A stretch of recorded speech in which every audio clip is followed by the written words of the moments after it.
Hey, good evening, everybody, and welcome to the City Commission meeting this May 5th, 2026. Thank you all for being here today. We have quite a long agenda, so we'll try to get through it tonight. Just to let some folks know that after the consent agenda, we're going to break and go back to the afternoon agenda in which we were talking about a park design plan that was proposed for the beach.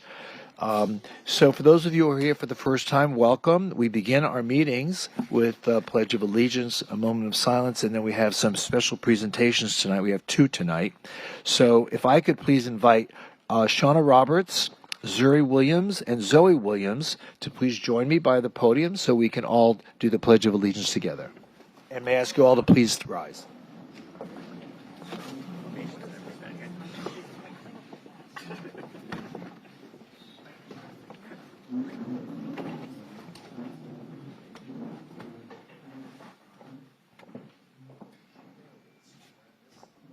How are you? You all good? You all set? Put your right hand on your heart. That's it. Very good. And you may begin. The Lord is my righteousness to the flag of the United States of America and to a republic that stands one nation under God, indivisible, with liberty and justice for all. Very nice. Very good. Thank you. Please get a token of our appreciation. Thank you so much. You want to take a picture? Come on. Oh, we're going to go in front? Okay. Come on, Mom. You come too. No?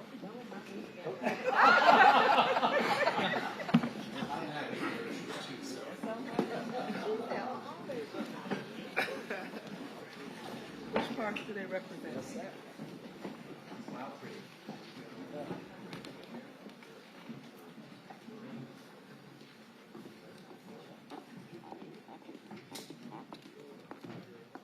Very good. Thank you so much.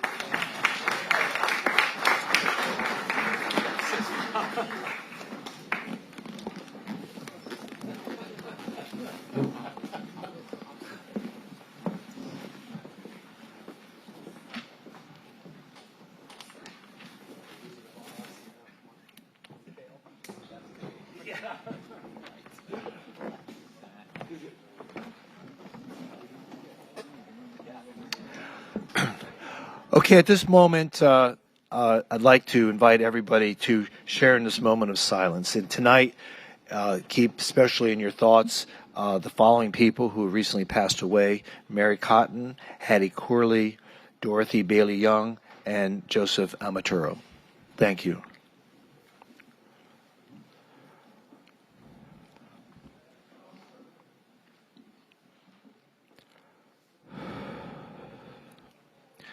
Okay, thank you so much.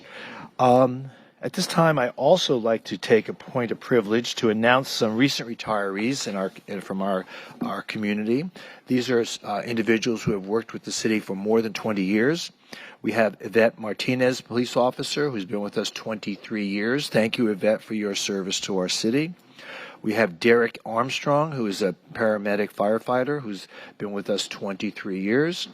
Thomas Filiaw, who is a firefighter, been with us 25 years, and Ricardo Pardo, who's captain in fire rescue, who's been with us 27 years. So thank you so much for your service.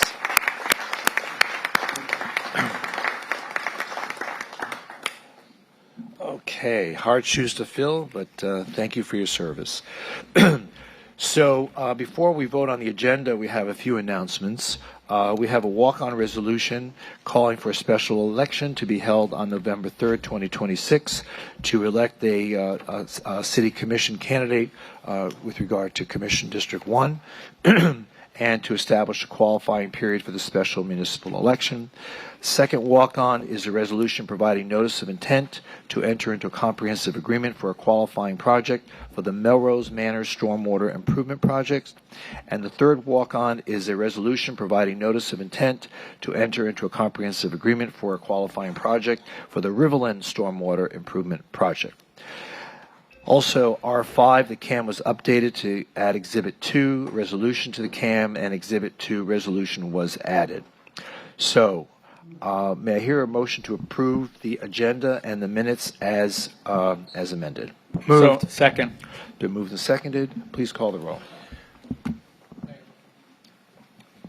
Oh, first of all, let's call the roll of the commission. Commissioner Herbst? Commissioner Glossman? Here. Commissioner Beasley Pittman? Here. Vice Mayor Sorensen? Here. Mayor Trentalis? Here. Now, please call the roll on the vote regarding the agenda and the minutes. Commissioner Herbst? Commissioner Glossman? Yes. Commissioner Beasley Pittman? Yes. Vice Mayor Sorensen? Yes. Mayor Trentalis? Yes, and the minutes and the agenda as amended have now been approved. So let us begin with the presentations. I'd like to ask and invite our Vice Mayor Ben Sorensen, to present a proclamation regarding amyotrophic lateral sclerosis Awareness Month in the city of Fort Lauderdale. And if I can please ask Gabriel Walker and Tina Duane and Sadiat Bolagun of the ALS Association to please join the Vice Mayor. Are any of you folks here? Yeah, thank you. Come on up. Thank you for being here. Yeah. I have. Oh, okay. Good to see you, Gabriel. Thanks for being here. Thank you. Well, this is in recognition of ALS month here in the city of Fort Lauderdale. I'd love to share this with you and then ask you to share some words. Would be fantastic. And just share with me, Gabriel's mom has ALS, so this is especially meaningful for you. So thank you for being here, Gabriel. Yeah. Whereas ALS, also commonly known as Lou Gehrig's disease, is a progressive, fatal neurodegenerative disease in which a person's brain loses connection with their muscles, slowly reducing a person's ability to walk, talk, eat, and eventually breathe. Whereas thousands of new ALS cases are diagnosed each year, and on average, every 90 minutes, one person is diagnosed while another loses their life to the disease. Whereas the causes of ALS remain largely unknown, there is no known cure, and certain populations, including military veterans, face a higher risk of developing the disease. And whereas the ALS Association is the largest philanthropic funder of ALS research globally, having committed more than $154 million to support over 550 projects across the United States and 18 other countries, while also providing critical support services to individuals and families affected by ALS. And whereas ALS Awareness Month provides an opportunity to increase public awareness of the challenges faced by people living with ALS, recognize the profound impact of the disease on individuals and their families, and encourage support for ongoing care. Now, therefore, we as City Commissioners of the City of Fort Lauderdale proclaim May 2026 as ALS Month here in the city, dated this 5th day of May, May 2026, signed your Mayor, Dean J. Trentalis.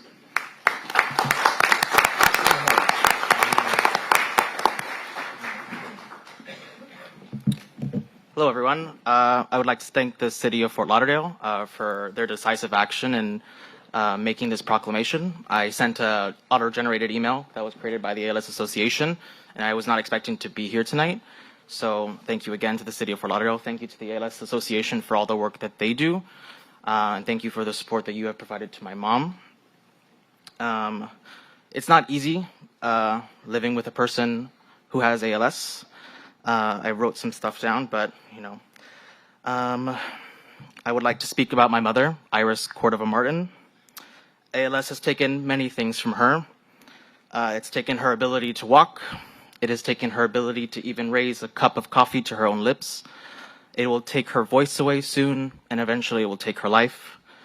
Those are not easy things to say, and I've come to terms with that in my own way. Maybe my mom hasn't. Maybe the rest of my family hasn't. I'm here today to talk about that because it sucks. But importantly, it's taken away her agency. My mom has always been the matriarch of my family. She did everything for everyone, and we are picking up a lot of slack now. It's hard. It really is. It has given me some things, her diagnosis. It has given me some time to grieve with my mother. I don't think many people get that opportunity to grieve alongside the person who's dying. It's given me the opportunity to speak to her and tell her all the things that I have to say and things that maybe I didn't want to say earlier before, she goes. It has given me time to reflect on the foundation that my mom has provided for me, but also for my family, for my brother. It's given me new perspective on what I want to see for my own life. But yeah, this is dedicated to my mom, Iris Martin. Thank you.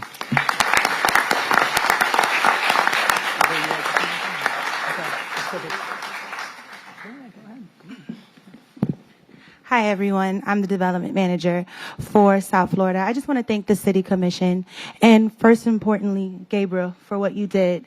Your mother's a hero, and I want you to know that. And I also want you to know anything that you all are able to do to support all we do at the association means so much, and you are heroes too. Thank you, guys. Take a picture.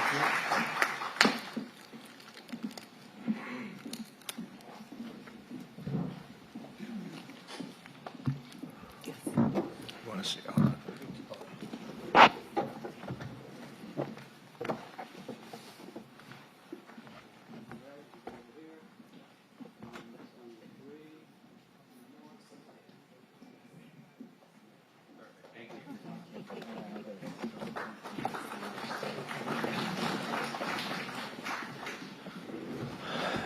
Thank you so much, Vice Mayor. I appreciate it. Our next presentation, I'd like to invite Commissioner Glassman to present a proclamation regarding National Small Business Week here in the city of Fort Lauderdale. And in doing so, I'd like to invite the following persons to accompany him at the podium. Russ Clennett from the Economic Development Advisory Board, Allison Myers, also from the board, Dr. Kimray Mizell Hill, and David Lang, both from the Economic Development Advisory Board. From the Hispanic Heritage Chamber, Marisol Gonzalez. From the Broward County Library, Frank Panetti. From the NFTE Arrow, that's Daniel Williams. Todd Holt and David Coddington from the Greater Fort Lauderdale Alliance. Portia Garcia, Director of Community Services here in our city. Katrina Johnson, Assistant Director of CSD. And then the following four people from the Economic Development Division: Melissa Mata, Sharda Sobers, Vaughn Howard, and Amber Cabrera. And why don't the rest of all of you come on up here now? Let's get everybody up here. Okay. Thank you, Mayor. Good evening, everybody. It's a pleasure to present this proclamation from the Office of the Mayor, City of Fort Lauderdale, in recognition of National Small Business Week. Whereas, for more than 60 years, the United States Small Business Administration has celebrated National Small Business Week, recognizing the vital contributions of America's entrepreneurs and small business owners to the strength of our economy and communities. And whereas small businesses play a critical role in economic growth, representing approximately 97% of all businesses in Broward County, and serving as a driving force behind local job creation and innovation. And whereas the Greater Fort Lauderdale Alliance serves as a key partner in advancing economic growth in the region, providing leadership and strategic support for business attraction and expansion. And whereas the AERO Small Business Expo provides Fort Lauderdale entrepreneurs with access to vital resources that strengthen the foundation of the local business community. And whereas the City of Fort Lauderdale's Economic Development Division, in collaboration with community partners and members of the Economic Development Advisory Board, supports small businesses through targeted initiatives and programs, including Sistrunk Community Talks, Startup FTL, and the Building Business with Impact Pitch Competition, connecting entrepreneurs to capital, mentorship, and growth, and long-term success. And whereas the innovative tools such as Size Up FTL empower small business owners with data-driven insights to benchmark performance, identity opportunities, and make informed decisions, supporting a more competitive and sustainable business environment. And whereas, during National Small Business Week 2026, the City of Fort Lauderdale launches the Small Business Big Impact Shop Local campaign, celebrating the entrepreneurs and industries that define each commission district and encouraging neighbors and visitors to support local businesses. Now, therefore, we, as City Commissioners of the City of Fort Lauderdale, Florida, do hereby proclaim May 3rd through 9, 2026, as National Small Business Week in the City of Fort Lauderdale, and urge the residents of our community and communities across the country to support small businesses. Dated this, the 5th day of May, 2026, and signed by the Mayor, Honorable Dean J. Trentalis. I guess we're going to all go over there, right? Take a walk. Let's go. Okay.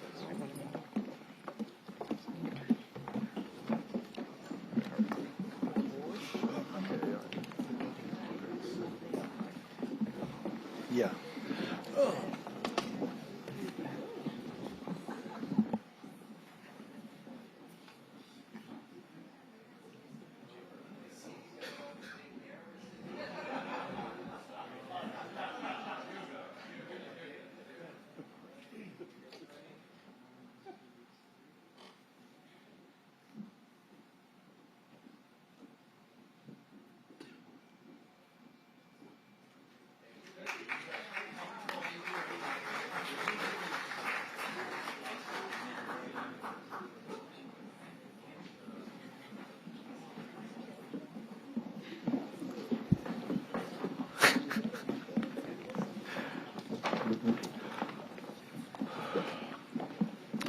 Okay, as we proceed into the agenda, at this point, we'd like to ask each member of the commission if they have any item from the consent agenda that they would like to pull and vote on separately.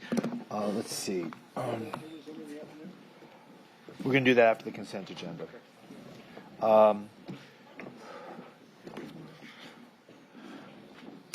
Okay, some people have signed up to speak on the consent agenda items, but we'll see if any of them are going to be pulled. Commissioner Herbst, do you have any items of the consent agenda? Okay. Commissioner Beasley Pittman? None. I have none. Commissioner Glassman? None. And Vice Mayor? CR2, please. CR2? Yes, CR2.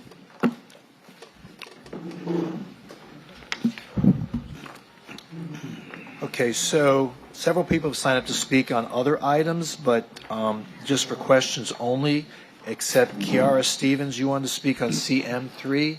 Is Kiara here? Is Kiara here? No. Oh, questions only? Okay, all right. So, except for CR2, do I hear a motion to approve all the consent agenda items? Moved. Do I hear a Second. Moved and seconded. Please call the roll. Commissioner Herbst? Yes. Commissioner Glassman? Yes. Commissioner Beasley Pittman? Yes. Vice Mayor Sorensen? Yes. Mayor Trentalis? Yes, and all those consent agenda items are now approved except CR2. You're welcome to stay for the rest of the meeting if you'd like. CR2, resolution establishing a living seawall permit fee assistance program. Vice Mayor. Thank you, Mayor. Just wanted to highlight this. It's, I think, a shining example of our commitment to our waterways, and it's something we've been working on for a while. And for those of you who might not be familiar, a living seawall is a seawall that is often 3D printed with material that's pH neutral, so more advantageous for our waterways. It is oftentimes designed similar to mangrove roots so that it allows for greater adherence of oysters, seagrass, other marine life to it, which allows for better marine environment for all of our marine animals. It is, what this ordinance does is allows for 100% rebate when a property owner, business, or resident decides to build a living seawall and chooses a living seawall rather than a traditional seawall. So it provides economic incentive to that resident to build something that's really going to have a more profound positive impact on our environment and our waterways. And we have many examples of living seawall being constructed and considered in the city, in large part as a result of this ordinance. This ordinance will be the first in the country that allows a 100% rebate of fees for living seawall construction, which is going to benefit the entirety of the city. We have it looks like Harry, you're here from Church by the Sea, which is exploring a living seawall. Rich Walser, we've been exploring living seawall possibilities as well. So there's just, Mayor, I just want to thank everyone. And Mayor, I also want to thank our former Chief Waterway Officer, Marco Aguilera, who was very helpful in this. Todd Hinshew, thank you for your great work in this. Again, leading the way in waterway quality, waterway improvement. Not just in the city, but in the country. It says a lot about what we're doing. And City Manager, I also wanted to highlight City Attorney. City Attorney, if you could just share with us, just because City Attorney's office doesn't always get recognized, but if you could just share with us a little bit what you and your team have been working on to bring this to us today, so we can better understand the City Attorney's role in something like this. Well, thank you, Vice Mayor. It is actually a collaborative effort with the City Manager's office. We've got a great team working on projects like this, and we work together to develop and craft something that is beneficial and meets the intent of your request to have an ordinance do this. So we work as a collaborative team. Thank you. Thanks for that. you. Thanks for that work. Thanks for that recognition. Yeah, I appreciate it, City Manager. Thank you for your work on this. It's a really a great moment in our history, and I think we're going to see more and more living seawalls coming across the city, which is going to be fantastic. Yep, thank you, Nancy. Yeah. Susie Bailey also might not be here, but she's also been very helpful in this, instrumental, as have many of you in the audience. So I just want to thank you for that work. Mayor, I will move the item if that's all right. Okay, so CR2 is being introduced. Just to piggyback on your comments, we have a lot of seawalls in this city, right? We do. Over 160 miles of waterways, and it behooves us to start somewhere. Just in one place is not going to make a big difference, but over time and collectively, we'll continue to find ways to nourish our sea life.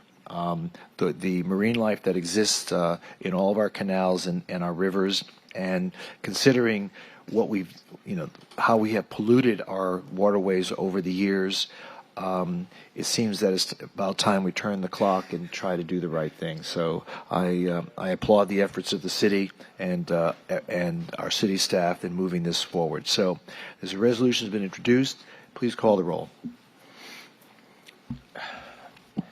A resolution of the City Commission of the City of Fort Lauderdale, Florida, establishing a permit-free assistance program to encourage the installation of living sea walls, providing a 100% discount on city-based building permit fees for qualifying projects, and providing for an effective date. Commissioner Herbst? Yes. Commissioner Glassman? Ditto everyone's comments. This is really a great step forward. Yes, thank you. Yes. Commissioner Beasley Pittman? Yes. Vice Mayor Sorensen? Yeah, and I see Steve Whidden out there, Marine Advisory Board Chair. Thank you, Steve, for your continued work on this and other efforts. Yes. And Mayor Trentalis? Yes, and that item is now approved. Thank you. Okay, so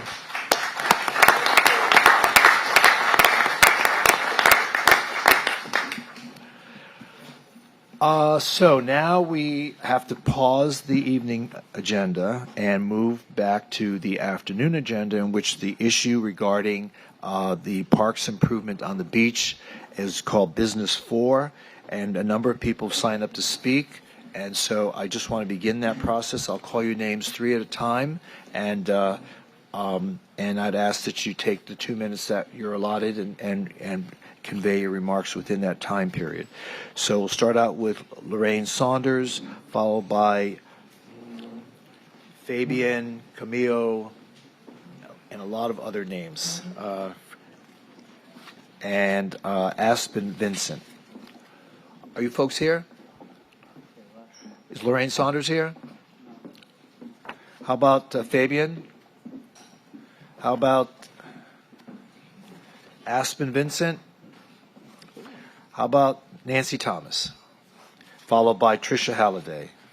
Followed by Michaela Conca.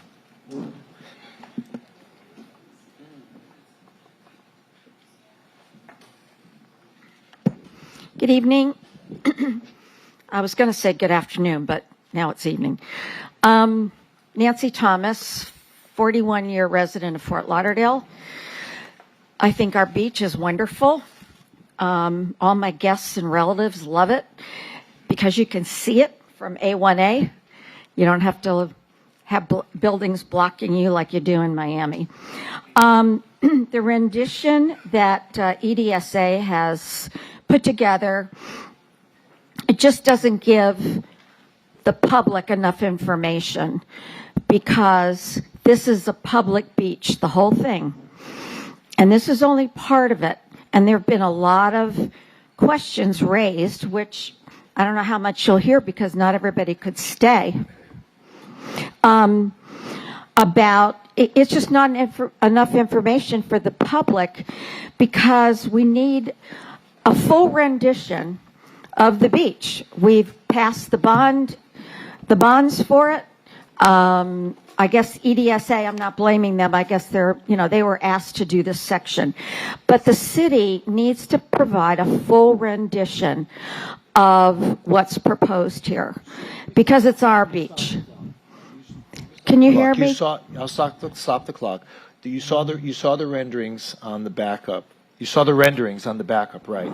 You saw all the pictures. There was some elevations, and there's that schematic. Let me help you out here. What is it that you don't understand, so we can kind of bring you through? Well, what has arisen among the public are some issues were addressed earlier. The picnic tables, the grills, the shade, the restrooms, the playground. If you just looked at this, you really wouldn't know what the rest of the beach was going to look like. And that's the main thing, is that before this goes any farther, the public wants to know, well, how does it affect the other parts of the beach? Because that's a public beach, and we passed the bond issue, and half the money spent on this is going to be for that. Well, the thing is, this proposal that's before us is only regarding this section. Mm-hmm. There are going to be many projects throughout the beach over the years, and I don't think the city is prepared to give you one big master plan, which has never really been contemplated in this particular proposal. So I don't want you thinking like that something else is going to be built or added to the beach other than what's here attached. The only thing that's we're considering as a commission is what you see. In fact, I think it's on page 13. You're just showing one page, but it's page 13, which is the 13, yeah, which has the. Let me see. Mayor, I'm asking them to pull it up. Pull it up, if yeah. you want. Yeah, could you see, please? Yeah, page 13. It's 13 or the one right before this one. It's hard to see. Okay, we'll get some options up. Page 10. Excuse me, page 10. Could you pull up page 10? I printed off page 10. It's one of these two. No. It's not? No. I printed pages 10 and 11. Well, you printed up 11. Page 10. Is that what you're bringing up? I'm bringing up page 10. I don't want you to be misunderstanding anything. I want you.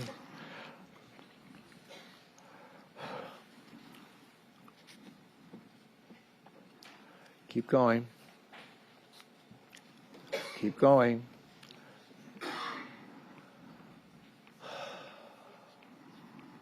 Page 10. There we go. I have both of those right here. Well, it's okay. Now everyone can see it. So this is all we're contemplating, what you see here. Nothing else on the beach. Nothing to the north, nothing to the south. The only proposal that's before the commission right now is what you see there. But, Mayor, the public didn't know that when they looked at this. It was attached to the agenda. That nothing else was going to be moved, that we weren't going to have any limited space for what's there already? Well, look at this picture above there. What you see above there is what exists. And right now, all we have there are the basketball courts, which are staying where they are. Okay, yeah, that's great, and that's a wonderful concession. I appreciate that. Okay.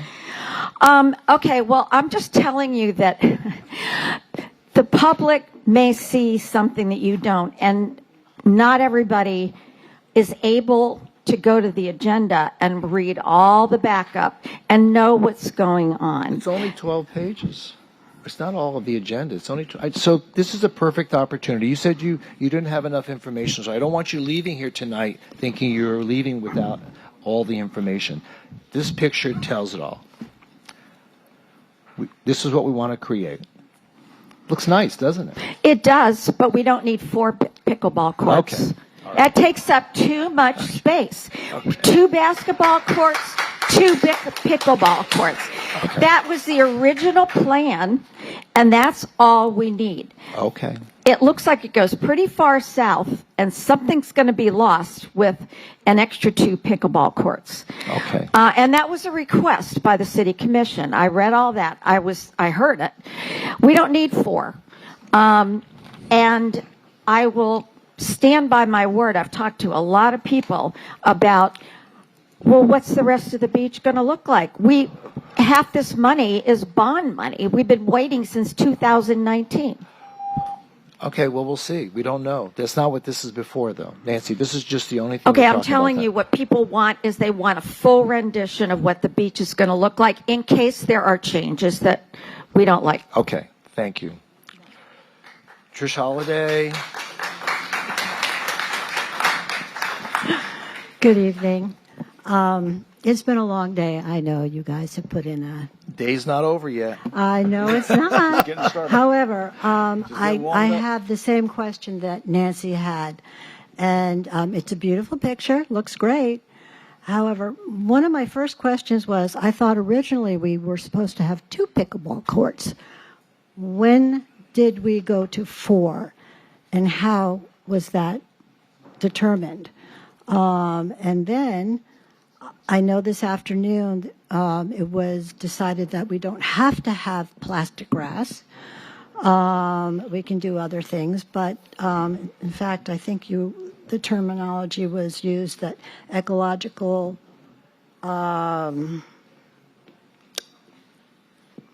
something or other, renourishment, thank you, and building dunes, which would be wonderful. I think that's a wonderful idea. However, the plastic grass, because with the heat index issues and the vapors and everything, would not be the greatest thing there. So we were hoping that will be next. And let's see, what else did I have written down here? And on here, I can't see. I was wondering about the restrooms, and again, you've answered the question about the picnic tables. So I just wanted to verify again that this was you've done a wonderful job, but this is a public beach, and I want the public to be able to make a choice. Okay? Thank and you. if you can answer me about the number of pickleball courts, that would be wonderful as well. Okay, thank you. Could I ask a question? Go ahead. I'm just curious because I know a number of people have objected to the turf, and I'm just curious why. Why? Because it breaks down. Number one, it's hot. It's so hot. If it's 90 degrees, regular turf will stay around that time. If it's going to be in the sun, which it's going to be in there, I mean, it'll be an extra 15 to 20 degrees hotter. And not only that, you'll get vapors coming off of it, which are not, since it's plastic, it's not going to be very good for the... There's a lot of people at very high-end houses that are putting these into their backyards, and I understand that. It's incredibly popular right now. So I understand that, but we can't do anything about people in private residences. We can. But no. What I'm getting to the point of though is that it seems to be very popular. You're suggesting is that people won't like it out there, and I want to understand why.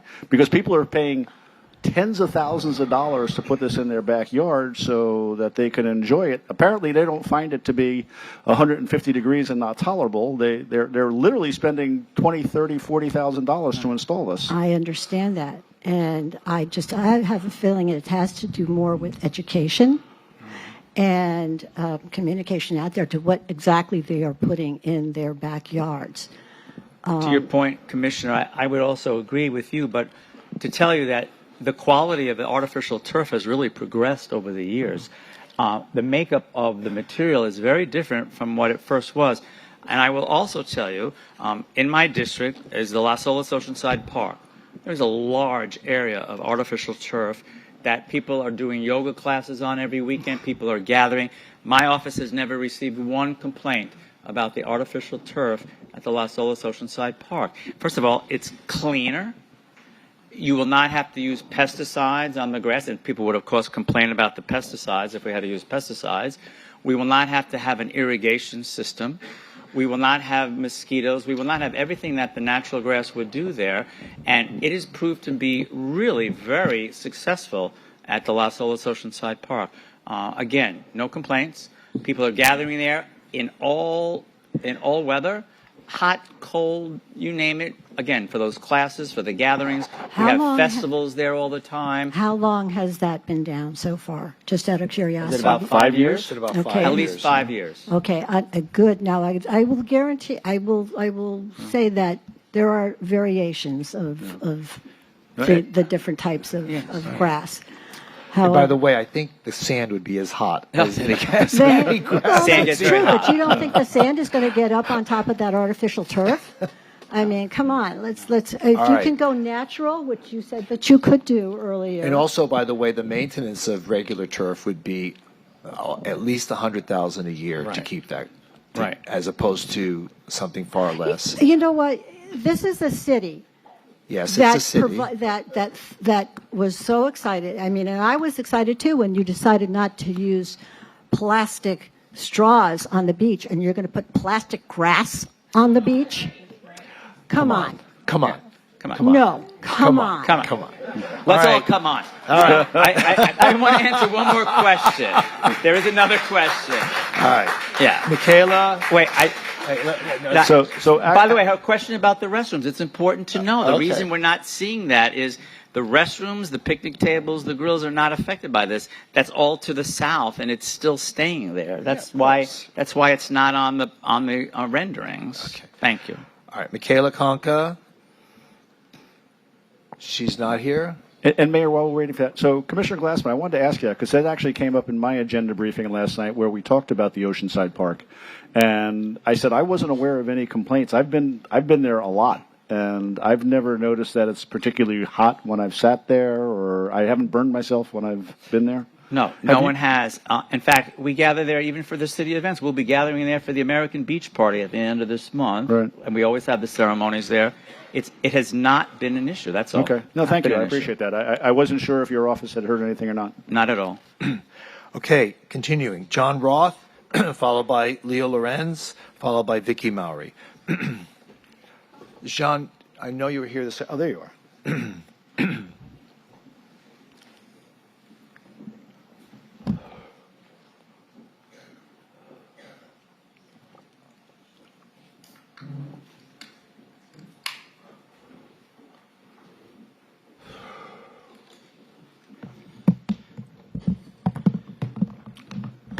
Good there. Ready? Okay, ready? Okay. Commissioners, is it on? You're on. Okay, commissioners and the mayor. Everyone, mayor and vice mayor, and everyone who's on the dais, and all of the public that's here. My name is John Roth. I live in Four Seasons Condominium, which is just over the Intercoastal Waterway. I've lived here 35 years in the same place. On the water. I'm a boater and very involved with the marine community because that was my business. Anyway, I'm not a basketballer. I'm not a pickleballer. But my wife was... Maybe you should start. It's fun. It's fun. So anyway, the deal is that I walk this area for many years, and I'm a mechanical engineer. I look at how things are built, how much they cost to work, to make work, how much it costs to clean. And I'm just going to start with a couple of things that I've noticed about this, especially directed to the landscape architects and the people who have conceived this project. My overall opinion is that there's not been much serious market analysis of the future customers and clientele of who would use this facility. You say it's the same people that we have now. You're saying no one's going to use the basketball courts? No. Oh. I'm not saying that. Who are the people that will come? And so I would say that, for example, people who are the kind of customers who use the St. Regis will not usually brush shoulders with the people, our basketballers. I don't know about that. Probably not. I don't know about that. Because I've worked in 40 large marinas around the world. Right. And they're all similar to the St. Regis. And the clientele of the people who have 120-foot and larger yachts do not usually hang around with low-level mechanics like myself or managers. So they have to look at who is going to be there. And what are the conditions? What does that have to do with the viability of this project?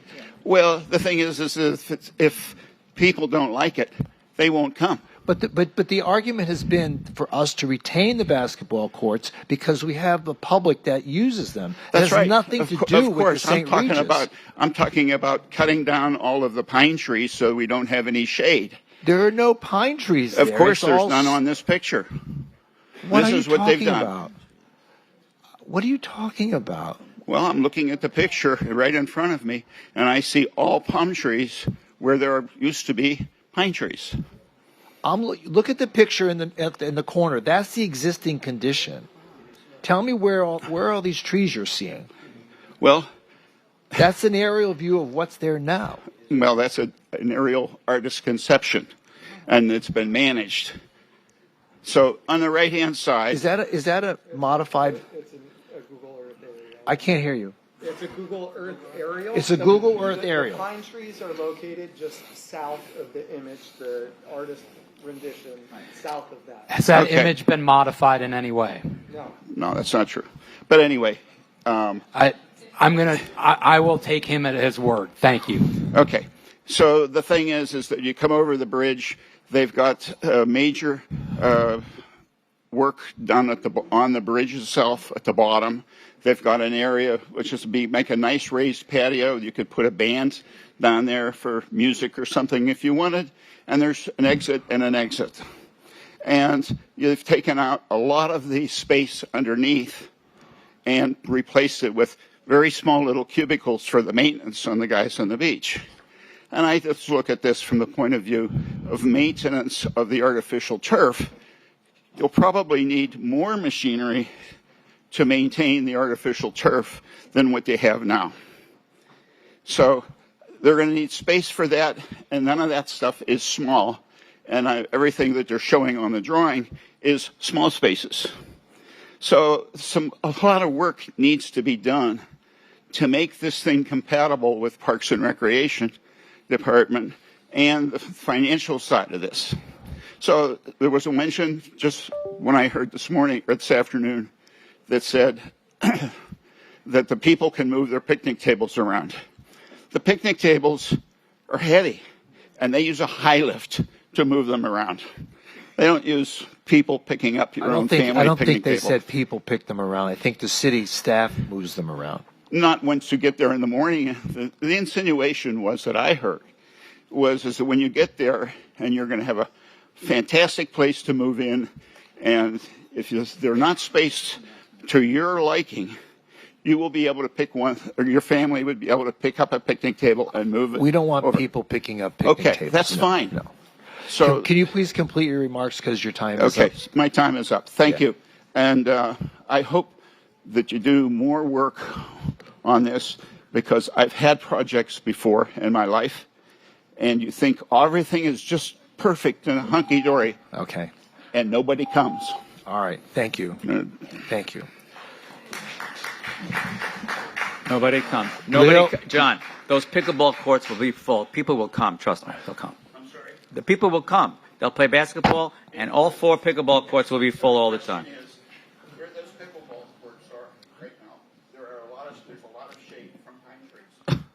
the pine trees are all the way to the south. I don't think they shade that area. I'd like to see a scale drawing, that's why they didn't show it. And Because it's not part of this. It's not It's not part of the part of this scope of this plan. project. It's not part of this plan. I've walked the area, I've photographs all over. I also Okay. have members on all the trees. Okay. I know what I'm talking about. You Okay. And the thing is, people do not like to play pickleball in a bright 90-degree sun. They like to find some shade. okay? Have you All been right. on any of the city's pickleball courts? All right. Okay, you haven't been. All right, Okay. all right, all right, all I'm right. telling you, they're playing all day, all night. They're Okay. playing. They're Okay. playing. Thank you. They're playing. Yes, sir. Wait a minute. Mayor, there was Yes, you're on. there were mentions about palms. I just want to advise you all that again, this is a high level conceptual that is being shown here. There is some data that we do have that suggests that approximately 21 palms will be removed from the site to accommodate the pickleball courts, and we're estimating that 80 palms will be installed as part of this project. Okay, great. Thank you. So that's a net of 60 palms. Okay. Quinn, just wonder, will any pine trees be impacted? Based on what we have at the moment, no pine trees will be impacted. There is one tree that will be removed and 21 palms that will be removed. Okay, thank you. Leo Lorenz, is Leo here? Followed by Vicky Mowry, followed by Ted and Sarah. Good evening, Mayor and Commissioners. The proposed plan that we have come up with and that we've reviewed negatively impacts the residents and the visitors to the park. There's a growing uproar about the proposed layout and the fact that it is not being generated by the city internally to accommodate the wishes of the community. It's been confirmed that this plan has been put forth only for the benefit of the developer, the Bahia Mar, and the CDD. They sugarcoat it, saying that it's a win-win for all the residents, but we don't see it that way. Okay, number one, it removes the exercise equipment and the stations from its current location, and it puts it at the south end of the park, near the bathrooms, away from where the basketball courts are. Yes. People use the facilities together and do not want to hike back and forth between the locations when they're playing basketball and then working out at the workout areas. People wait their turn to get into a basketball game typically. They go over and they work out at the exercise stations while they monitor the progress of the game to the finish. According to the drawings right now that you're showing, you can't see the basketball courts because you got the pickleball courts in a way. Everybody wants to keep the workout stations in its current location. They don't want it changed. Number two, the proposed plan removes the picnic tables and the grills to the south side. Nowhere on those pictures up there do they show picnic tables and grills in their current location now. They're being shifted further to the south. Parents can no longer have a watchful eye on their children while they're playing basketball on the courts. And we got children out there that are like from 6 to 12 years old. They're always on the courts. Parents supervise them while they're there on the picnic tables and the grills. They can't see them if they're way down on the other end. Okay, please conclude your remarks. And the placement of the 4 pickleball courts on the beach doesn't make any sense out there either, because most of the pickleball players that we know, they say that it is not a good idea to be playing out there. 2 pickleball courts might be good, but not 4. And I'll just let it go at that. Okay, great. Thank you so much.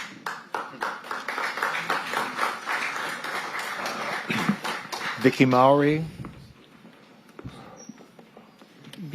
Before you start running that clock, may I ask for a correction on earlier today, way earlier? I believe the gentleman from EDSA said that mentioned shade structures, which was not listed on any of the material that I looked at. Also, there was Wait. What did you just say? Shade structures. What about shade structure? That was mentioned as one of the options Options where? coming into this area. Okay. It wasn't on any of the written material. Okay. It was just mentioned. Okay. Secondly, staff, I believe, is who mentioned that indeed where the pickleball courts are, there are grills and picnic tables that will be moved. If I'm wrong, feel free to correct me. I don't see him, but okay. I am Vicki Maury. I live at One Las Olas Circle at the beach. This beach is really the people's beach, and the people who use it do so in a variety of simple, enjoyable ways. They picnic, they sunbathe, they relax, they shoot hoops, they exercise, they have quiet time, or they party with family and friends. They know what to expect when they go to that beach.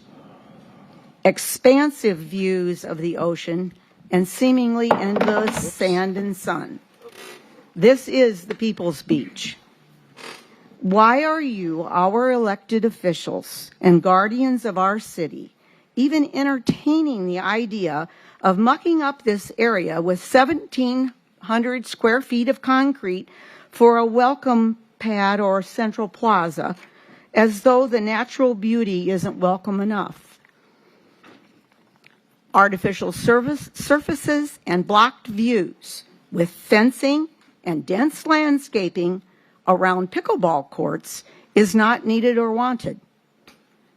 And about these pickleball courts, the developer who has a long and enriching lease on our property should build those courts on his property, not on this. The beach isn't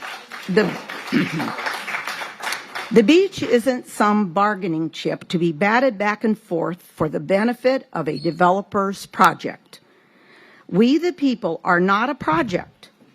What we need from you is continuing maintenance, I'm about done, upgrades as necessary, such as the exercise equipment, and keep picnic tables and grills in plentiful supply. We need you to listen, and we expect you to respond accordingly. Thank you. Thank you. Mayor, I need to address a couple of things, Vicki, but I thank you for your input. But I want folks to understand something. And I know there are people in the room that don't seem to like pickleball. Whatever. I hear from people all the time that they're excited about this. They want more courts at Holiday Park. Trust me, there are people out there that like pickleball. They are there. So here's the deal. Why are they not here? Because typically the people that come to the meetings are people that are opposed to things. That's been our history, I think. So that's the reason. So let me just explain. We signed an agreement as a commission. This commission in January of 2024 entered into an agreement with the Bahia Mar and the taxing district that they created for themselves to raise money. We entered into an agreement with them in January of 2024. It's a legal, binding agreement more than 2 years ago. That agreement says that the basketball courts will be removed and replaced by pickleball. When that word got out, people were upset, and I understand that. They came to the commission. They said, please, don't do this. Do not remove the basketball and replace it with the pickleball.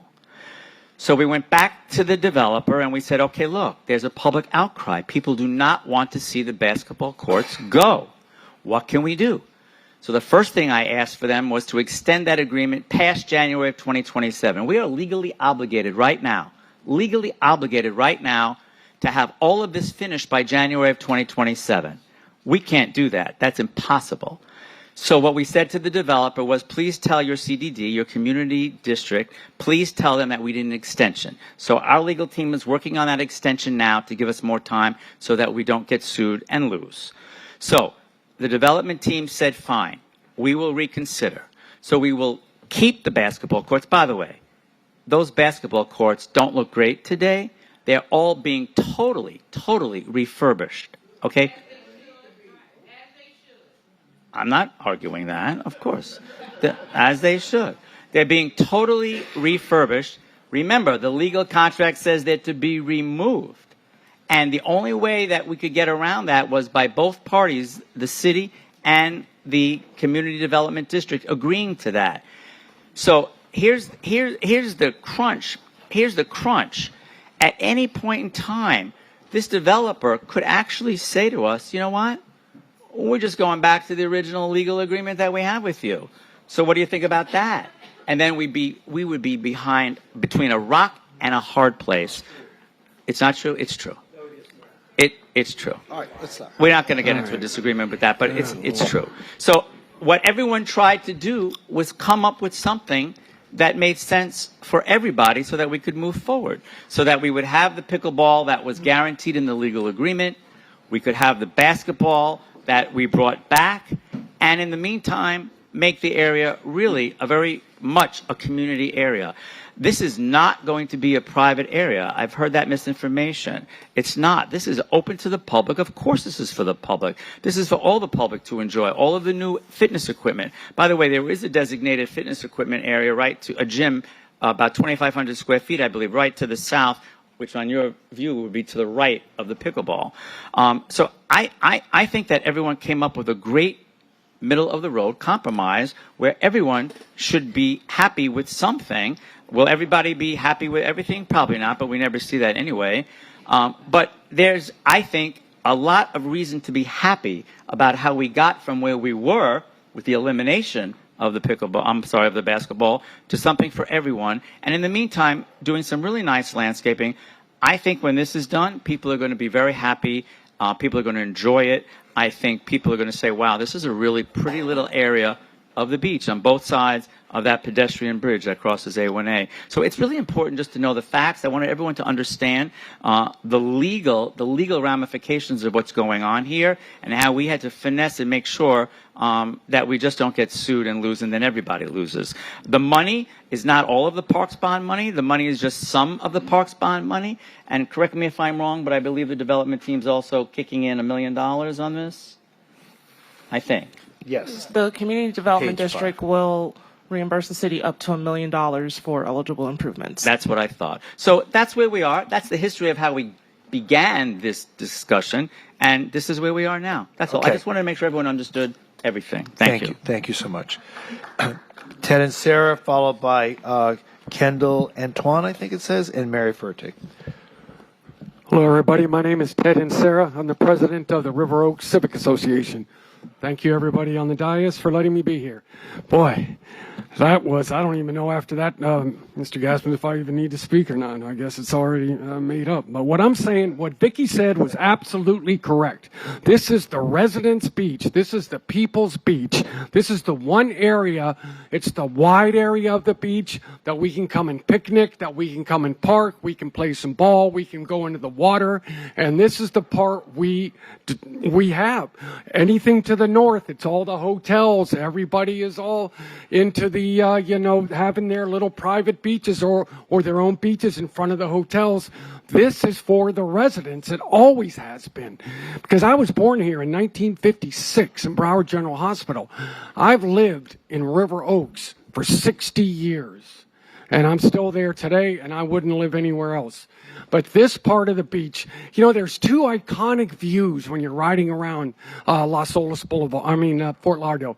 When you make that turn onto Las Olas and you see those beautiful, magical, lighted trees going down the median strip on Las Olas Boulevard, that's magic. That says Fort Lauderdale. And you guys are going to take that view away from us. The other one is when you're coming east on 17th Street, you make that curve down by the Yankee Clipper, and then you're going around their parking lot, and you got that straight view. You see the ocean, you see the beach. That's another iconic view of Fort Lauderdale. And now you want to take that away from us. Everything seems to be geared towards the visitors. People actually live here. But it's like we couldn't just have a Hall of Fame swimming pool. We need an aquarium. Oh, I'm surprised with all you guys like to cruise that we don't have a roller coaster on top of the aquarium, because we just need to cram as much stuff as we can everywhere we can. So let me see if I understand this correctly. We'll see. I might not. You're going down the street here. Oh yeah. East on 17th I'm talking. Street. Stop. Okay, stop. Come on. Some things never So we're change. going down A1A, right?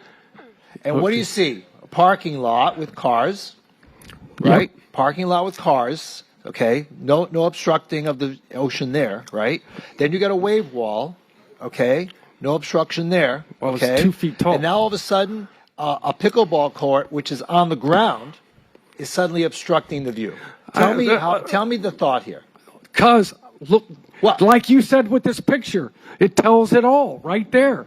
That's all you need to know about this I picture. want to know what view is now being obscured by pickleball courts. The ocean, when you're coming in your car, making that great curve around 17th Street by the Yankee Clipper, right there. You are not going to have the view that you have coming over. Just like we don't have the view, that great view coming over Las Olas Bridge anymore. Ted, come on. And then the other Ted, thing is this is nowhere near we the do not Yankee need Clipper. to pour any more cement. Ted, this is nowhere near the Yankee Clipper. You know that, correct? Yeah, I was born here. So you're talking about something that's 1,000 yards down the beach. Okay, 800. Yeah. Okay. So, I know you want to talk, and I know you have a point of view. Yes. And I think your point of view is to be respected, but I just want to keep it in context. And you can't create your own facts. Okay. Oh, I'm not creating facts. Okay. All right. When you say you're obstructing the view, when you've got 2 rows of cars and a wave wall, I can't see how pickleball courts that are flat on the ground are obstructing your ocean. Those palm trees are not there now. Those are part of the 80 You don't palm want the trees. palm trees? I'm speaking now. Yes. And that you don't have the palm trees there right now that you would have obstructing the view. They're not there. They're going to be planted there. And you know what I think, too, when it comes to these pine trees that they say they're not going to touch? I know this city, and I know these developers. Suddenly, they're going to be diseased, just like the trees on Las Olas Medium. And all those pine trees have to go because an arborist that they paid for is going to come not next year, very, very soon, and claim that they are sorry. All these pine trees are diseased. They got to go. Even though he sat here and told us that, we're not touching the pine trees. Okay. I've heard that before so many times. And you know what I see when I see this picture right here? Yes. I see about 20 cement trucks pulled up, pouring concrete on our beach, the beach sand, which should never happen. This is a turtle nesting area. Do you want this to play is a basketball beautiful on sand? natural spot. Do you want to play basketball on sand then? That's there. Oh, but you're saying you don't like concrete on the beach, so why don't I you said rip up pouring more concrete. Oh. If you were listening, you But we're would hear what painting I it said. green. Isn't that good enough? What now? No, never mind. This is going to be, I can see 20 of those round cement trucks just in line pouring that thing right down Pour, on baby, our pour. public Yes. beach, the people's beach, on the beach sand, which they should have be able to get any permits to pour this cement on our But beach. Ted, don't you realize that people like to play sports? Oh my gosh, we have pickleball. You almost run into a pickleball wherever you go. Right. And why is that? Why is that? Do we need it then everywhere? Then let's take out this gazebo over here on Esplanade Park. We need pickleballs over here too. I'm surprised you don't put floating docks along the Riverwalk with pickleball courts on them. Good idea. Good idea. All right, next. Thank you, Ted. While he's going to his seat, thank you.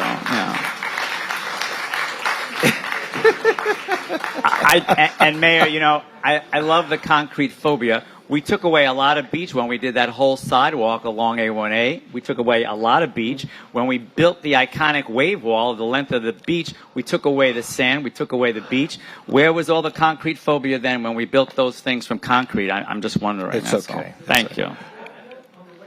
Kendall, followed by Mary Fertig, followed by Chris Chakowski. Is Kendall here? Nope. Okay. Mary Fertig. Oh, there's Mary. Hi, how are you? I'm good. How much time do I have? You have 2 minutes. 2 minutes. All Come right. on. Well, then I better get this out quickly. Come on, Mary. All right. So know when you I can was do it. listening to your presentation earlier, I had a question. When the bond passed in 2019, what was contemplated for this space? You don't have to answer these questions, but you can. And then I just could, when you got a contribution from the CDD, and I know that was a lot of conversation about that, but I have to say that having attended the meeting on Lockhart 10 days ago, I have to wonder, what are they getting for their $1 million contribution? Maybe nothing, but that would be a question I have. What rights to this are they given for the contribution? All right.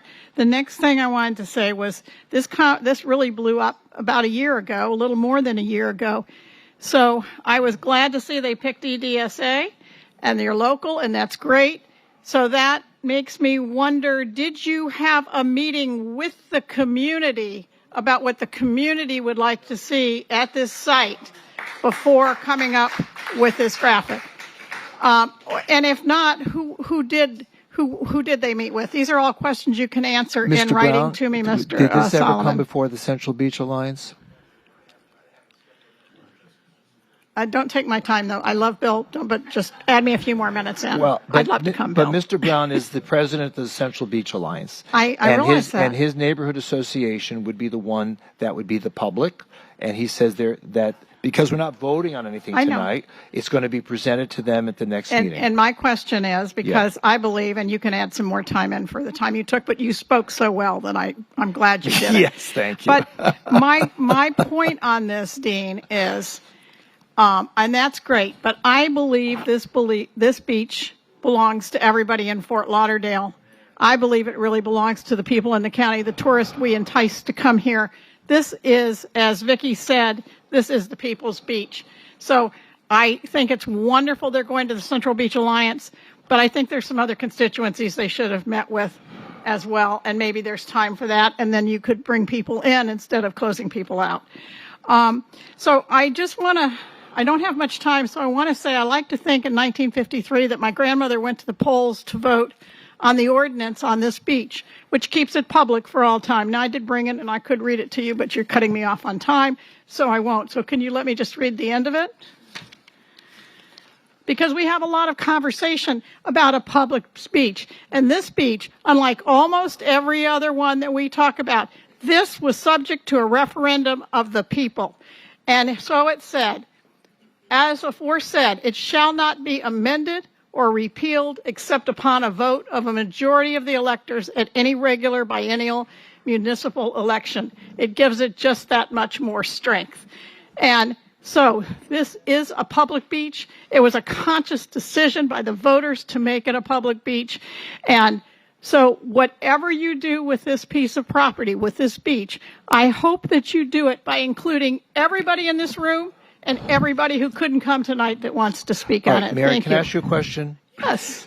Looking at this picture, can you show me where in this picture the public is being excluded from the use of the beach? Well, I think that came up earlier when the advertisements, which are still online, discussed a private beach club. Right. But that's and not what we're private we're not beach. proving. And I'm not saying you are, Dean. I'm Okay. simply saying, because I know you wouldn't, because you know this referendum was passed in 1953, and I understand. and that would make it very I difficult respect unless the law. all of us got together and said we want to make it a private beach club. Right, but it's not. It's not. Yeah. Every single square inch of this, what you're seeing today, is open to the public. I can go there. You can go there. Everybody can go there. And- so we're not taking away anything from the public. And I don't know why people keep saying that. So I would just say I'm glad you're making that statement.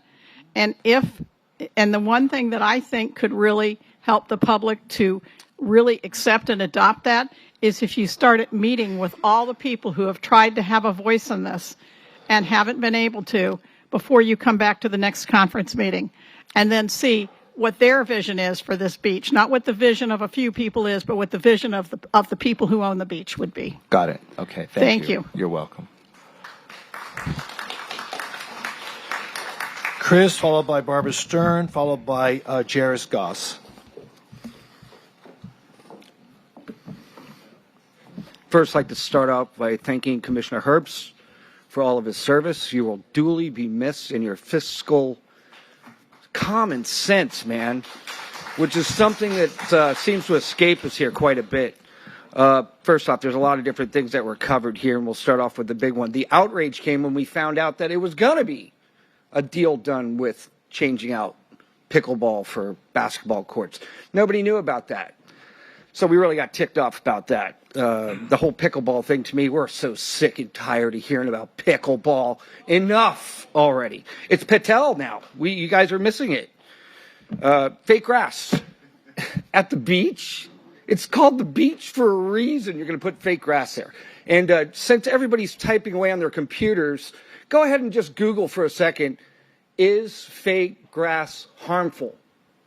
Go for it, because the Environmental Protection Agency, the National Institute of Health, don't take my word for it, the National Environmental Institute of Health, 3 different colleges, and the Sustainable Advisory Board that Mr. Msira and I went to proved that all of these things are bad. Not just the heat, not just the bugs. You're still going to need pesticides to kill the weeds and everything else. Bad idea. This whole thing is a bad idea. Private developers have no business on public land. Oh, well, it's public. It's public. Where are these concession stands coming from? Where are these shaded areas coming from? What should be done with the beach should be maintained by the city. And if the city was doing its job, we wouldn't need any of this. You guys should be maintaining the basketball courts. You guys should be maintaining the exercise equipment. That's what the park bond was for. But here we are. We're going to take $1 million from the guy across the street that nobody knew was happening so we can build his little dream, because we're legally obligated, right, to pickleball courts. We've had enough of this stuff. You guys need to get your act together. Thank you.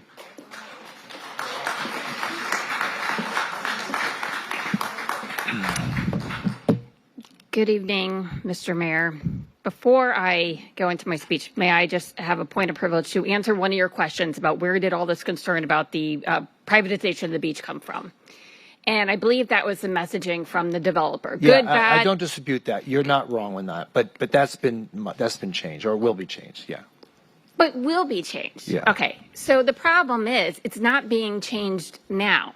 And quite frankly, I'm glad to see that these materials refer to this as the Fort Lauderdale Beach Park, because in Jimmy's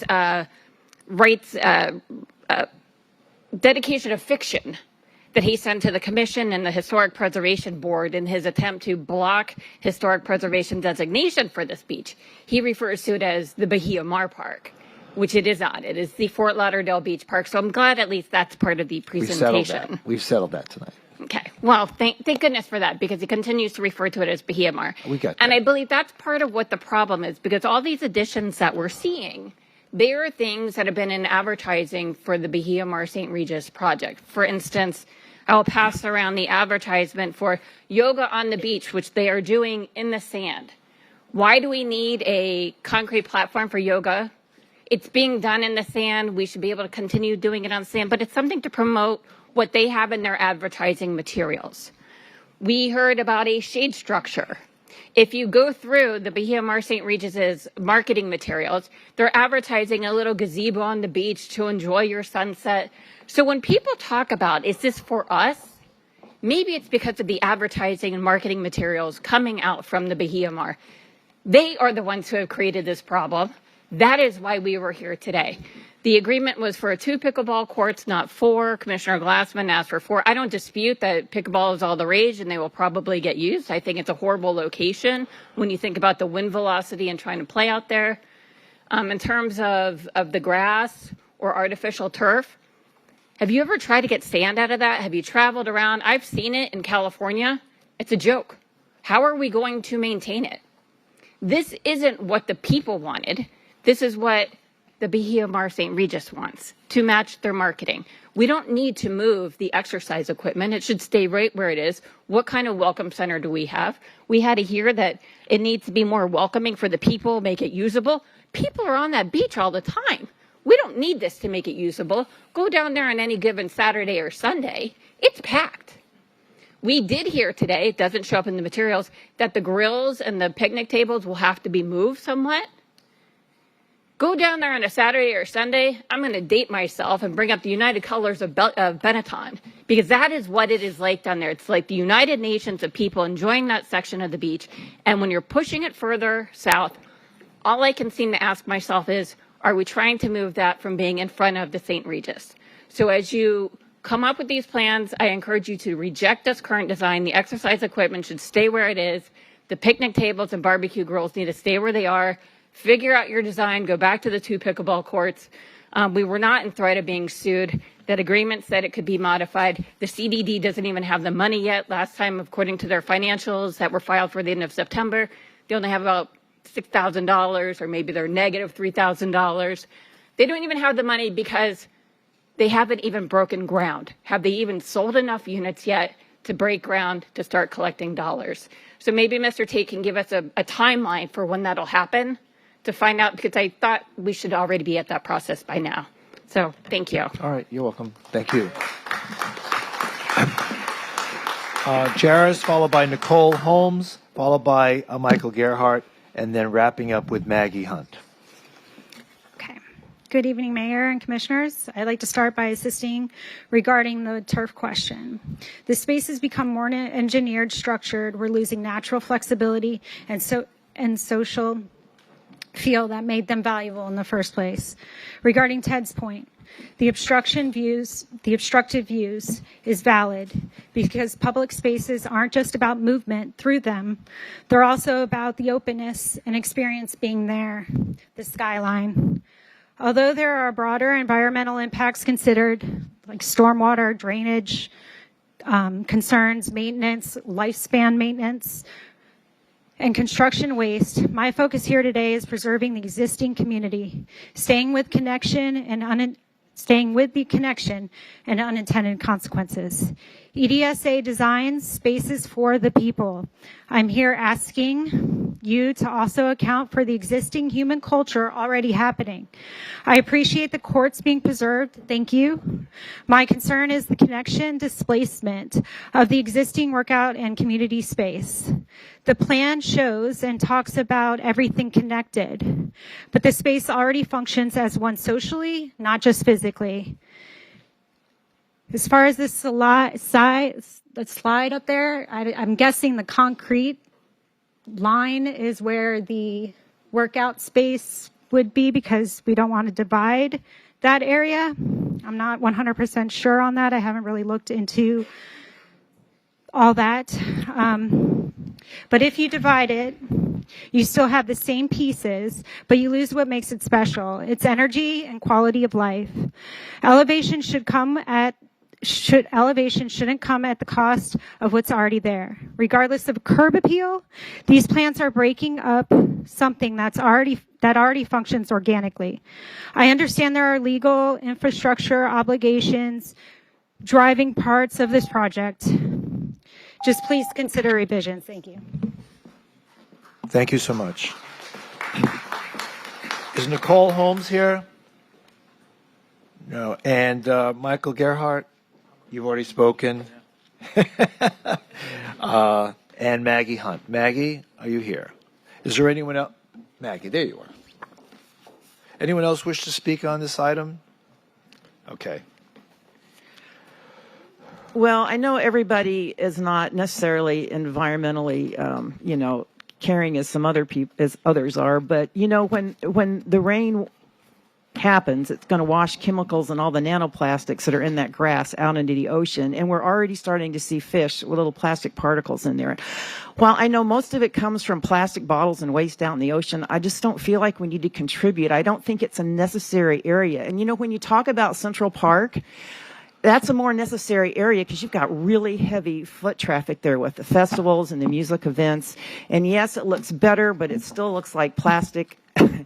When I'm thinking about enjoying an idyllic place on the beach, it doesn't involve sitting on a big, giant piece of green plastic grass, I would avoid it, actually. And I don't know if it gets hot or not. And I appreciate the fact that there's a lot of shade trees there. I hope, whether there's sand or whatever, I hope that there's enough trees there to provide a little bit of shade there. As far as yoga goes, people that make a point of going to the beach for yoga go there for the uneven surface and the sand.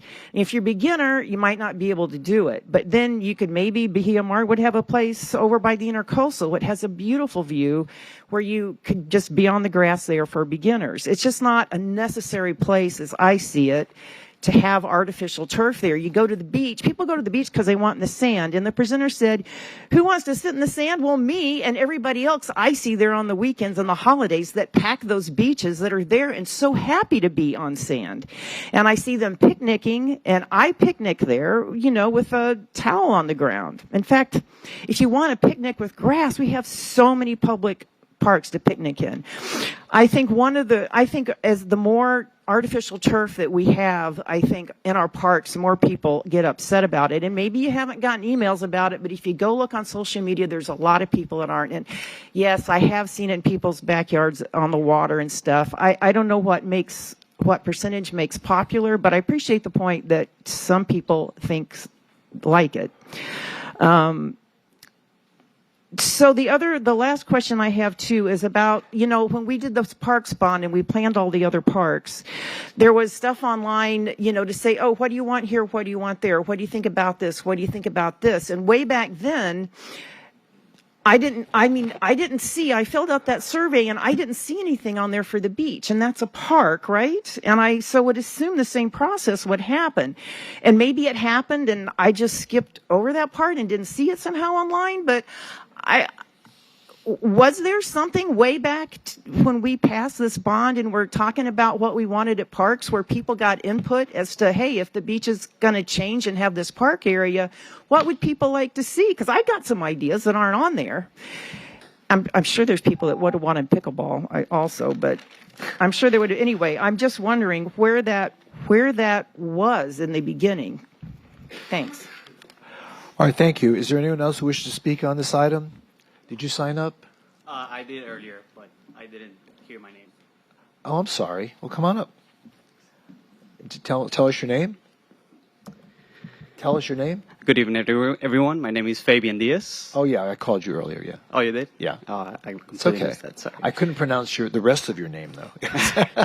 You had a lot of names on there. Go ahead. Well, hello, everyone. Thank you guys for your time today. So I've been a Broward County resident for the past 6 years, but I have been using these bars and the outdoor equipment at Lauderdale for over 10 years. That's actually where I started my calisthenics journey. I don't know if you guys are aware what that is. It's body weight training, basically. But with that being said, I really don't think that the pickleballs are needed. I don't see South Beach or Miami Beach having pickleballs everywhere. They rather have upgraded equipment and also volleyball courts as well. So that's something that could be considered for this. But overall, I think we just need an upgrade the already existing equipment and not add many of these things that are just, I don't know, I love the beach the way it is right now, and I feel like many people are very familiar with the way it is already, and basically it just needs to be upgraded with newer equipment, better equipment. And I also think that instead of the pickleball courts, we should be adding more workout areas so we can help our youth also have more accessibility to workout equipment, even if they cannot afford it. We know that South Florida has been becoming more of a health and wellness place lately, and, you know, pushing more basketball courts and workout areas instead of pickleballs. For me, I think that's what would push people to become stronger. And yeah. Okay. All right. Is that it? All right. Thank you. Yes. Thank you.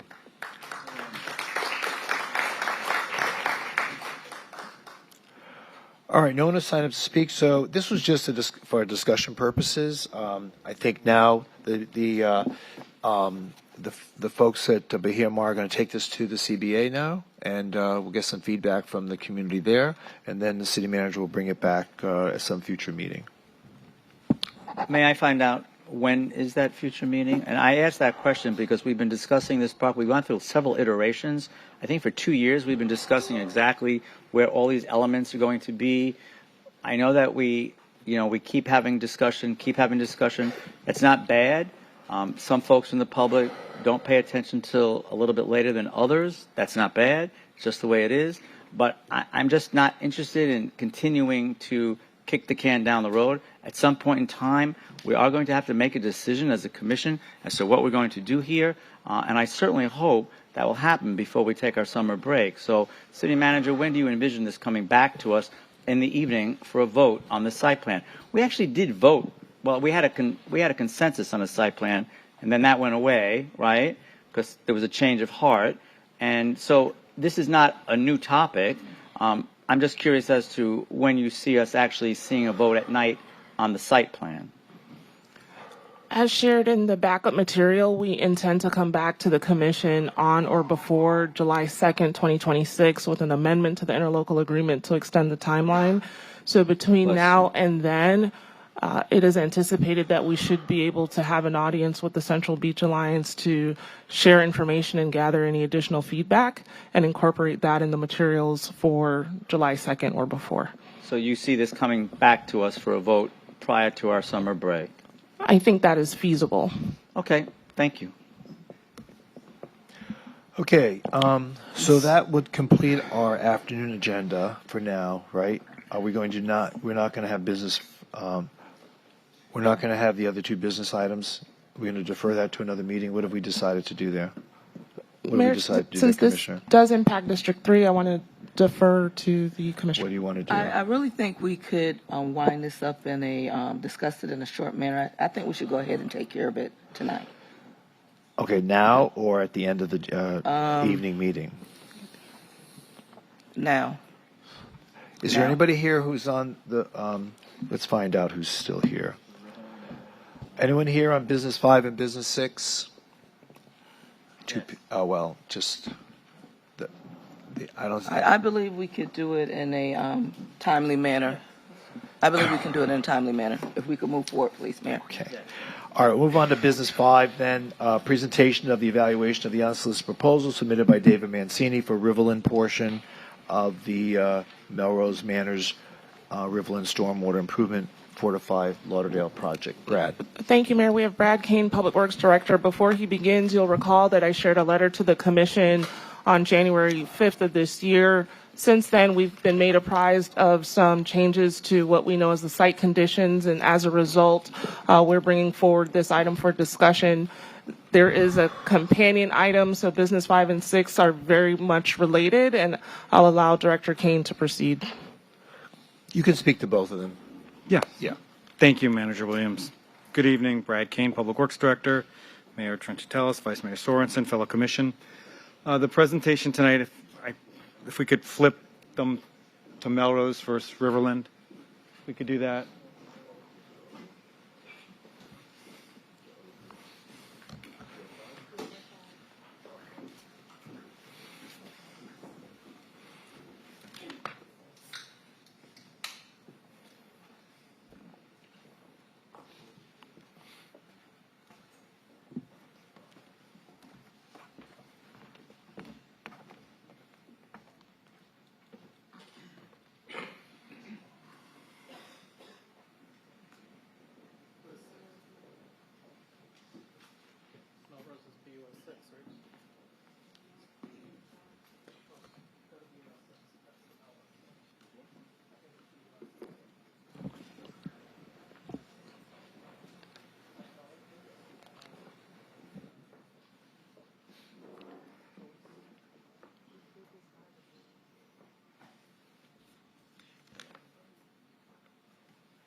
We good?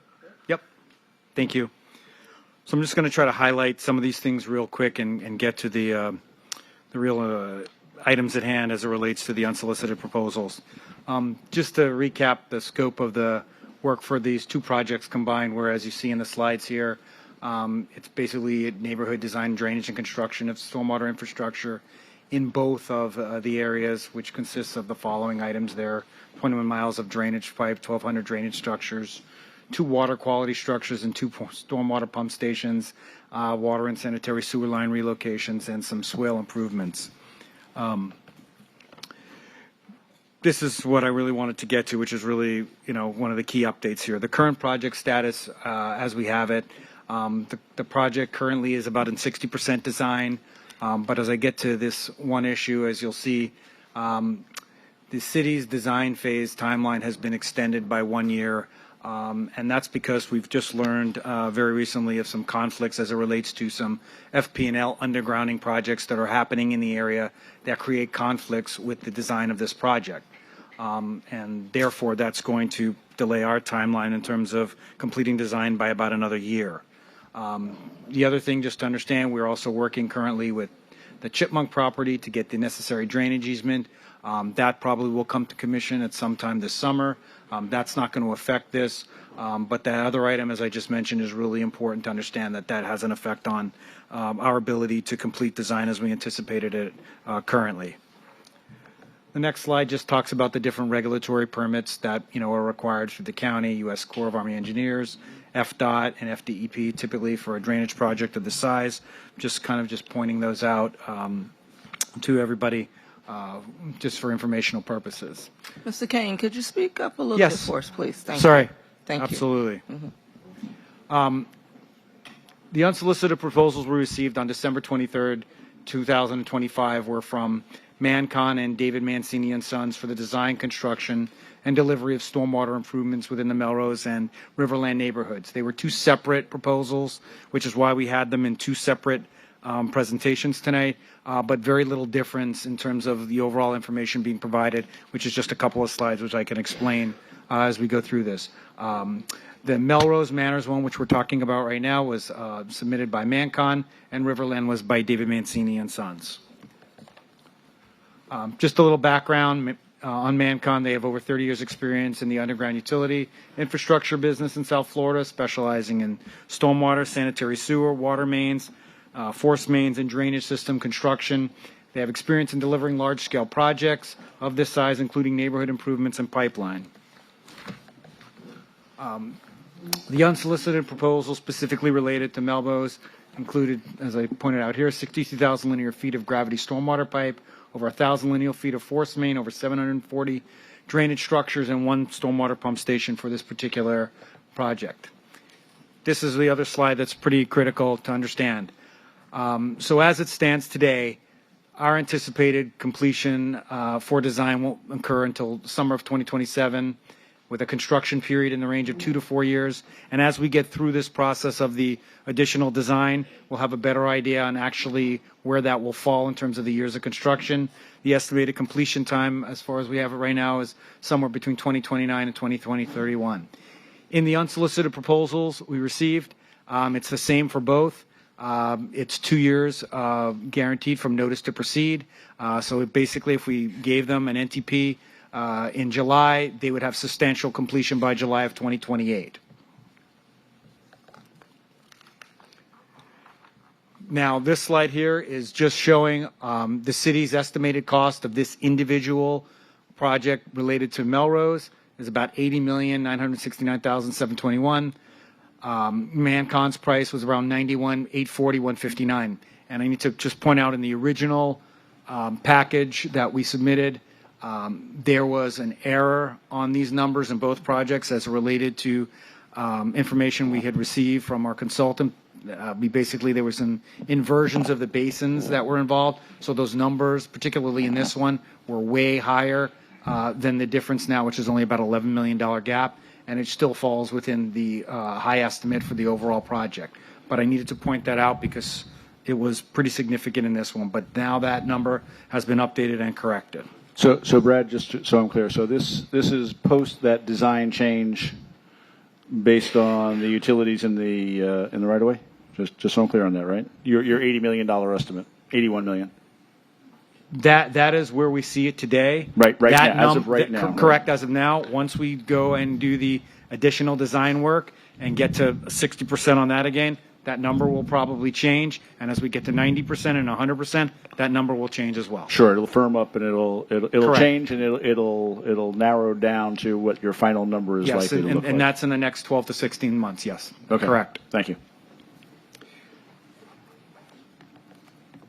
So we're at the point we're at today is for consideration from the City Commission is some of the things that would go into the P3 if it was accepted. We are looking at putting in significant damages as it relates to liquidation. to encourage this project to be completed in a timely fashion. The contractor is guaranteeing the maximum price with no change orders, and that would be negotiated in the agreement. And all permitting from regulatory agencies have to be obtained before any construction on these projects. And that's the same for both projects. But we would negotiate separate agreements for each one based upon the scope of work. So the next steps at this point would be either to reject the unsolicited proposal, continue advancing with the current design bid build approach, utilizing the city's upcoming pre-qualified contractors list for this project and for others, or we can accept the unsolicited, proceed in accordance with the statutory requirements by advertising the proposal to invite competitive submission through a public notice competition period, which could be at minimum 21 days, or by conducting 2 public notice meetings to present the proposal, receive public input, and make a determination of public interest. And that's what we're looking for guidance on today from the City Commission. Quick question. So on page 9, it says the city estimate was $84 million for Riverland, but the contractor's proposal came in at 79. So I haven't got to that proposal. This is specifically talking about Melrose. It says city estimate $84,050,000, and then it says, and that's the same number for Riverland. Am I not reading this correctly? There is updated numbers for Riverland too, which I'm not on yet, and those numbers have varied. There's the variables. So is the contractor's proposal greater than or lesser than the city's estimate? It's greater than in both.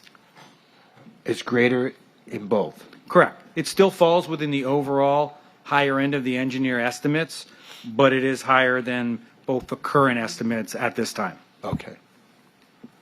But Brad, wouldn't we also be then subject to an increase because of the time delay that we would be going through, waiting for all the other stuff to fall into place? In other words, you can't really use that number today. I think it would definitely increase. Correct.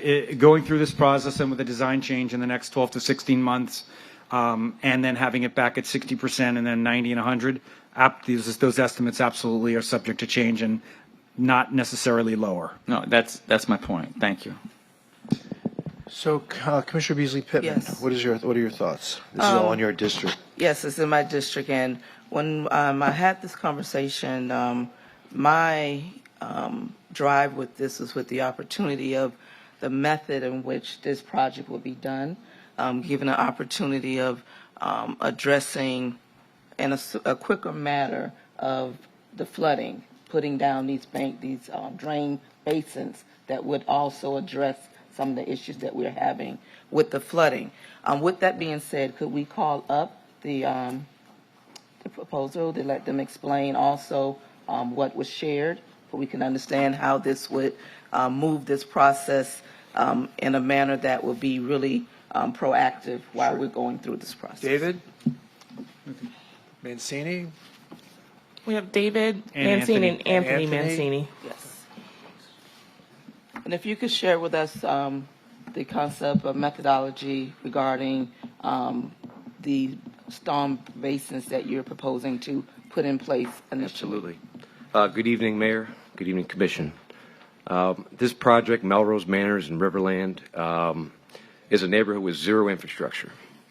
It is quite literally a bowl, just collecting water. There's nothing, there's nowhere for the water to go. So our first task and our first sequence, if we're awarded this project and we advance into construction, would be immediately implementing protective measures for this rain season that would stay into effect in the next rain season until the project is complete and the lift station is fully operational. It may not prevent, but it will definitely help in a major rain event. Where do you see the water flowing into? What we would do is in the low-lying areas in these neighborhoods, we would drop catch basins in these neighborhoods, and then we would set up temporary pumps where we would divert water from the low-lying areas directly out into FDOT right-of-way, instead of using, as you remember, the large pump trucks that are maybe 1/15 the capacity of these pumps. When you say FDOT right away, why don't you put that into simple terms to me?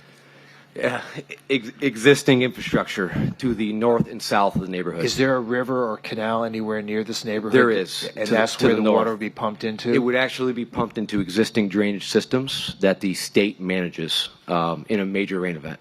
It would push the water out of the neighborhood. Okay. That's all I wanted to Yes, know. sir. Thank you.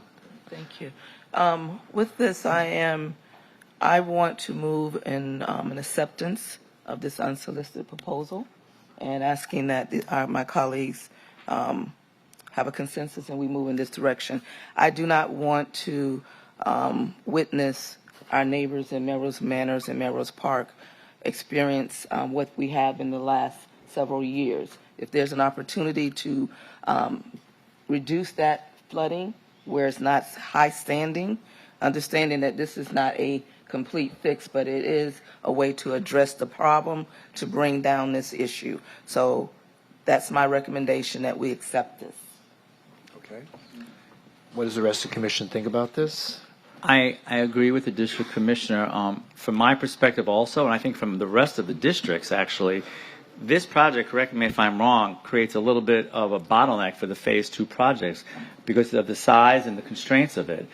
If we don't expedite this and move in this direction with the unsolicited proposal, I'm afraid that our delays of at least another year to a year and a half just to get through all of our design phases will just create an awful bottleneck for all of the rest of the Phase 2 projects in all of our districts, including more in District 3. So I really think this doesn't just behoove District 3 immediately, but it also helps the entire city in making sure that our Tranche 2 projects are moving smoothly ahead. Any other comments? Yeah, Mayor, I completely support Commissioner Beasley Pittman, and we need to move as quickly and efficiently as possible towards infrastructure, and this is vital. So I'm happy to support and excited about moving forward with infrastructure. Okay. So, thank you, Mayor. So, we had an opportunity to chat this morning. So let's talk about some of the things we discussed this morning. As I shared with you, I'm not a big fan of P3s for what's otherwise a very basic project. You know, P3s should be limited to those things that are somewhat unique in nature. Now, as I said to you, and I'll say it publicly, these are great companies. We've used them for a lot of projects before. I'm very comfortable with the companies involved. That's not the issue.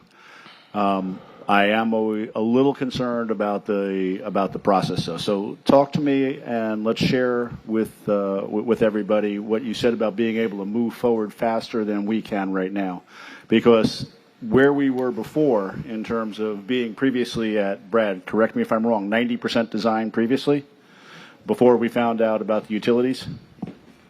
60. I thought we were at 90 with the previous design. We were at 90% design before we found out about the utilities, infrastructure assets. right? Prior to correct. Right. So, and I know these proposals had come in earlier, and I will tell you candidly, I would not have been at all willing to consider doing a P3 when we were at 90% design. We were ready to go out on the street, and so it would have made absolutely no sense. I'm willing to consider it now because of the argument that's made about advancing this and the time it's going to take for us to get to 90% design before we can go out to bid. So tell us a little bit about what we talked about earlier, about your willingness to move forward with this at your risk, because I think that's a very important aspect for me. Sure, go ahead, Dave. Yeah, so if this is approved, we will be taking it on in a design build format. And by that alone, we will take over the design. The city will hand us where they're at today, and we will plan to break it up in phases to be able to accelerate getting that infrastructure in the ground within 3 months, having actual pipe and structures installed in the neighborhood, which in the event of a rainstorm, what happens now, there's nowhere to drop a pump. So there's no infrastructure in the neighborhood as it sits right now. So if anybody lives in Melrose, when it's a heavy rainstorm, you see they're using the vac truck pump trucks because that only needs a couple inches of headwater to be able to suck the water and dispose of it outside the neighborhood. But in changing that to a design build, we can install, do the design in phases, smaller phases, rather than designing the entire project and putting that out for bid. We can design one critical block, get those pipe and structures installed quickly, much faster than the whole project's permitting. And as a result, in a rainstorm, be able to drop our pumps into that infrastructure that we install quickly and be able to pump the water out of the neighborhood much faster. Okay, and we were also talking that we're looking at this as basically a GMP with a CM at risk. So basically, you guys are going to own your price. We own it. Yes, so sir. Oil goes up to $140 a barrel. We're in trouble. You still own the price, right? Yes, sir. Okay.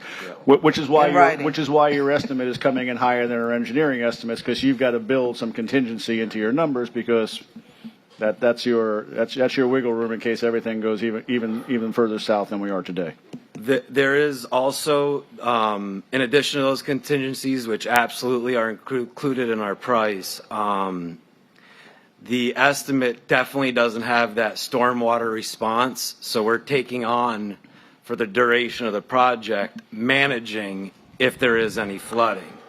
And that's the one thing we didn't get a chance to discuss today, and I wanted to ask you about. So storm-related events, I mean, obviously anything other than a hurricane, force majeure, but just regular weather.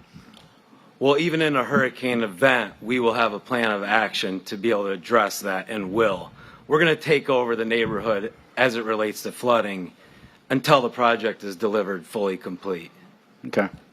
Well, again, as I said to you earlier today, for this kind of a project, I would not have been in favor of it previously, but given the fact that we're looking at a 16-month setback, I think it makes sense for the neighborhood to do this, so I'm comfortable with moving it forward.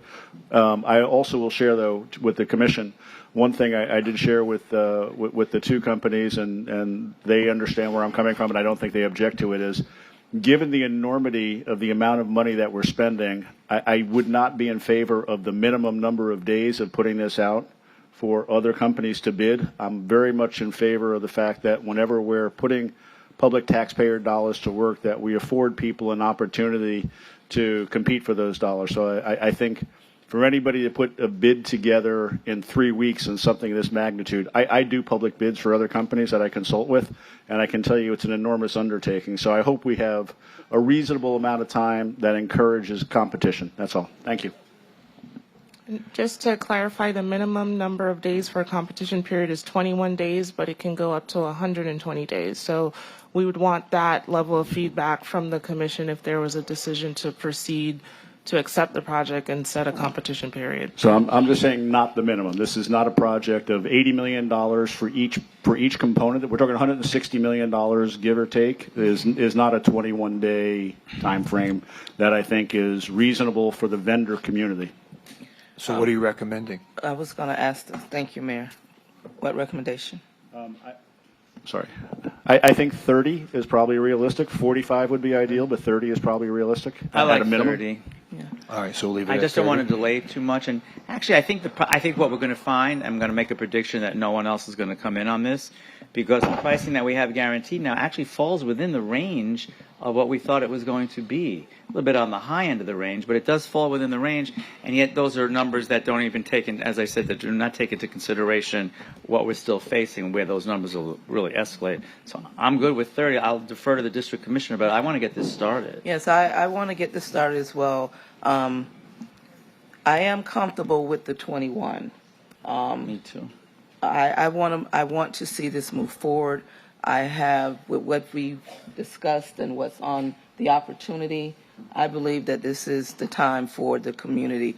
It may be considered, 9 days, but 21 days to me is comfortable. I want to move forward for our community can feel comfortable. You know, every time it rains, we're getting these phone calls about the water, being fearful of the storm. So if there's anything that I can do to represent, to alleviate that, I believe this is the way to go. So I'm representing 21. Me too. All right, so 30, 21. Agreed. I agree with 21. 21. Okay. All right, before we move on, City Manager, can I ask a couple questions? How are we paying for this? Is this a 30-year bond? So for all of our Fortify Lauderdale projects, we utilize bond revenue. Is that a 30-year bond? We have several issuances. There's actually one on your agenda tonight for phase 2.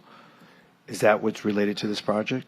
We already have some funding in place for this project as it's related to phase 1. Okay, so, and how long does that bond period usually last? I have Yvette Matthews coming forward with that detail. Sorry, I don't have it right in front of me, but usually we're doing 30-year bonds on 30-year items. bonds, right.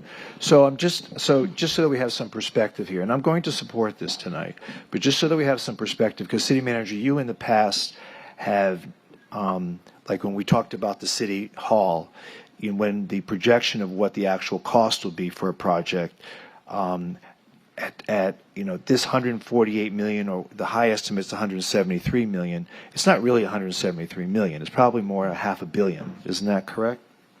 Where are you going? Where'd you go with that?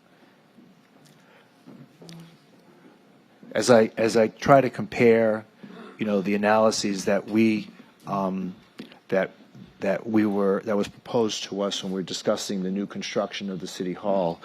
The City Hall was estimated at I think it was the $200 million mark. You estimated it was going to cost over $700 million. So the reality is that this Melrose Manors Riverland storm mitigation project is not really 148, and it's not really 173. It's really $500 million. Isn't that correct? Yeah, and Mayor, the important thing to note was the City Hall $720 million was inclusive both of the debt service, the developer's equity, as well as the O&M costs, which were $6 million a year. I like to do it's kind of like with your mortgage, right? So you take a mortgage out on your house, it's for a certain price. You should, in your mind, at least double it, because by the time you're done paying for it, it usually with the interest costs will end up costing almost double the cost. And so it's a similar situation when we issue bonds. We do pay a debt service. We're very fortunate that because of our strong credit rating, it usually is at a favorable rate. But you're right, there is interest costs that come along with issuing debt. Does this cost include operation and maintenance of the stormwater system? So we budget, as you look at our Stantec models each year in June, you'll notice that we budget for the expansion of the operations and maintenance of our stormwater system as we bring new projects online. So we've beefed up our staffing as well as the overall operating costs associated with the stormwater system. But these prices that are on page 9, they would not. They would do be not. specifically for the project. Right. And I just want to add that every time we do a bond issuance, we do indicate how much it will cost the city over the life. So whether it's 30 years, we share that information at that But time. this isn't a 30-year number. That's correct, but we do share that in other agenda items that speaks to the revenue that is supporting this project. But we don't highlight it ever like we did with City Hall, do we? So the point I'm trying to make is that in full disclosure, being transparent here, the public should know that this project is not the price that we see here. It's much more than that. And that's why when we talked about the City Hall, I thought that $720 million number was not only inaccurate, but was distracting from a credible conversation regarding the cost of a new City Hall, because it wasn't really $720 million. It was much less.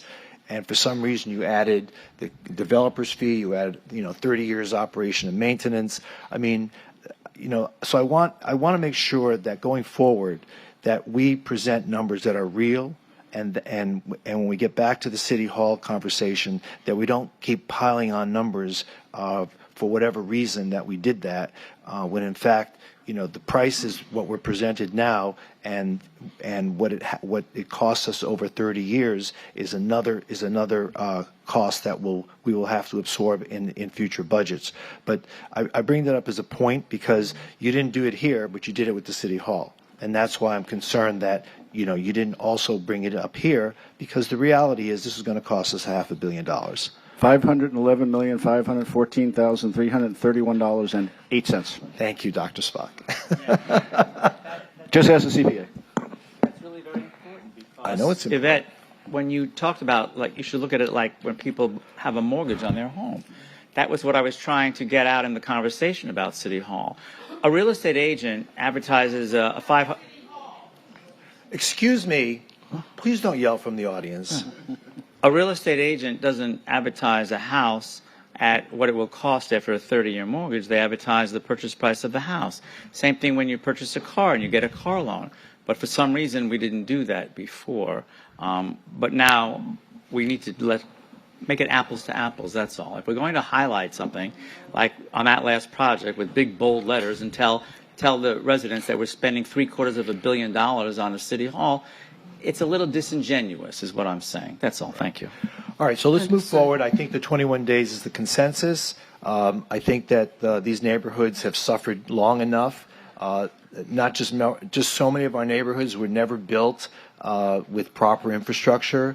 A lot of them were built on the cheap by the original developers, and now we're having to pay for it. But And I'm sorry, Mayor, and just to clarify, Melrose Manors was built without infrastructure that's at what all. I'm saying. They have zero. That's what I'm saying. Okay. All these neighborhoods were built on the cheap, without sidewalks, without stormwater, without pump stations, without a lot of things. And so just like a lot of the rest of the infrastructure in our city, we're making up for lost time, for failure to invest that we should have in the past. And, it's about time we do this, because I remember when I was campaigning in 2020 and we're standing in huge pools of water over in Melrose Manors because there was no infrastructure. And we had tremendous rain 3 days before the election. Lucky us.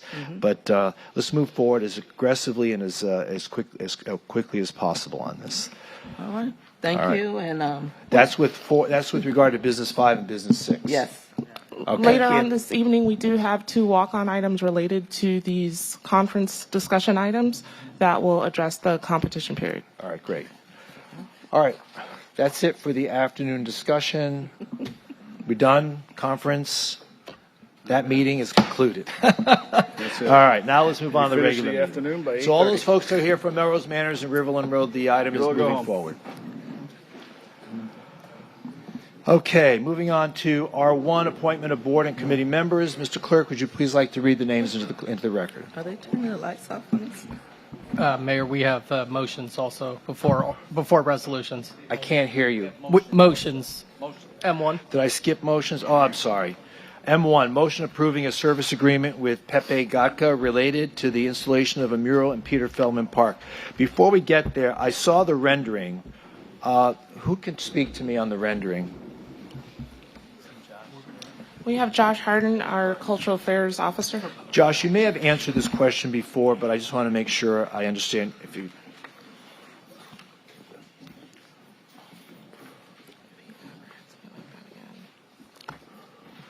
Josh, this rendering is not just one side, it's all sides? Because this is a significant amount of money we're paying for a mural, and I just want to make sure that we're not just paying, this amount of money for one side. So the same kind of artwork will appear on all 4 sides of this? Yes, sir, exactly. Okay. All right. Someone like to move the item? So moved. Do I hear a second? Second. Moved and seconded. Any questions regarding this? Josh, this is going to be finished in June? We're hoping so, yes, sir. It's been a long time. It has, yes, sir. Long time, so let's get Pepe moving. Absolutely. Thank you. Thank you so much. He's back in the country? He's Yes. back in the country. Yes. Thank you. Appreciate it. Thank you so much. Okay, please call the roll. Commissioner Herbst? Yes. Commissioner Glassman? Yes. Commissioner Beasley Pittman? Yes. Vice Mayor Sorensen? Yes. Mayor Trentalis? Yes, and M1's approved. M2, a motion approving an agreement pursuant to a multi-step procurement process, request for qualifications, pre-qualification for design build services, and so forth and so on. This is regarding Core Construction Services of Florida. This is regarding Fire Station number 13. No one has signed up to speak. Does anyone have any questions? No? Very excited about this, Mayor. Thank you. Yes, about time, right? Yeah, it's going to be excellent. Mayor, may I clarify that this also has to do with medical substation number 88? Yes. So the 2 Yep. facilities in one, and Fire Station 13 is the last of the 2004 fire bond projects. So we're very excited to see this come forward. Those projects, when I was commissioner, we voted to build all those fire stations for $20 million. It just shows you how long you've been around. Yeah. Yeah. And how long it costs us when we wait and delay like this. Right? Yep. Okay, it's been moved. Has it been seconded? Second. Okay. Please call the roll. Commissioner Herbst? Yes. Commissioner Glassman? Yes. Commissioner Beasley Pittman? Yes. Vice Mayor Sorensen? Yes. Mayor Trentalis? Yes, and M2 is approved. R1, now the appointment of board and committee members. Please read the names into the record. Thank you, Mayor. For tonight's resolution, Aviation Advisory Board, Louis Gava, nominated by Vice Mayor Sorensen. Board of Adjustment, Jay Scheckman, nominated by Vice Mayor Sorensen. Cemetery System Board of Trustees, Kelly Scurry, nominated by Vice Mayor Sorensen. Charter Revision Board, Michael Albetta, nominated by Commissioner Glassman. Economic Development Advisory Board, Elena Jean-Francois, nominated by Commissioner Beasley Pittman. And Marine Advisory Board, Theodore Morley, nominated by Vice Mayor Sorensen, and that rounds it out. Okay. Any other modifications or additions? There being none, would someone like to introduce the resolution? Introduced. Resolution has been introduced. Please call the roll. A resolution of the City Commission of the City of Fort Lauderdale, Florida, appointing or nominating, if applicable, board and committee members as set forth in the exhibit attached here to and made a part hereof. Commissioner Herbst? Yes. Commissioner Glassman? Yes. Commissioner Beasley Pittman? Yes. Vice Mayor Sorensen? Yes. Mayor Trentalis? Yes, and R1 is now approved. And I want to thank those individuals who have volunteered to sit on the board and committees. Thank you for your commitment to our city. R2, resolution approving an interlocal agreement between the City of Fort Lauderdale and Broward County for a $3 million surtax grant match program for Breakers Avenue. When are we going to get Breakers done already? Excuse me, Mayor. Mayor, remember your first charrette in 2003? 2003? On Breakers Avenue? Well, it's only 23 years later. Almost the same amount of time we waited for Mary Brickell Avenue to get named, right? Almost the same amount of time. Yeah, I would be very happy to. Would you like to introduce the resolution? So pleased to move this resolution, yes. Okay. Any questions with regard to this? There being none, please call the roll. A resolution of the City Commission of the City of Fort Lauderdale, Florida, approving an interlocal surtax funding agreement for City of Fort Lauderdale between the City of Fort Lauderdale and Broward County for the Breakers Avenue Resiliency and Traffic Improvement Surtax Grant Match Program, authorizing the city manager to execute the interlocal agreement and any required documents associated with the interlocal agreement and providing for an effective date. Commissioner Herbst? Yes. Commissioner Glassman? Yes. Commissioner Beasley Pittman? Yes. Vice Mayor Sorensen? Yes. Mayor Trentalis? Yes, and R2 is approved. R3, resolution approving a grant agreement with the Florida Department of Transportation for $1 million, state appropriation for the Las Olas Boulevard safety improvements and Americans with Disabilities upgrades, the western corridor from Andrews Avenue to 17th Avenue. No one has signed up to speak. Someone please introduce the resolution. I'll introduce it, Mayor, and just thank city staff, Transportation and Mobility, Milosh, the whole team. This is going to be a fantastic improvement for those with disabilities and challenges, and also for all folks on 17th. So thank you. Okay. Resolution has been introduced. Please call the roll. A resolution, City Commission of the City of Fort Lauderdale, Florida, approving a state-funded grant agreement with the State of Florida Department of Transportation, authorizing the acceptance of the grant funds from the Florida Department of Transportation in the amount of $1 million for the construction of the Las Olas Boulevard safety improvements with American with Disabilities Act upgrades, and authorizing the city manager to execute the grant agreement and any and all documents necessary or incidental to accept such grant funding on behalf of the City of Fort Lauderdale, Florida, and providing for an effective date. Commissioner Herbst? Yes. Commissioner Glassman? Yes. Commissioner Beasley Pittman? Yes. Vice Mayor Sorensen? Yes. Mayor Trentalis? Yes, and that item is now approved. R4, resolution approving a grant agreement with the U.S. Department of Housing and Urban Development for the construction of the Breakers Avenue Resiliency and Traffic Improvements Project in the amount of $850,000. One person has signed up to speak. Is Mr. Joe Askerberg still here? He is not. Okay. Anyone else wish to speak on this item? There being no one, would someone like to introduce the resolution? Yes, sir. This is a companion to that. Thank you to the federal government and Congressman Moskowitz for all of his help in getting us these funds for the Breakers Avenue project. Please call the roll. A resolution of the City Commission of the City of Fort Lauderdale, Florida, approving a grant agreement and authorizing the acceptance of the grant funds from the United States Department of Housing and Urban Development for the Breakers Avenue Resiliency and Traffic Improvements Project in the amount in the City of Fort Lauderdale, Florida, in the amount of $850,000, delegating authority to the city manager to execute the grant agreement and any and all documents necessary or incidental to acceptance of such grant funding on behalf of the City of Fort Lauderdale, Florida, and providing for an effective date. Commissioner Herbst? Yes. Commissioner Glassman? Yes. Commissioner Beasley Pittman? Yes. Vice Mayor Sorensen? Yes. Mayor Trentalis? Yes, and that item is now approved.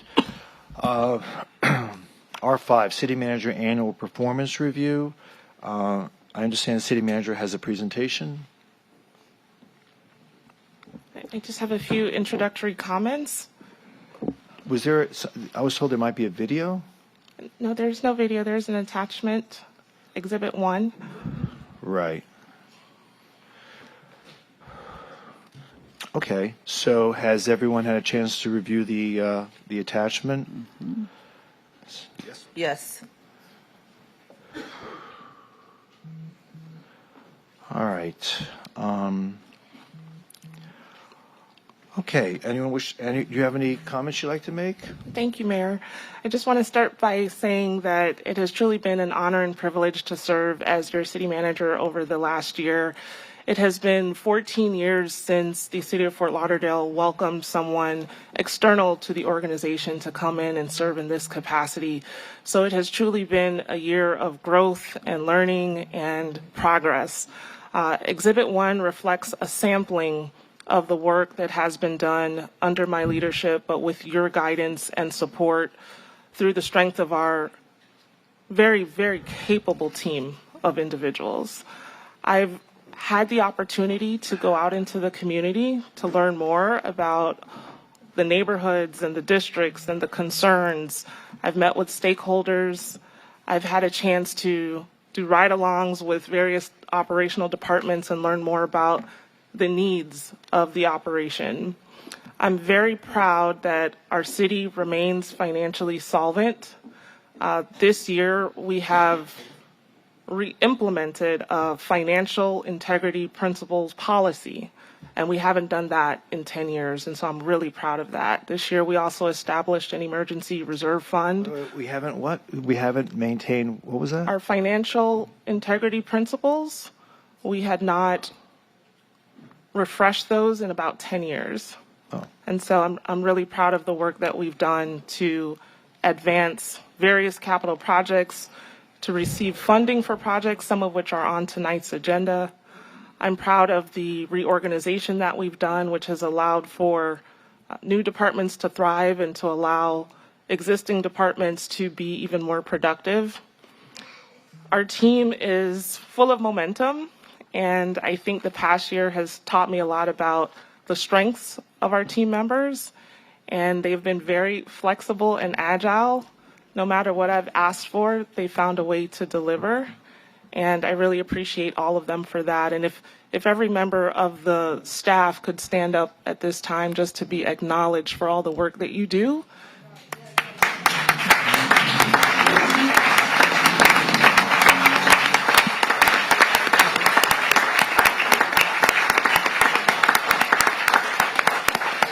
So this is not just my performance evaluation, it's truly a reflection of the team and the way that each and every team member contributes to our success. And so I appreciate any feedback that you may have. We're all a work in progress, and I'm truly proud of our efforts to date, and I know this is only the beginning of more positivity to come. So thank you. All right. So a number of people have signed up to speak. So before the commission has their conversation, why don't we just listen to the public? I'll call your names by threes. Gerald Nesbitt, Senior, Dudley Harvard, and Ted and Sarah. Is Gerald Nesbitt here? He left. Is Dudley here? Oh, come on up. And then Ted and Sarah. Okay. Gerald left. This is Dudley, right? Yeah, this is Dudley.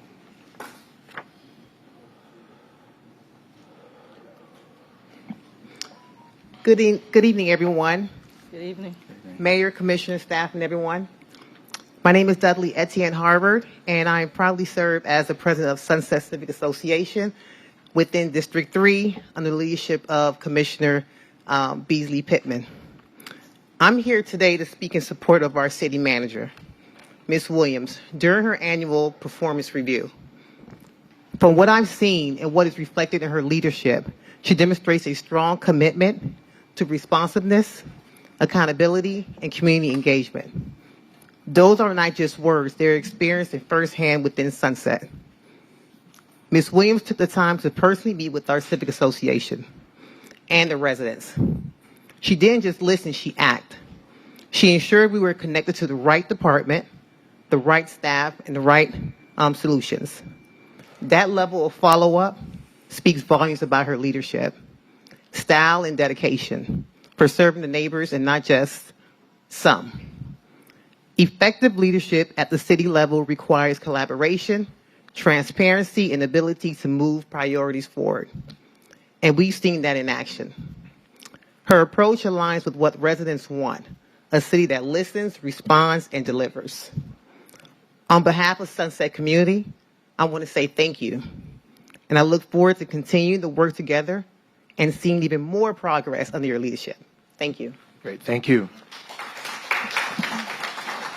Ted and Sarah, followed by Steve Whitten, followed by Dr. John Hill. Ted and Sarah, President of River Oaks. I didn't plan on speaking twice tonight. I thought I was one in the afternoon and one in the evening. But I just want to say, you know, River Oaks, we have a strange relationship with some city officials, you know, especially in the past, and a few department heads refused to come to River Oaks to our civic association, meaning because they claimed there was a hostile environment. But I just want to say that we had Raquel very early when she was hired, and we weren't the first. I know downtown was, but we were right there, number 2 or 3. And let me tell you, from that day on, she really wowed our civic association. And the key, not only that, it was the people that she has brought with her. Let me tell you, I was speaking with Brad Kane over this past weekend about the rain because, you know, from River Oaks, we have a flooding problem. I reached right out to him, and he reached right back to me.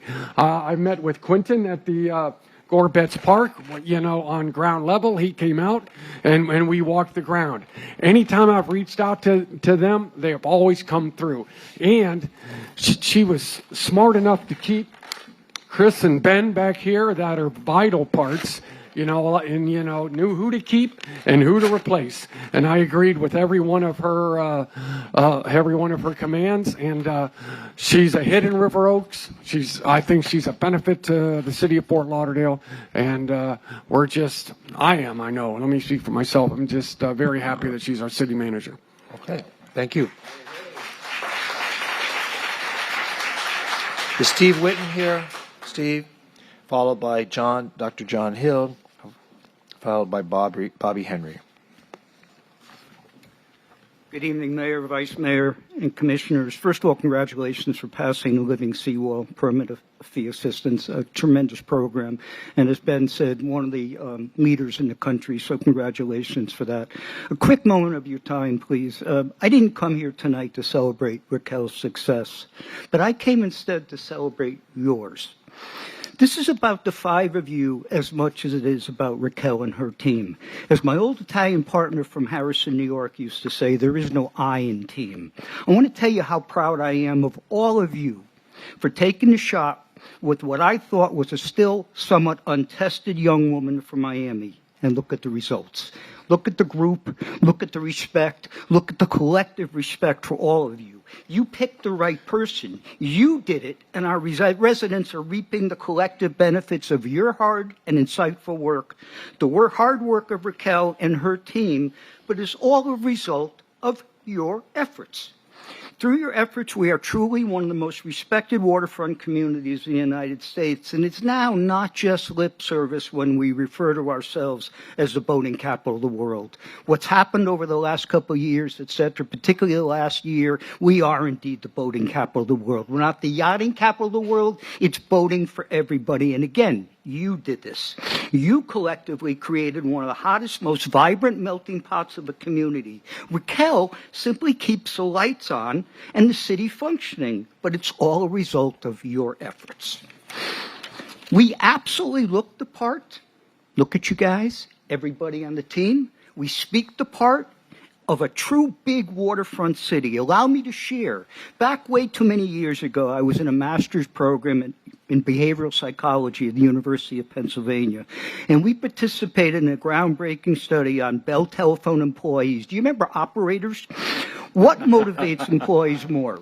Is it more money? Or is it acknowledgement? It turned out the extra dollar or so wasn't nearly as important as acknowledging somebody for their outstanding efforts, aka a job well done. We definitely all use some additional pats on the back, no gratuitous bullshit, but some simple acknowledgments of people for jobs well done. I'd like to suggest we take a moment to applaud what Raquel and her team have accomplished, but even more importantly, what this group has accomplished. I can't wait to see what the next 12 months hold for the city under your collective leadership, everybody's leadership. Come on, everyone. Let's get up and applaud Raquel and the 5 bosses on the day. Terrific job. Thank you.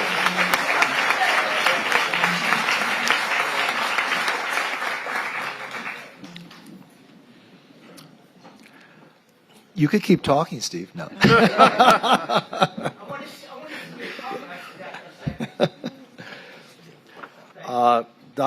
Is Dr. Hill here?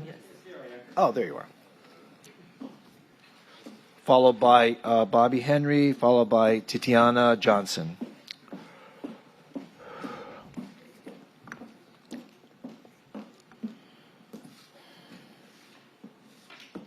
Honorable Mayor, Commissioners, and special kudos to Commissioner Beasley of District 3, of which I'm in. I apologize because I have some laryngeal problems with my throat here and trying to vocalize, so I hope that I can make some lucidity in you guys understanding what I'm saying. I'm Dr. John H. Mizell Hill III, an offspring of one of the most influential black families here in Broward County, the Hill Mizell family. I am a retired medical professor in anatomical sciences, mortuary science professor, FIU adjunct professor in the College of Public Health and environmental toxicology. This is my very beautiful daughter, which I'm so proud of. She's, well, the mayor will let me talk. He'll let me talk. I'll be patient here. So, I'd like to say something very complimentary about our city manager. That's why I'm here. I love Raquel Williams for her exceptional leadership and dedication to our city. Hats off to you. Her constant guidance, fortitude, thoughtful making decisions, and the complete transparency to forwarding our city into significant and very, very advantageous and progressive manners. Through dedication, through... Okay, all right. Well, anyway, we commend her, and we have really have appreciated her services to the city, and we hope she continues to do the work that she's done. Thank you very much. Thank you.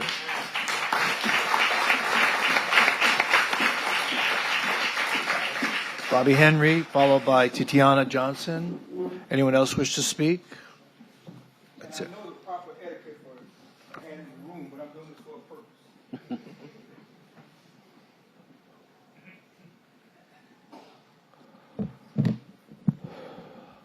Good evening to everybody. Mayor, Vice Mayor, and the entire commission staff, and to everybody in the room.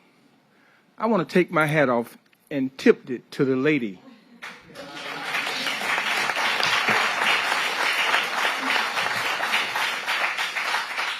I was trying to find 3 things that you did, but instead I got 7. I'm not going to read them. You talked about them tonight. What I want to say, on behalf of my family, my sister's over there, we're another one of those families in the community that is exceedingly proud to be a part of this. And city manager, your staff, and all of its diversity speaks to where this community, this city can go. And you can take some credit for that. The gentleman before me, he said it best. Because of you all who's sitting up here, you made it possible. She couldn't do it alone. So you all need to be commended. And we all need to understand what it means to have diversity as a team.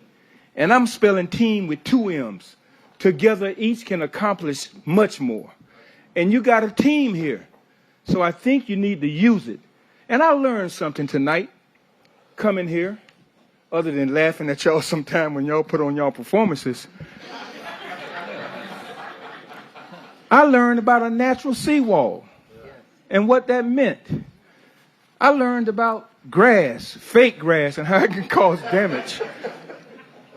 I learned how people who can disagree and in the end agree to get something done. And that's what it's all about. So I want to say to the community, don't let this be your last time coming here. And don't be afraid to have a difference. It's okay for us to have a difference, to be different. That's okay. So you mashing the button on me, are you? Thank you. The band's going to play. The band's going to play in a couple seconds. And again, thank you so very much. And Miss Williams, keep it up. We got your back. Ms. Johnson. Good evening. Go ahead. Good evening, everyone. Today, I rise to speak in support of someone who is not only making a Could you pull that microphone down a little bit? Yes. Pull it down a little bit more. Get it right. There you go. Yeah. Okay. Good evening, everyone. Today, I rise to speak in support of someone who is not only making a difference, but redefining what true service to a city and community looks like. In every neighborhood, there are people who talk about change, and then there are those who do the work. The individual we're recognizing today falls firmly in that second category. Working as a city worker in this space, she carries not just the weight of responsibility, but the hopes, voices, and lived experiences of many too often go unheard. And yet they don't just show up, they show out. They show up when resources are limited. They show up when challenges feel overwhelming. They show up when others step back. But more importantly, she shows results. Because of her dedication, families are being supported, voices are being amplified, and doors that once felt closed are now opening. They are building trust where there was doubt, creating opportunity where there was scarcity, and inspiring others to believe that real change is possible.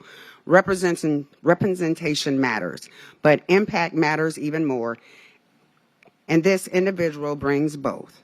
She reminds us that leadership is not about titles, it's about service, it's about consistency, it's about having the courage to stand in spaces when you may be the only one and still choosing to give all for the greater good. So today we don't just acknowledge her, we stand in full support, we support her vision, support her work, and we commit to standing alongside her, because when one person is doing great things for the community and city, it's up to all of us to uplift, protect, and continue that momentum. Let's not just applaud her efforts, but let's match her energy. Thank you. Thank you. Does anyone else wish to speak? Okay.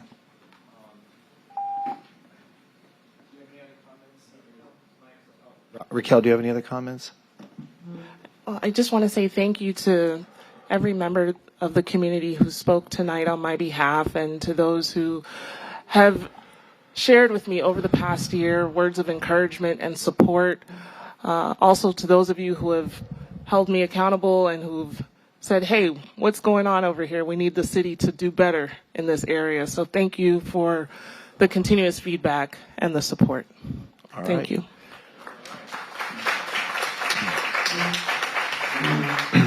So before I open it up to the commission, and I'm sure everyone on the commission would like to say something, I think that listening to the public here tonight has been very helpful in understanding the image and the impression that you have given the community, and since you've been here a little over 1 year now, and I think that's important because I think that people look up to you as a role model, and having come from Miami-Dade and now here in our city, people continue to want to see people from their community rise to levels of leadership and importance, and want to see them succeed. And I think we all want to see everyone succeed. The thing is that, and I'll tell you, I have to agree with the person who made the comment that you brought a lot of very quality people to our city.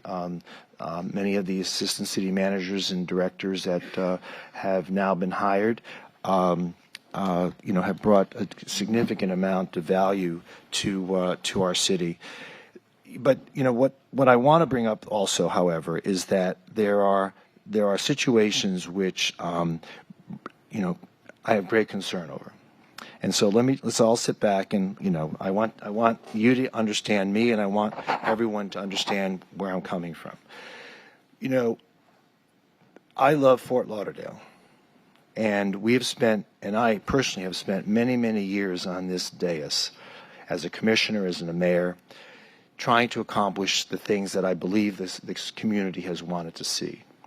And we have made great strides, starting from, sports arenas, sports centers, underground infrastructure, getting us through COVID.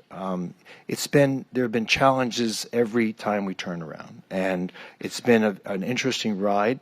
And I have to say that this commission, in its different forms, have really risen to the task of trying to accomplish the things that needed to get done. And so we set that standard, and we set those goals, and it's really the purpose of a city manager to fulfill those goals, and so to that extent, I think it's important for us to understand that. Personally, I feel that a number of the things that this commission has asked the city manager to fulfill, realistic efforts have been made. But I also want you to understand my frustration in seeing a number of things that were not fulfilled, and it's very difficult for me to continue to stay on this path and not be able to verbalize my frustration in some of the things that, I feel that when the commission says something, the city manager responsibility is to fulfill those responsibilities. And one of those things is understanding how this commission does business.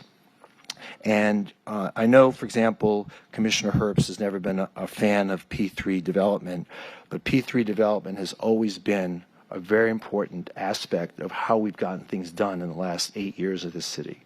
In fact, when it was first introduced by the state legislature as these unsolicited proposals, it's been a handy tool for the city in order to get things done. You've often fought against it, and you've verbalized it on many occasions to people, both within the city and without, how frustrated you are with the P3 approach. And in many cases, we have seen you fight back against trying to handle some of these projects from that perspective. And that's very frustrating for a commission that has made it a priority that the P3 process is very important to our city, and to see frustrations materialize because we thought we had a person who was going to work with us, not against us. And it's really important that the commission feel comfortable in knowing that its city manager is not working behind his back and having an alternative agenda that isn't consistent with her own vision. And I think that and I can go into detail, but right now I just want to talk in generalities because we have a lot ahead of us. We have a lot of projects we're trying to fulfill. I'm very happy we are going ahead on a P3 project with Mancini tonight. We've given direction to the commission, to the manager now to move forward on those projects. But it's been very frustrating in the past to try to work through those processes. Moreover, we have a concern about your relationship with our public safety departments. For the last several months, I've heard nothing but frustration and difficulty in your relationship with our public safety departments.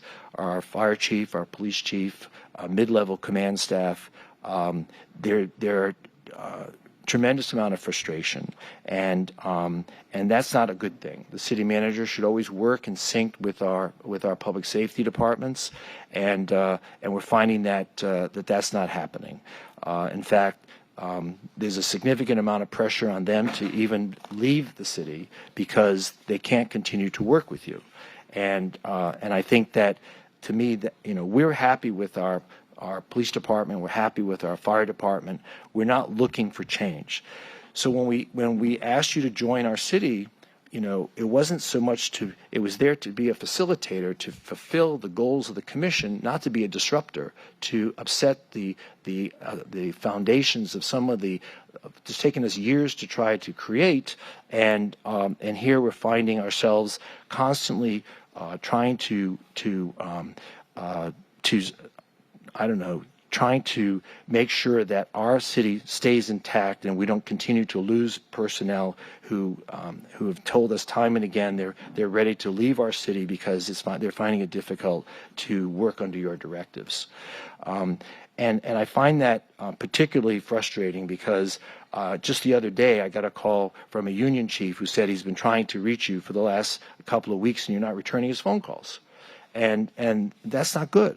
And that's not how we want to run our city, and it's disrespectful. And a lot of the community partners that we deal with, whether they be union people, whether they be people in other industries or other levels of government, continue to inform me that you've often been very dismissive of them, and you've often been unwilling to work with them. And that's not good because we spend years trying to build relationships in this city, and you come in here with a somewhat imperious attitude that has been very frustrating. I know. You should know what's going on, folks. I know. Well, I think you should hear it because this is what's going on. Okay. And so for that reason, it's alarming that we are now at a crossroads as to our relationship with you and to determine whether or not what are our next steps. It's very frustrating because you've been very friendly towards me. You've shown compassion in many situations. You show up at a lot of events, and it's been welcoming because not all city managers have been that way. You have, you've directed your attention in places where before places have been ignored, but at the same time, we find that it's becoming, we're at a point in our governance that we have to make a decision where we're going from this point forward. Simply because I refuse to accept the fact that our public safety people are at their wits' end, and why that's happening and why that behavior and that relationship has occurred. It's never happened before in any of our city managers, and trust me, we've lived through a number of them in the last 8 years. But the reality is that it's not something that we can continue to sustain. So those are my initial remarks. But I want to just point out one other thing. There was a situation in which the NAACP had a press conference a couple weeks ago regarding an allegation of racism within our department. And I had asked you the day of that press conference whether you knew anything about it. And you said that you didn't know anything about it. But I have an email here that you received over a week prior to that news conference in which you were informed about it. And it's very clearly states that all the issues that arose that were stated in that news conference, and it created a very bad impression of our city because there were unsubstantiated allegations. Yet there was a press conference making those allegations. It made our police department look bad. It made our police chief look bad. And I don't know whether that was deliberate or whether it was indifference. But the reality is that I don't believe you were honest with us with regard to that moment. And why is that so important? It's so important because I love my city. I've spent years representing this city. And I don't want to know that I have a city manager that's prepared to throw someone under the bus and not try to work within the department and with our community to be able to resolve issues that I find extremely revolting. I think racism is a terrible thing, and I think that anything we could have done to avoid that situation should have been undertaken by your office, especially since, according to this email, you knew everything about it the week before. So before I ask you to respond, I'd like to hear from the other members of this commission. I'll start to my left. Commissioner Herbst, do you have any comments to make? I would like to. Thank you, Mayor. Wow, I was not aware of that, so this is news to me, and that's very disturbing, Raquel. Commissioner Herbst, could I interrupt you for a second? Yeah. The mayor just shared some very biting feedback of the city manager. So, Commissioner, I'd like the city manager to be afforded the opportunity to respond to that, if that's all right. Sure. Prior to us talking through, if that's all right, Commissioner Herbst. That's absolutely fine. I'd like to get a response to that. Thank you. Thank you. Thank you, Commissioner Herbst and Vice Mayor Sorensen. As it relates to the allegations of hostile work environment at the Fort Lauderdale Police Department, I was not aware that the NAACP was going to be holding a press conference to talk about those allegations. What I was aware of is that there were some concerns with an exam related to a sergeant's test. When I was made aware by our police chief of the concerns, I met with him, actually tried to give him some advice as to how to approach the situation and try to manage it and make it better. He actually was intending on putting out a statement to the entire police department, and he shared that statement with me, and I gave him some feedback on it. I in no way anticipated that it would become a press event.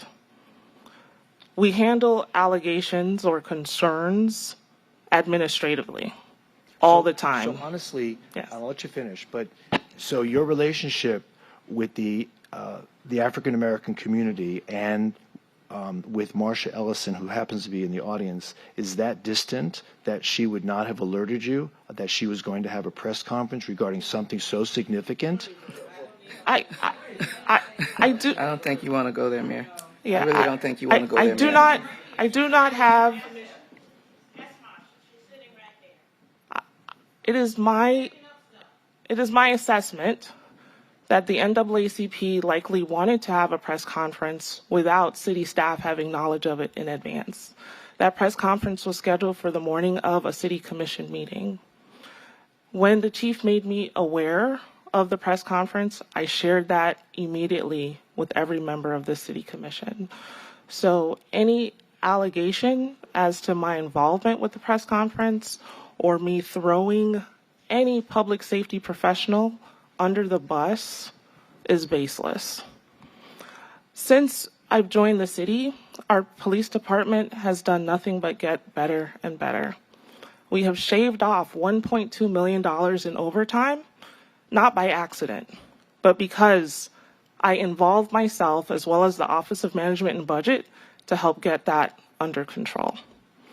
Since I joined the city, our police department is now sending crime stats to FDLE, something that was not happening on a regular basis prior to my inquiring about it. So all I've done over the past year is provided support. You can check from last year's decision packages as well as my most recent meeting with the police department, whereas I've been very supportive from a financial perspective and from a guidance perspective where necessary. Our police department continues to make strides. Is it perfect? Absolutely not. No police department is. We're seeing our overall crime rate go down, but there's also areas that I think we all would like to see improve. That's what a city manager does. A city manager doesn't shy away, but I engage. Our police chief and fire chief know that they have my ear. I've actually scheduled weekly meetings with both of them to ensure that they have an opportunity to share with me whatever it is that may be a concern or a need. As to the fire department, also, I've been very supportive of the fire department. We've also shaved time, about $500,000 worth of overtime over the past year. They have been supported in every facet and capacity by me and the rest of the administrative team. In terms of public-private partnerships, I have no challenge with public-private partnerships. I will always work in the best interest of the city under the guidance and leadership of the Commission. Over this past year, major public-private partnerships have been advanced under my leadership, not by accident.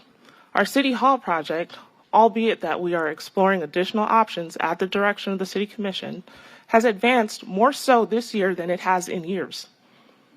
Again, that is because we've put our head down and we've done the work, and we continue to do the work with pride. In terms of any union reaching out to me, I'm not sure which union president that might be. I periodically have coffee with the FOP president, maybe every other month.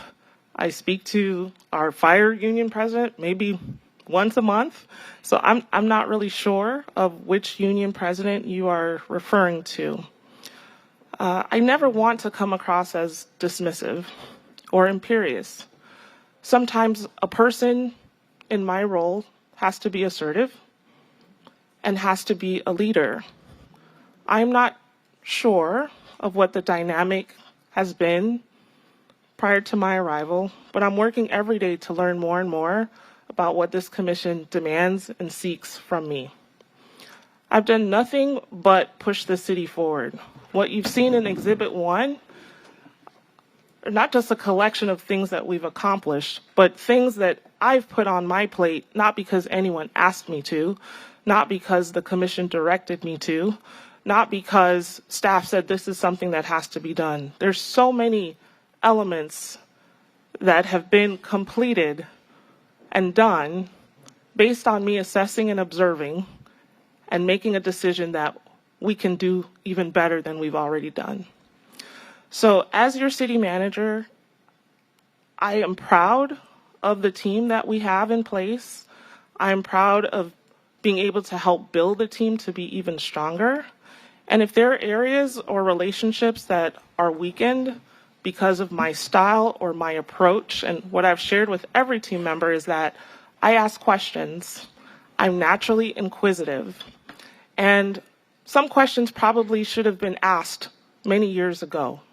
And I'm now asking them, not because I'm doing a gotcha, but it's because I want to help. I want to help. And so if it is that the commission has challenges with my style or my approach, just know that I'm amenable, I am flexible. It's great to hear the feedback. My goal is to continue to progress. Many of the items that you see here before you have lingered for years. We have pushed so many capital projects forward this year. We've cleaned up so many things. I spent the first 6 months just finding where the bodies are buried and addressing issues that have gone unaddressed. Did that cause me to have to keep my head down?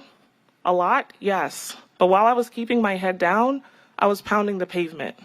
I was at every neighborhood association meeting, at every possible city-related event or function. I have dedicated so much of my time because it's required of me in this role, but also because I love service and I love what I do, and I'm committed to what I do. I don't ask anything of my team that I wouldn't do myself if I didn't have the time, or if I know they have the expertise, so maybe they're probably better at doing it. But my team knows how hard I work. They know how late I stay. They know that I'm up early, and they know that I'm committed. And I'm hoping that this commission knows that I'm committed as well. I would be disappointed to think that the commission may think otherwise. I have dedicated myself in terms of purchasing a home in this city, something required of me, and thankfully the commission offered a grace period in which for me to do so. I have ensured that we have left no stone unturned. I do not just keep the lights on. I push Fort Lauderdale forward. And I have taken that approach since day one. And hopefully that is acknowledged here today. If the fire chief or police chief is supportive of the statements made today, that would be the first that I'm hearing of it. I have never heard that either one of them wants to leave the city.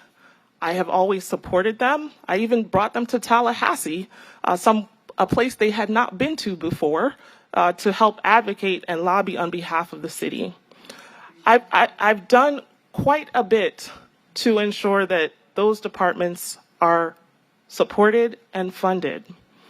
So I continue to be committed to leading with integrity and delivering excellence, something that I have said since day one.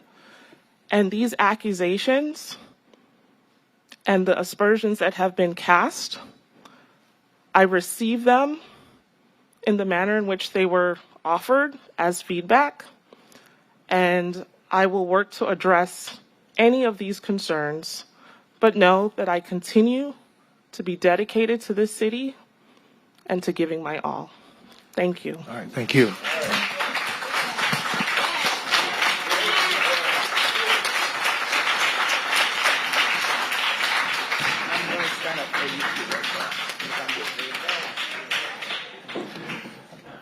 Commissioner Herbst, do you have any comments? So, again, as I was starting to say, thank you. Thank you for that explanation. I'd like to understand a little more about that, though. So what exactly did you know? When did you know? Because if you recall, as soon as I found out that the NAACP was going to be having this press conference, I immediately asked you, what's going on? And candidly, you weren't quite that forthcoming with me initially. You just said, there were different versions of it. I didn't realize at that time, and you weren't exactly, again, forthcoming with me, that you had been aware of this for at least a week prior. So and I'm surprised to hear that, because I would have expected you to have shared that with me, that you knew about this for a while. You said there was going to be an IA investigation, and as I told you, I wasn't interested in the IA investigation. I wanted to know what you knew at the time. Mm-hmm. So the sergeant's exam controversy, which is what I'll characterize it as, it was an evolving matter. The members of FLPD on all sides of the argument were providing their concerns at various moments in time. So it was an evolving situation. We even had a staff call, city attorney included, human resources, outside counsel, to determine how can we address this matter. Do we need to talk to Miami-Dade College, the folks who do the exam on our behalf? Do we need to talk to anyone in human resources that has some insight into this? And so when you asked me that day at the commission meeting after it was brought up from the dais, I had heard rumblings. None of it was substantiated, and I shared with you the advice that we had discussed at a team with counsel that because the NAACP had been asking for FDLE to step in and to investigate the matter, we thought the approach would be best handled by Internal Affairs in combination with our Office of Professional Standards to give somewhat of an outside element. Even at that time that I shared that with you, that was still evolving and not the final determination until I sent that to the City Commission via email. I think it was the following day. Right. So within police departments, from my experience, there's always something. There's usually some issue. And I've heard that with FLPD in the past, there have been issues surrounding exams, whether it's the lieutenant exam, sergeant's exam, and the police chief can probably attest to that. I view this as standard police operations, that there's always going to be someone wondering why they either made it on the list or didn't make it on the list. And someone, I believe, within the department has invested time in trying to find out if maybe someone cheated or someone had a greater opportunity than they did. I really don't know all the facts. To this date, I don't know all the facts, which is why Internal Affairs is looking into it. Did I want to have that conversation on the dais? Absolutely not. I do think it's embarrassing for Fort Lauderdale Police Department. I do think the press conference was embarrassing for the Fort Lauderdale Police Department. But I do expect that our police chief, when these matters come up, that he takes a proactive approach. And I think he did in this situation, and he actually came to me and shared it with me. However, I think the situation was far bigger than what he or I anticipated, and here we are today. So I in no way intended to keep any information back from the commission. This is very much an administrative situation, or at that time, it felt like an administrative situation, and it escalated into the media, unfortunately. So I'm less focused on the specifics of what we're talking about. What I'm more concerned about is if you were having meetings with the city attorney and talking to Miami-Dade College, this is the first time actually you've shared that with me. So what I'm concerned about is that I don't feel like you're being forthcoming with us, telling us what it is that you know. So I know that there's a lot of things you don't know. I certainly accept that there are things that are known, there are things that are unknown. What I expect is full and complete disclosure of the things that are known, and I don't think that I've gotten that from you, and I'm disappointed. When I ask you a question, when I ask you what do you know, I don't want half answers. I want full and complete answers. Here's everything I know as of right now, and when I know more, I will share it with you immediately. If you were meeting with the city attorney and you're talking to Miami-Dade College, that's a lot of activity, and I would have expected to have known that when this came up. So I'm disappointed with that. I will tell you, I haven't had these conversations with the chiefs, but I have talked to the rank and file, and I've shared this with you before. I can tell you that that they're unhappy. You know, I know there's been conversations about a vote of no confidence, and that concerns me greatly. You know, we've had this once or twice before in our history, going back over 30 years. You know, once when I was here, once I believe when the mayor was here prior to that. So I do know that the folks that wear the uniform in PD, I'm not talking about the executives, I'm not talking about the command staff, I'm talking about the guys that are out there, guys and ladies that are patrolling, are not happy. And that is a management issue that I do think you need to deal with. The other thing that concerned me today, and we didn't get a chance to talk about it, was the city auditor's report. There's an individual named in there who I have been talking with you about for the past year. And I've explained to you my feelings about the management, what's been going on, and you haven't addressed it.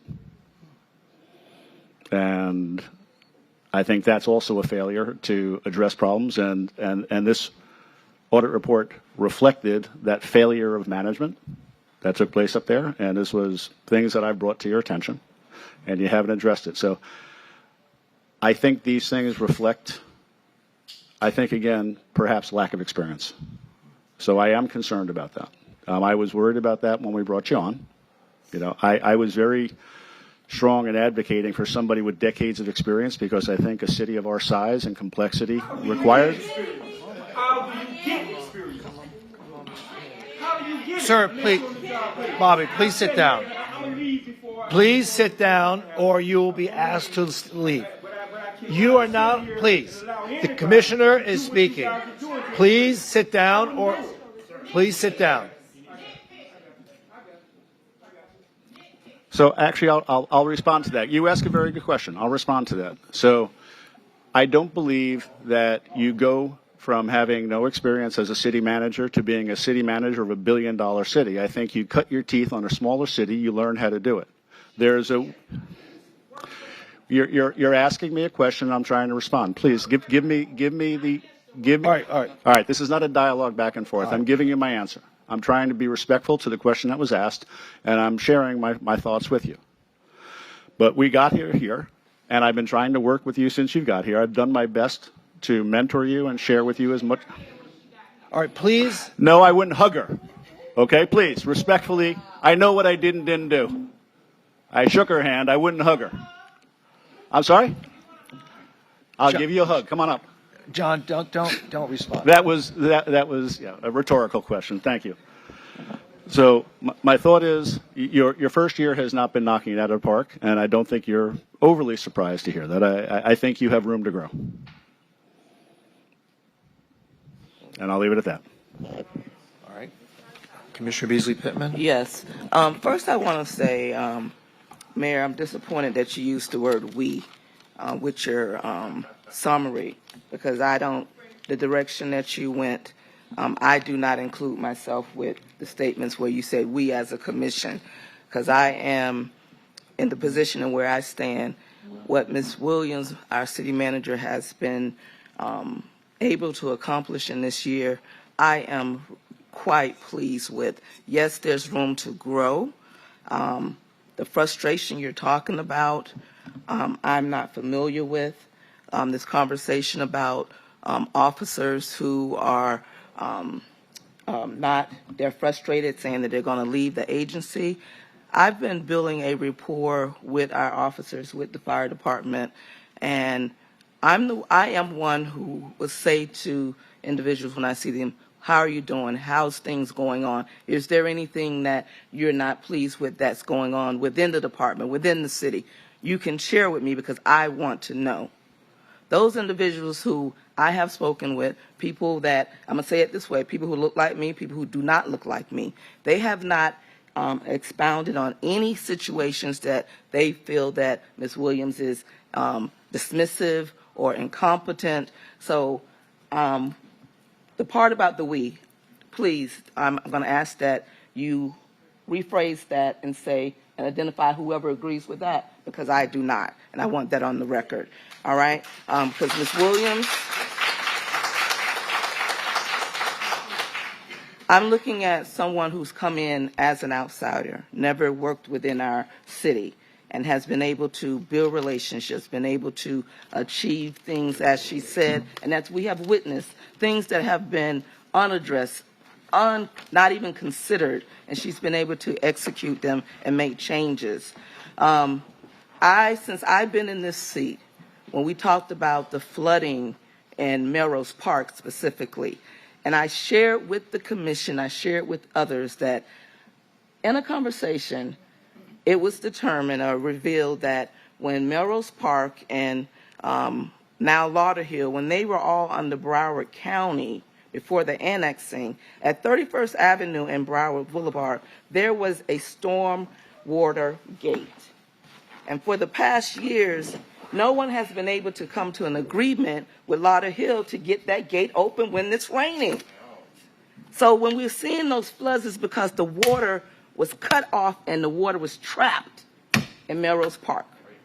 It took 5 years to get to a place that a conversation that City Manager Williams initiated, and now we have an agreement with Lauderdale to make sure that that storm water gate is open.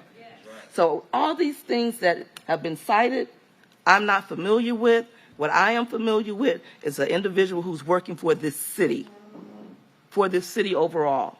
And I'm going to use the terms that I hear all the time. Where are these people that's complaining? I hear it every time. When I bring something forward or if I want to support something, where are the neighbors? Where are these individuals? I want to hear them. I want to hear these people who are saying that they are not happy with this city manager. Because there's no, right now, there's no proof with it. She's doing a great job. Yes, there's room for improvement. Yes, she's on the job. Yes, she's been answering our questions. And for me, yes, there's been some things that may have been some delay, but minimal. She's doing the job. And I'm going to say this. Let it fall where it fall. I'm offended. I am truly offended. A woman that's in this position, working for this city, and for us to discard, I'm offended. It's not acceptable. And even if you are frustrated, why are we waiting till tonight? 12 months. 12 months she's been in this position. In every other position, you give 3 months evaluation, 6 months, 9 months. Where haven't you said anything before tonight? To me, this is a shame. This is a shame, and it's an opportunity for us, or for some of us, to make a claim of what they don't like on a grandstand. We hired her. We have faith in her. So why would we put this out in an open atmosphere like this? Well, Commissioner, as you know, as you know, we are only allowed to discuss these things at these meetings. I agree, but you can also address with her. And I have. Okay. So, but you don't know that because you're not allowed to know that. You're only allowed to know what we discuss in public. But also at conference. Yes. At conference, we have an opportunity to bring up any item that we are not pleased with, anything that we want to discuss before. Correct. So, again, that was an opportunity, yes or no? If someone wanted to, the if best this opportunity to commission, discuss this was during a review process, and that's what we're here for. I understand that. However, why would we wait 12 months? Because this was her review date. Let me say what I said before. Yes. There has been 12 months. There have been opportunities along the way to bring up concerns that we have with our city manager. And to do this tonight at her annual review, to me, was a strategic tactic to discredit the work she's done in the 12 months. I think it should have been done in a different manner. Okay. Well, I respectfully disagree that I have not brought up my disagreement with her on certain matters that have come across us over the past year. And we don't have to go into detail right now. Don't. But there have been multiple times where I've disagreed with the city manager. I may not have been flailing my arms or yelling or screaming, but I have expressed myself. But it's not about me, okay? It's about what's best for the community. So, Commissioner Glassman, do you have any comments? Yes, I wasn't finished. I'm sorry. Go ahead. Commissioner Okay, and I also wanted to say, with this, I'm hoping that the direction of this conversation is one that we are going to support our city manager moving forward, give an opportunity for growth and change. This is not the time to be a commission that says we're going to now look for a new city manager. We look like individuals who are dysfunctional. How many city managers have we had in the last 10 years? Okay. I am finished now, Mayor. Thank you. Okay. Commissioner Glassman. Yes. Thank you, Mayor. City manager, you and I have had a lot of conversations, right? I have not been shy, and you have not been shy. I wouldn't want your job for anything, okay? Not at all. Excuse me, please. Can we just talk and respect each other? That would be so nice. I have always told you when I had I have a very busy district, and you know that. There is so much happening in District 2, and you know that. And I'm not going to go into everything that we've had a conversation about with, because you know exactly what's on my mind every step of the way. The first bump in the road that we had together over a project, we went out to lunch, we discussed, we sat there for 3 hours. We went through everything. I am hearing little bits and pieces from my colleagues, and I'm agreeing with little bits and pieces of everyone that's speaking. because I've heard the same things. I mean, I'm sure the mayor's not the only one who's hearing from people. We've all heard these things. So do I think there's room for improvement? Yes, I do. But I think what I've always been telling you is what I think can be improved upon. We have to make this work. We have to make this work. I know you're working really hard, and I want this city to just keep moving forward. But I also want you to know that I'm always going to be honest with you. I always have been honest with you. Whenever I've been disappointed, whenever I've been upset about something in my district, I let you know immediately. And then we get to work together on it. But that doesn't mean that everything's perfect. This, I'm sure, has not been easy to listen to all of this, but it's been an honest conversation. But we have to get to a point where everyone has that trust. We have to get to a point where everyone feels that they're not being pressed on. Everyone in this city, the entire staff, has got to feel not just listened to and appreciated, but they have to feel room to breathe. They have to feel not necessarily beaten on. So if they feel that, that's what they feel. I can't change that. You can change that. I don't have that one-to-one relationship on a daily basis with everybody.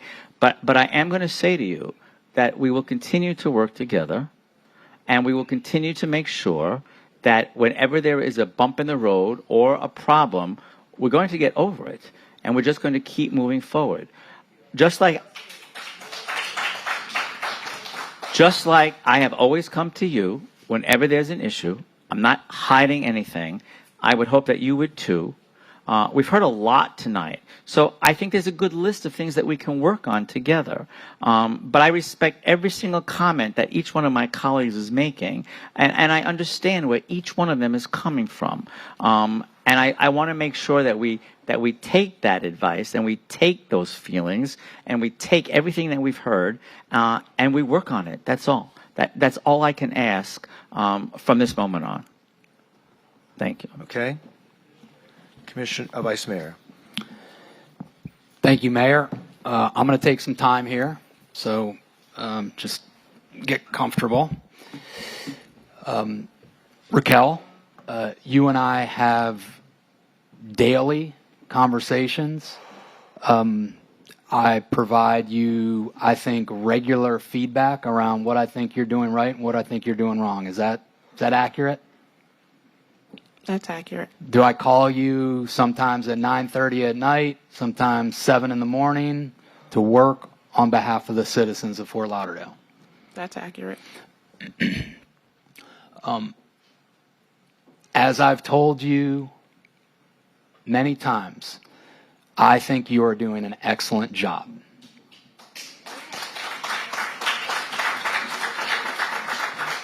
And when I think you can improve, as you and I have talked many times, I give you that immediate feedback. Is that right? That's accurate. And have we had some tough conversations about some of the things I think you can do to improve? Yes, Vice Mayor. And I know a little bit about this because for 20 years I've been doing corporate leadership training and executive coaching, so I know a little something about evaluating talent at the highest levels and cultivating and developing talent, because that's my other job. So feedback is fantastic to get, both corrective feedback and both feedback of what you're doing well. So let's take some time to go through all this, because there's a lot here that's all worthwhile to dig in. Okay, let's talk about P3s. So tonight, this afternoon, we talked about a P3 for Melrose Park and Riverland, which is to provide stormwater infrastructure for a neighborhood that's never had it. To my awareness, City Manager, you did nothing to block that or stop that, but encouraged a dialogue. And from my perspective, you've continued to have an open mindset towards that P3 possibility. Am I missing something on that? I provided feedback to the commission earlier this year based on the conditions of the project at the time, and when those conditions changed, there was even more room for a conversation, and I have always been open to conversations about public-private partnerships, including the two on today's conference agenda. When you and I have talked about various P3 projects, you've consistently shared with me concerns about P3 projects, about the pros and cons going a unsolicited P3 route, and the pros and cons going a city route, a traditional city RFP process route. That's a healthy, important dialogue to have. And it's important to consider the pros and cons of all options, especially as we evaluate P3 possibilities.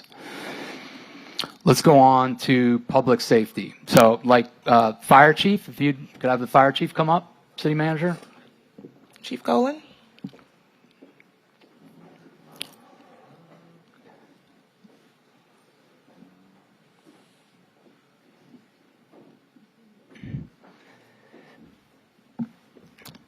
Fire Chief, thanks for being here. So, heard some serious concerns about public safety and about public safety leadership. Following what the mayor said, are ready to leave the city. Are you ready to leave the city, Chief? No, sir. I'm born and raised in this city, and the last thing I ever want to do is leave the city of Fort Lauderdale. Okay. And I know it's going to be hard talking about your boss in front of your boss during her evaluation. How do you think she's doing? You know, in full transparency, I think that Manager Williams and I were off to a rough start last year. And I think since that time, we've had a lot of meetings. We've worked together. And I feel like it's completely changed. I feel like we have a very open communication. We're willing to work together. There's a lot of things that are moving forward that I've never imagined to be possible and moving forward. I think the union contract is a lot further along than I had imagined that it would be. And I do feel supported. Okay. How do you feel the rest of the fire department feels about the city manager? I would assume that's more of a union question for the union president than it is for me. I have not been alerted to any challenges that are taking place. My understanding through the union is that they're very happy and that everything is moving forward. I believe, we're looking at our next negotiation meeting in a month, I believe, if June something, if I'm not mistaken. And I haven't heard any challenges or nothing has been brought to my attention, but the body would not bring it to my attention. They would bring it to the union president's attention, and then it would go from there, of which I would expect them to meet with the manager and work out whatever those differences may be. Okay. I've been on ride-alongs with Fort Lauderdale Fire Rescue, is that right? Yes, sir. Yeah. I've spent time with our firefighters. I've talked with them regularly. I have heard very strong support for you from the rank and file, and I've heard very strong support for our city manager from the rank and file. That's been my experience when I'm riding along and spending time with our firefighters. Is that surprising or shocking to you? No, sir, not at all. Okay, thank you. Appreciate it, Chief. Absolutely. Chief of Police, you come on Can I up just here. say something? Please, You Mayor. can't expect an employee to be able to respond honestly and objectively when their boss is being asked, excuse me, I'm speaking. You can't expect them to be as forthright as you're expecting them to be. Folks, I'm going to clear the room if I can't speak, okay? So please be respectful. Whether you disagree with me or not, I have an opportunity to speak with my colleague here. Please do not point your finger at me, and if you can't be quiet, I'm going to have to ask you to leave the room, okay? I think it's professionally unfair for you to ask each member of our senior staff to come up here and to say something honestly and objectively in front of their boss as to her quality of leadership. You're not going to get an objective answer. and they're just going to give you what you want to hear. So I don't know what this exercise is all about. If you have an interest in asking them, you can ask them privately. But to do this in public and to do it in front of the city manager, I think is unfair, and I think it's unproductive. Mayor, That's my opinion. thank you for your feedback, Mayor. I think it's unfair that you would label our city manager as having an imperious attitude, which means domineering and arrogant. That's unfair. Well, I've heard it multiple times from Okay. multiple people throughout the city staff for a number of weeks and months, so that's why I'm saying it. Okay. Okay? That's so. Well, It's unfair that behavior should be felt. Okay? No employee should ever have to feel that way, but that's what people have said to me. Okay. To the point where two people in her office have left her office and have taken jobs within the city at a pay cut just to get away from her. So keep those things in mind. Okay. Thank you, Mayor. I will. I appreciate that. Chief of Police, you come on up here. Mayor, then why don't you share with us who are the leaders who are about to leave the city? Please do tell us. You have a right to continue to talk. You know, Okay. I'm not here to be cross-examined by you. Okay, I'm just- If you have something to say, you say something. If you have people you want to call up and ask, you can ask them. But I'm not going to be cross-examined by you, and I'm certainly not going to reveal confidences because you're trying to build a case. Okay. Chief of Police, thanks for being here. Yes, sir. How's your relationship with the city manager? So when she started, even before she started, we met, I think it was the Sistrunk Parade, and we went to lunch, and we began the relationship then. And we too, at the beginning, she had concerns, as she raised tonight, about crime statistics, about overtime, and we met quite consistently at that point. We definitely had long talks, including at the bowling alley. We've had a number of long discussions. And through that time, she is correct. Overtime has improved. And our crime statistics, we uncovered what was happening with that. There was certainly no malice there. There was a computer reporting issue that she was correct about, and we did correct it. Today, we do meet regularly, weekly, if not biweekly, and that's just with public safety. But then we also have meetings regularly, quarterly, for the overtime and for the crime statistics. So through and through, we have had a lot of long, sometimes difficult discussions. But in the end, it is correct that things have improved in those two areas for sure. Thank you. Chief, have you and I talked about the city manager? We have. And have you given me some critical feedback about the city manager around how she could improve? Yes, I did. City manager, did you and I talk about how you could improve your relationship with the police chief? Yes, we've had a conversation to that effect. Yep. I believe the police chief is being honest and forthcoming. I believe the fire chief is being honest and forthcoming. I do not think they are sugarcoating or withholding back. That is my view, Chief. Appreciate your candor. What's your sense of the department and their feeling of how things are going right now? So it was mentioned earlier about the number of city managers. I was in a unique position because I was the 8th chief in 3 years. So when I came into that department, it was absolutely a time of turmoil, a time of lack of leadership, a vacuum, if you will, and it had to be steadied. The department was, at that very moment, was very volatile. I've done my best to do that, steady it, done my best to fill vacancies, and I've done my best, I hope, to make my employees feel welcome, respected, supported. And the one thing that I really am proud of is my employees see me. It was mentioned how many events city manager goes to. I think I go to a number of them as well. And my employees see that, and they come with me. And I think in the last 3 years, under my leadership as chief, we have seen a community grow around a police department that I think the community at that point felt had left them or had abandoned them. So I think my employees are on the same page with me in that regard. But again, I would echo the fire chief. The union leaders are a great source for that information. And as a couple of you have mentioned, talking to them one-on-one. I know Commissioner Beasley Pittman does that often because I've seen her do it very often. That's your best feedback, is when you get them one-on-one. If I'm there standing next to their side, they might say something that they're not going to say if I'm away, or that they would say if I was away.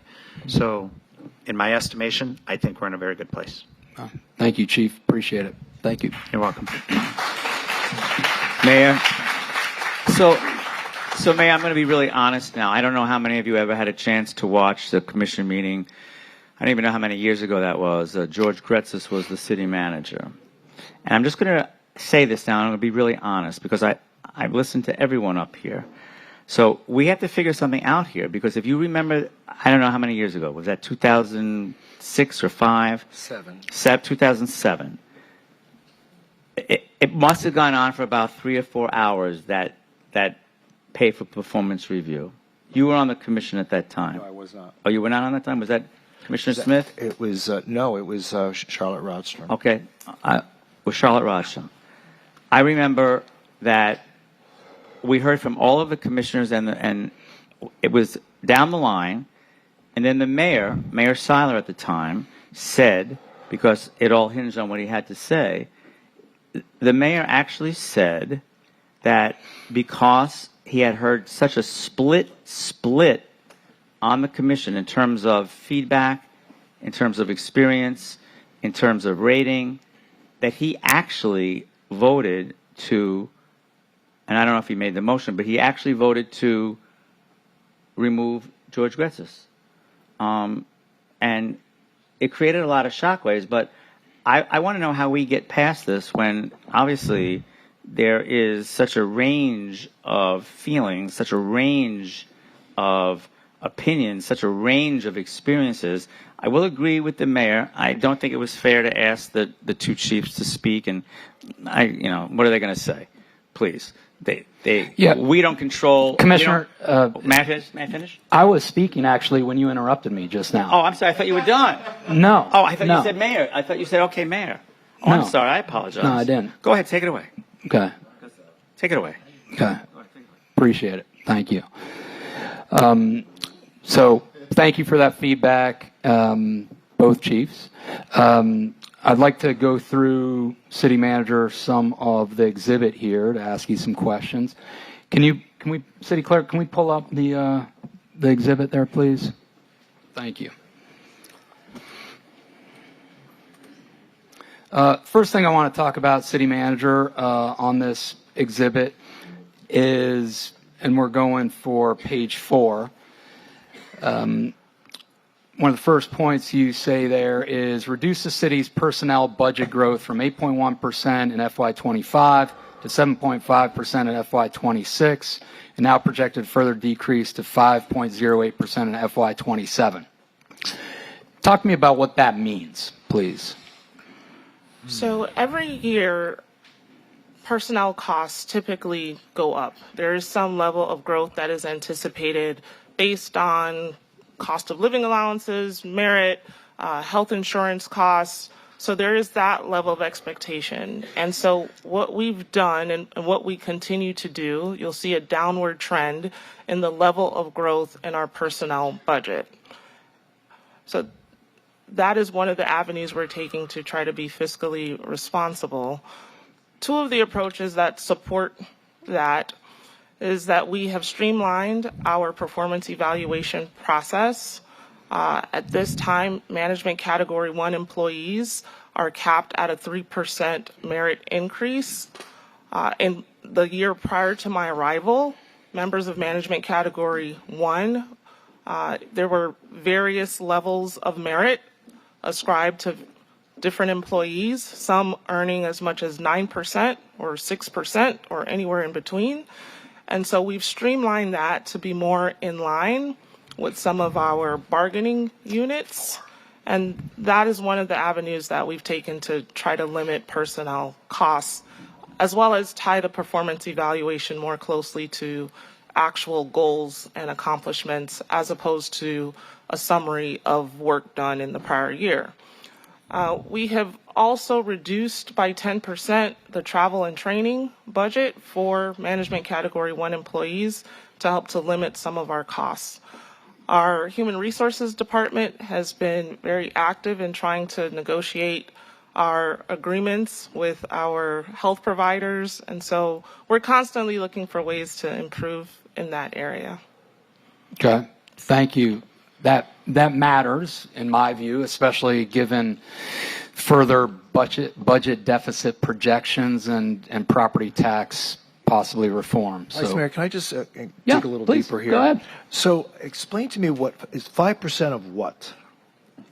7% of what? So salaries and fringe benefits. So you've reduced salaries from 8.1% and you project 5% in 2027. That's impossible. It's not impossible. Because, well, first of all, it's projected against a growing budget, so clearly that's going to figure into it. It's going to be a smaller. If you keep the amounts constant, it's going to be a smaller percentage as the budget total increases. But with your adding more and more personnel to the budget, I don't see how things come down when they should at least be even. I don't understand. I don't know how those numbers work. We're largely filling existing vacancies, and Assistant City Manager Yvette Matthews can explain in greater detail how we're reducing those costs. How many assistant city managers do we have now? We currently have 4.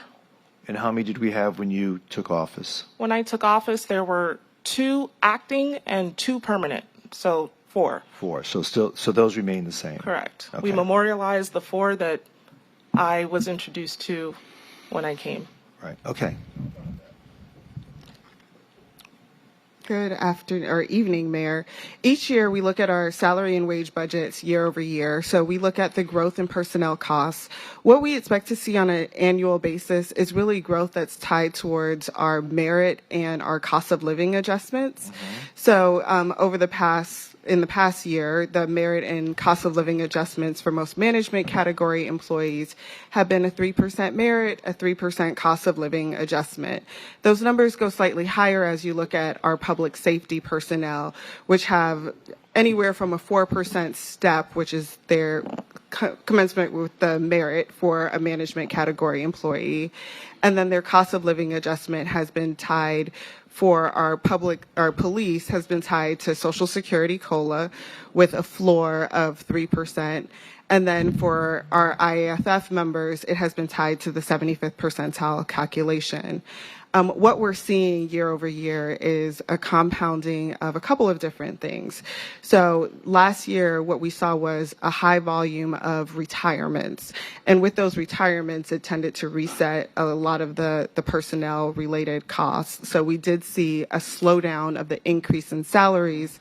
And even though we did add a few positions within the general fund, because our overall salary costs were remaining consistent, as the manager was talking about the way that she has been filling those roles, you saw that with the personnel growth. So we had a number of changes, but we did not see our personnel costs exceed what we anticipated regular growth to look like. So these numbers are not they're not a percentage of the total cost of personnel.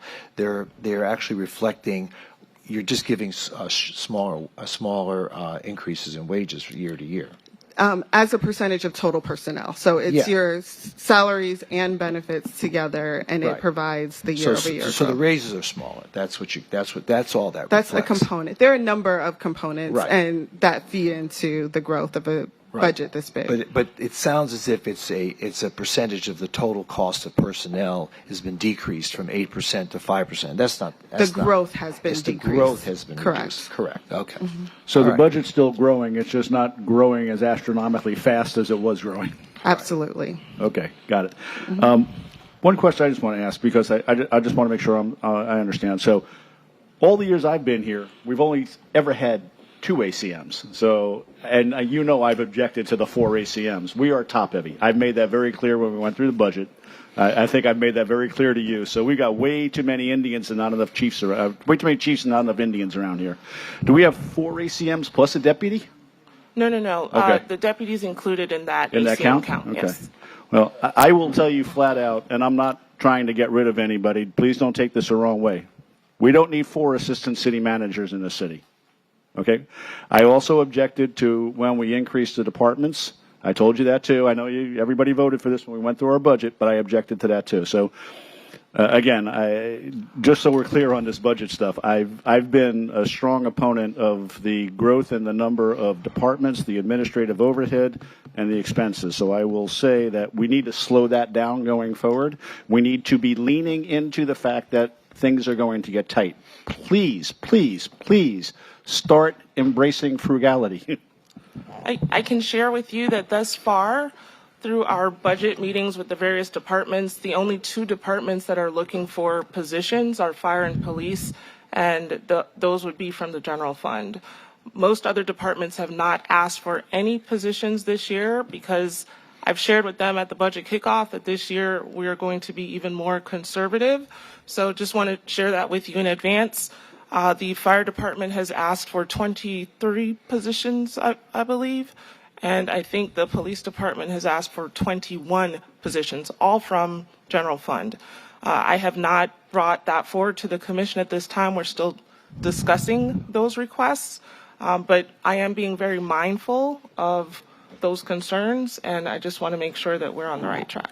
Well, we also have a number of new positions that you've created too. Again, we've got some new very, very expensive positions that you've created that never existed before.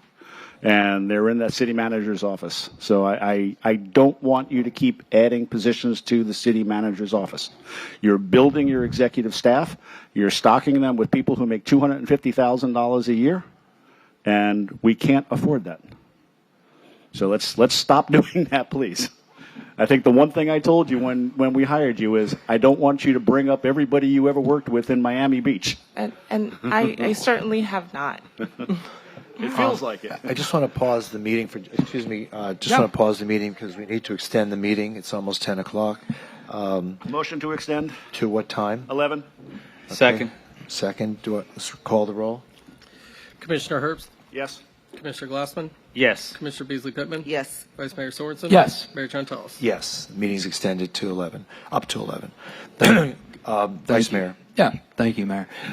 If you could scroll down, achieved a AAA bond rating from S&P Global Ratings. Tell us a little bit about how that happens, City Manager, and what does that mean? So when we get ready to issue bonds, there's a process that we go through where we're evaluated. And so our team between the finance department, the Office of Management and Budget, the city manager's office, we meet with these rating agencies as well as with our financial advisors and bond counsel to try to be as attractive as possible so that we can have a rating that will yield greater returns for the city in terms of savings. And so while the city has achieved a AAA bond rating in the past, not every bond issuance is guaranteed to have a AAA bond rating. When we brought forward the special obligation bonds, we shared with the rating agencies the various measures that we have in place that makes the city of Fort Lauderdale financially sound and worthy of that bond rating, so that when we are trying to invest in infrastructure or capital projects like a city hall, those things are important. Thank you. Do all cities get AAA bond ratings? Is that just kind of a standard? No, that is not a standard. But we've had it for How several long? years. I was going to say, how long have we had it? I mean, we've had it since I would have to ask our finance Chris director. Lagerblom, which was 2019. I'm not sure Absolutely, if our but finance director's how bond ratings work, and please correct me if I'm wrong, is it's not based on past bond ratings. It's a fresh, new analysis every year. That's so correct. historic performance doesn't matter. I understand. Okay, just to be clear. But we're very happy that she maintained the consistency of our spending and borrowing structure. So, okay. Absolutely, yeah. It's a huge positive. Huge positive. Great. If we go to the next, if you roll down, please, to the top of page 5. Develop and secure City Commission approval of new emergency reserve fund as well as the city's financial integrity principles. So, Yvette, please correct me if I'm wrong, but part of what that includes is the 25% of our annual operating budget to be in reserves.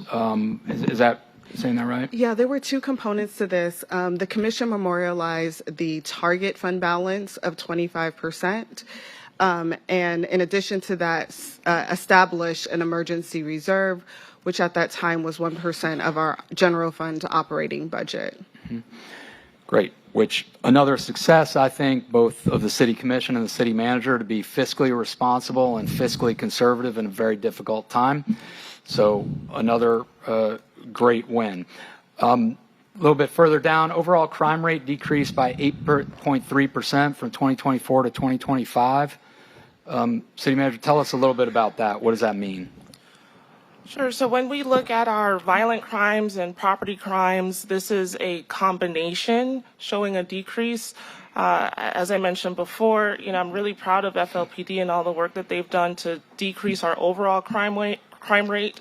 We do have some strides to make in terms of looking at our violent crimes, and we are implementing the group violence interruption program, as well as some other strategies to try to focus more on violent crime. So I'm hoping that next year this decrease will be even more significant.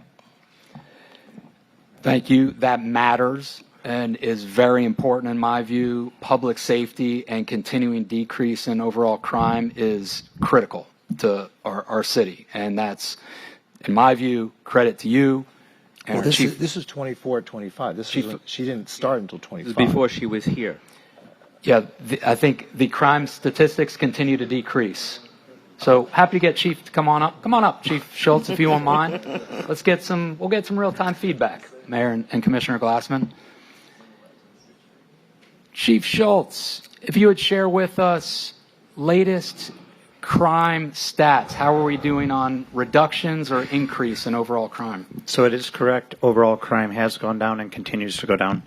What the manager was referring to is the assaults. So we have been taking a deep dive into that, and we've been keeping manager advised of that. It appears to be more domestic related. So that is something that we're working through. And I do agree that the group violence program that we are initiating will have an impact in various parts of crime, but especially when it comes to violent crime. So even as of today, violent crime continues to decrease year over year? Overall, yes, but there have been increases in assaults. Okay. Thank you very much, Chief. Welcome. Great news. Let's go to the bottom of page 5. Recruited and graduated the largest fire rescue class since 1999, including 35 firefighters. Well, that was the federal program we applied for, which was before she even came on. This was a grant we got from the federal government. Right, the SAFER grant. Yeah, the SAFER grant. grant. Brought on how many people? 35. Thank you. Great. So is that a success or not a success? But it happened before she got here. Okay. So it is a success. I mean, we have to call it like it really is. Let me just say, instead of just grandstanding, we have to call it like it is. We just are. There are a lot of things that Raquel has participated in and succeeded in. No one is denying that. And you can go down the whole list. And some things she was part of, and some things she wasn't. Right. I think she like overstated a few things here. But look, we're not talking about these things. These are all very clear, and I'm happy that some of these things were done in concert with our staff. And we got over 3,000 people that work for the city, and I have to commend every single one of them for participating, achieving these initiatives and goals. So, but the things that I brought up have nothing to do with specific achievements and goals. We're talking about relationships, environment. We're talking about attitude problems. If these are things that can be worked on and achieved, then these are things that need to be worked on and achieved, because we have we have dissension within our ranks, and no one's going to come out here in public and confess to it.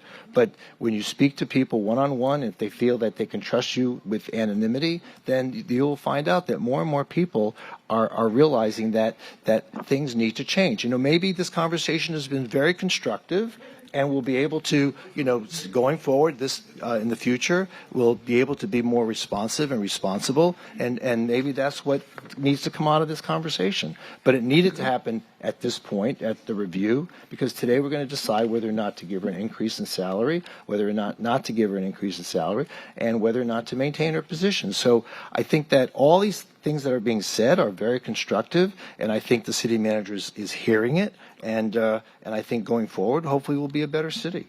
Great. Yeah, I agree. And I have plenty of conversations one-on-one, Mayor, with all types of city employees, and I think they're very candid with me. And the feedback you're receiving from individuals clearly a little different than what I'm receiving. So that's part of the perspective. You may have a different ability in that, and that's great. And that's why we get to talk through all this. So this is great. This is great. Thank you. Thank you. Thank you, ma'am. Please, ma'am, you had the chance to speak. Please don't yell from the audience. Okay. All right. City manager, what role, if any, did you play in supporting having the largest fire rescue class? Did you play no role? So while the city did apply for the SAFER grant prior to my arrival, the fact that we were able to recruit and graduate this many firefighters in one period is astonishing. So I give full credit to the fire department, and what you'll see in this exhibit is that everything that I do requires a team. So there's no accomplishment in here that doesn't come with the effort of our team. There are some things in here that I've initiated on my own, and there's some things in here that I have advanced. If there was a project that was initiated in 2020 but hasn't moved since 2020 but has now moved in 2025, yes, I'm going to participate in taking some credit for that project moving. So yes, the city is fluid. There are projects that have started before my time, but everything that I've done in the past year has been to advance progress. Thank you. Thank you. City manager, as we think about the many successes you've had, you also, just as all of us, many opportunities for growth and development. Why don't you share with us a few of those opportunities for improvement that you see as you self-reflect as a leader here at the city? What can you be doing better? And what do you commit to doing differently going forward? Maybe based on the feedback you're hearing today, or maybe just your ongoing self-evaluation of how you're doing. Thank you for that. I'm definitely processing the feedback, and I think it is constructive and informative. I think that in this moment, realize that I could do a better job of asking for transparent feedback along the way. I do have opportunities to meet with various members of the commission on a regular basis. And, some of the things that I'm hearing today, perhaps I could have heard sooner had I asked, maybe a more difficult or uncomfortable type of question. Perhaps some of these things aren't as easy to share in the regular course of business. So I'm going to take that with me going forward. I'm going to be more deliberate about asking those types of questions.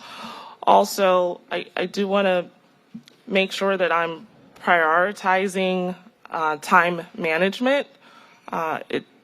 While being busy at work and doing the actual day-to-day management, there is something to be said for building relationships and having more conversations and opportunities to get that feedback. And so I probably need to find a little bit more of a balance between the management side of the work and the relational side of the work.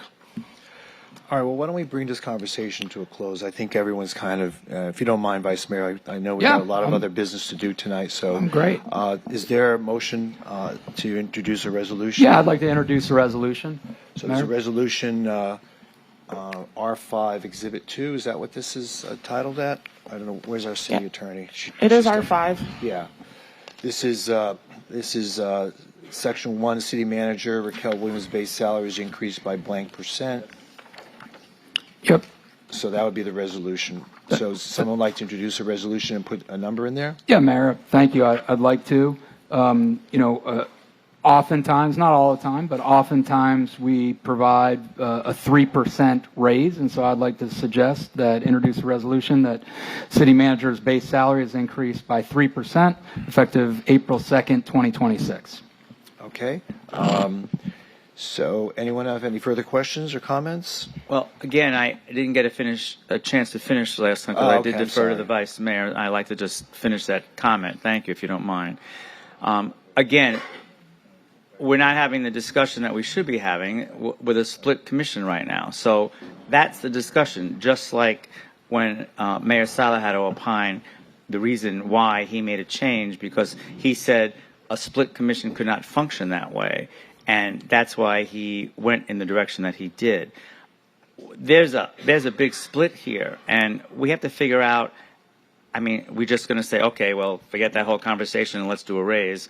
I don't know. It just seems really strange to me. So I don't know where we are as a commission. I've only seen that in the past when a split like this occurred. That was a big problem. So is that the elephant in the room and we just don't go there, or we just hope that it gets better? Or what do you think, Mayor? You're the mayor. Well, I'm the mayor, but I'm also listening. Can I ask a question before? When the mayor started his introduction to his statement, what was your opening statement? You said you were not going to do what tonight? I don't remember my words. Well, Want to play it back? I hope someone can play it back, because I thought you were saying that you were not going to vote against the city manager. I don't remember saying that. Am I the only one that heard that from the dais? Yeah. I'm the only one that heard it? I didn't that. say anything about voting. Okay. Well, well, maybe it wasn't voting, but it did not appear that you were going in the direction that you would be going against the city manager. Maybe it wasn't voting, but I heard that you would not be going against the city manager. Okay. But no one else heard that. Okay. All right. And yeah, because if... Okay, I'm sorry. Go ahead. I thought I heard when you began your statement. So, Mayor, I'm happy to respond to Commissioner Glassman, but I want to defer to you. I'm good. Thank you. Okay. Yeah. So, well, I did ask the mayor so what he wanted go to ahead, do Mayor. here. Well, there's a resolution. There's a resolution on the floor, and it could either be voted up or down, and so that's what we need to do right now. So, and I just need to ask the clerk to call the roll. A resolution of the City Commission of the City of Fort Lauderdale, Florida, providing for a 3% merit salary increase for City Manager Raquel Williams effective April 2nd, 2026. Commissioner Herbst? No. Commissioner Glassman? I just have a question. 3%, what is the salary right now?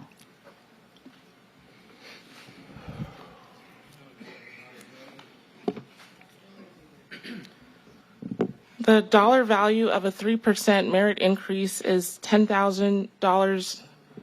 She makes about $350,000 now. Oh, $10,815. That was the question. The current salary is $350?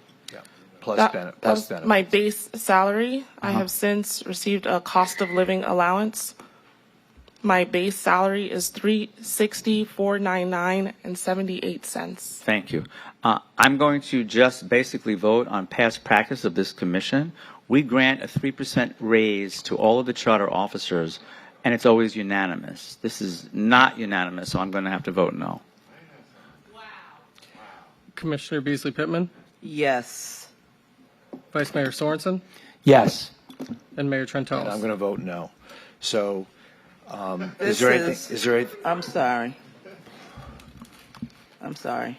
This is completely disrespectful. Okay, so I'll introduce a resolution. Can I make a suggestion? Sure, Why don't we Mayor. take a 5-minute break?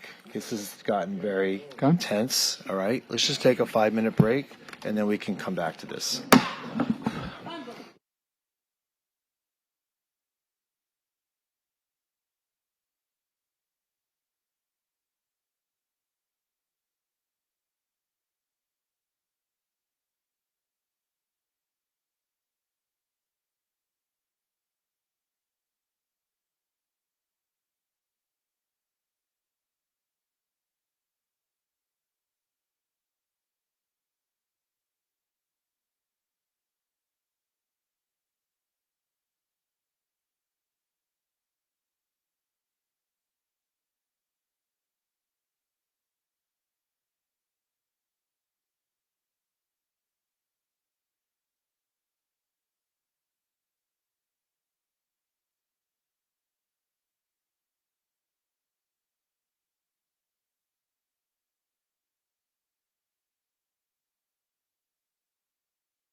To the dais. We're going to resume our meeting now, please.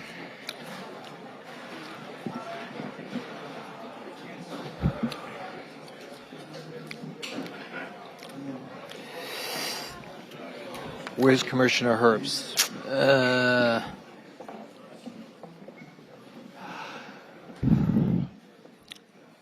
Okay, so the resolution that was introduced by the Vice Mayor failed.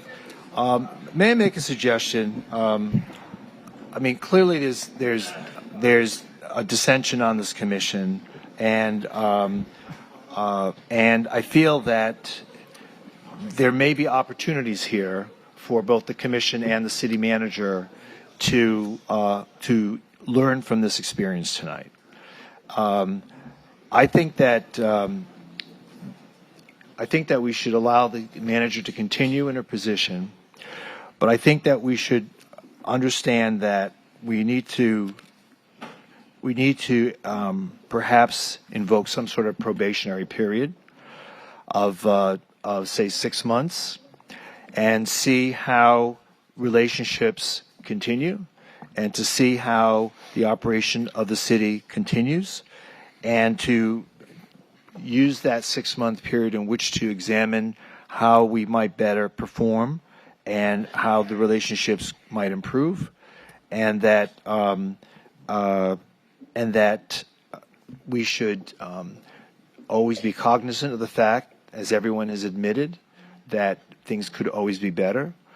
I did hear something that was said as we were going into our short recess, and I heard someone scream out, "a black woman." And the suggestion was somehow we're being racially prejudiced or gender prejudiced against an individual. Let me just tell you something. Dean Trantalis voted for Raquel to be our city manager. I didn't care about her gender. I didn't care about her race. And tonight, I don't care about her gender, and I don't care about her race. This commission has never, ever taken those factors into consideration. Everything is based on merit.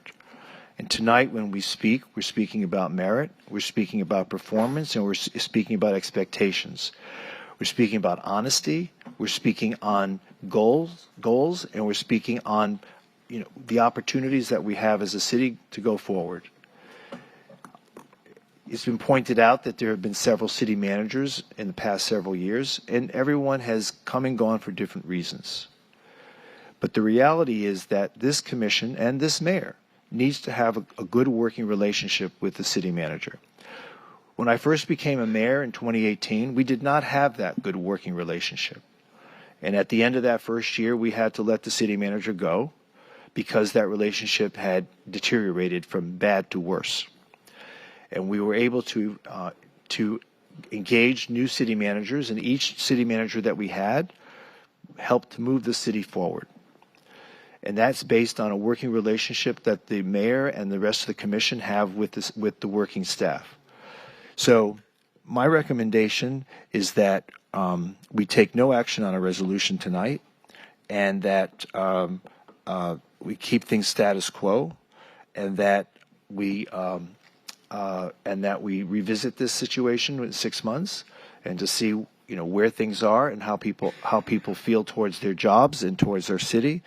But I can tell you that I have the utmost faith in all the senior staff that we have right now, and I would hope that absolutely nothing should impact that relationship or impact their status here in our city.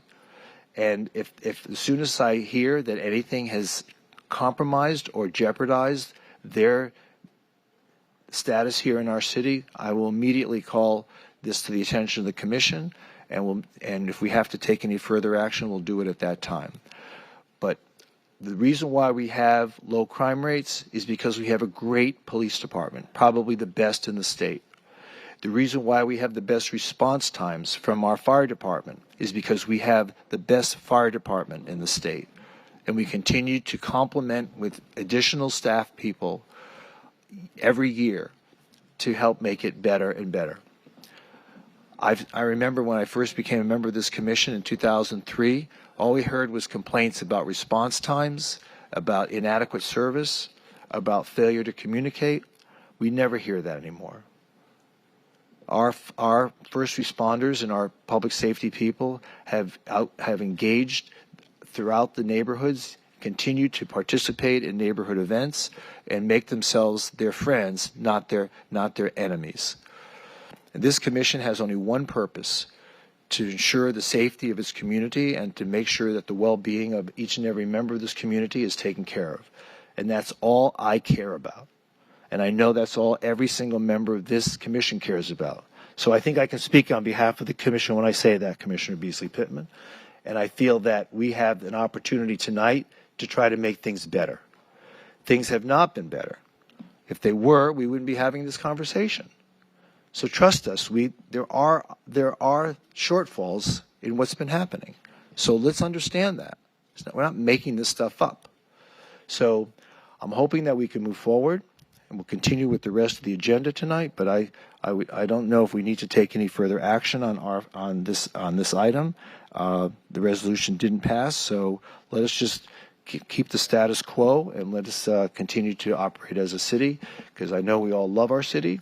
I know we all want to see the best for our community, and I think that we're going to be able to achieve that in the months and years ahead.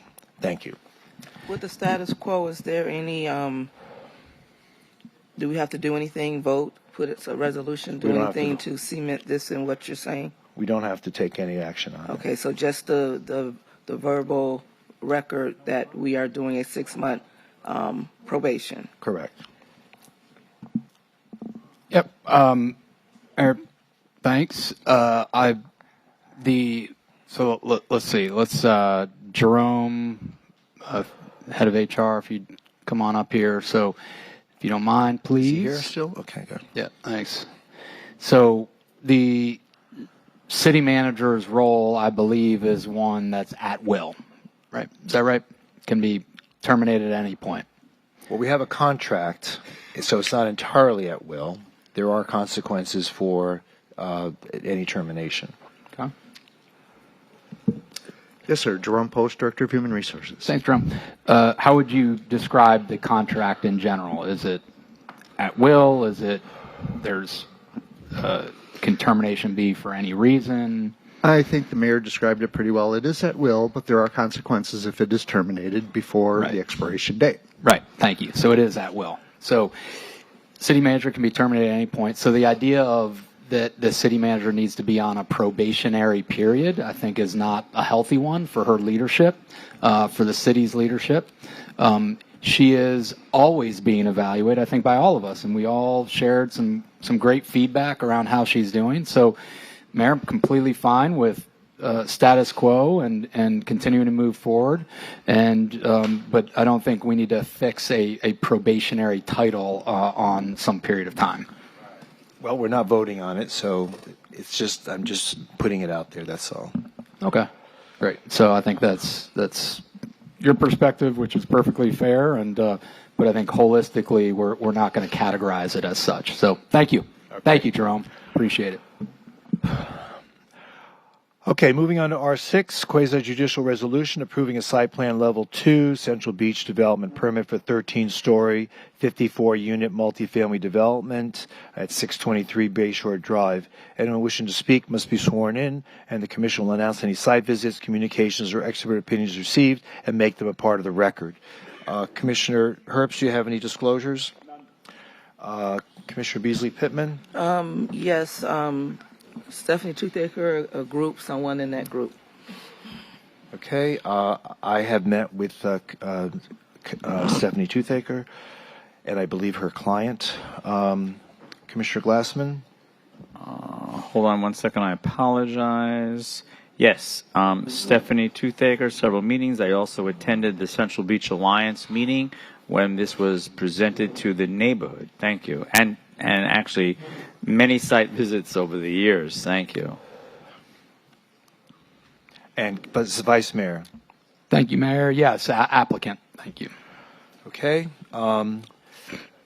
Several people have signed up to speak. I'll call your names one by one. Armando Luna, are they part of the team? Okay, and Arthur Marcus also part of the team? No, Arthur Marcus? Arthur, there you are. Followed by Bill Brown, followed by Abby Laughlin. Abby, you still here? There you are. Hello, Abby. And Stephanie. Okay, great. Please go ahead. Mayor and Commissioners, Arthur Marcus. Before I speak, I would like to ask if the applicant can give their presentation, because it doesn't make any sense for us to speak about a project that's not yet been presented. And I know we've seen it in the agenda, but presentations and reading are two different things. Are you prepared to give okay, sure.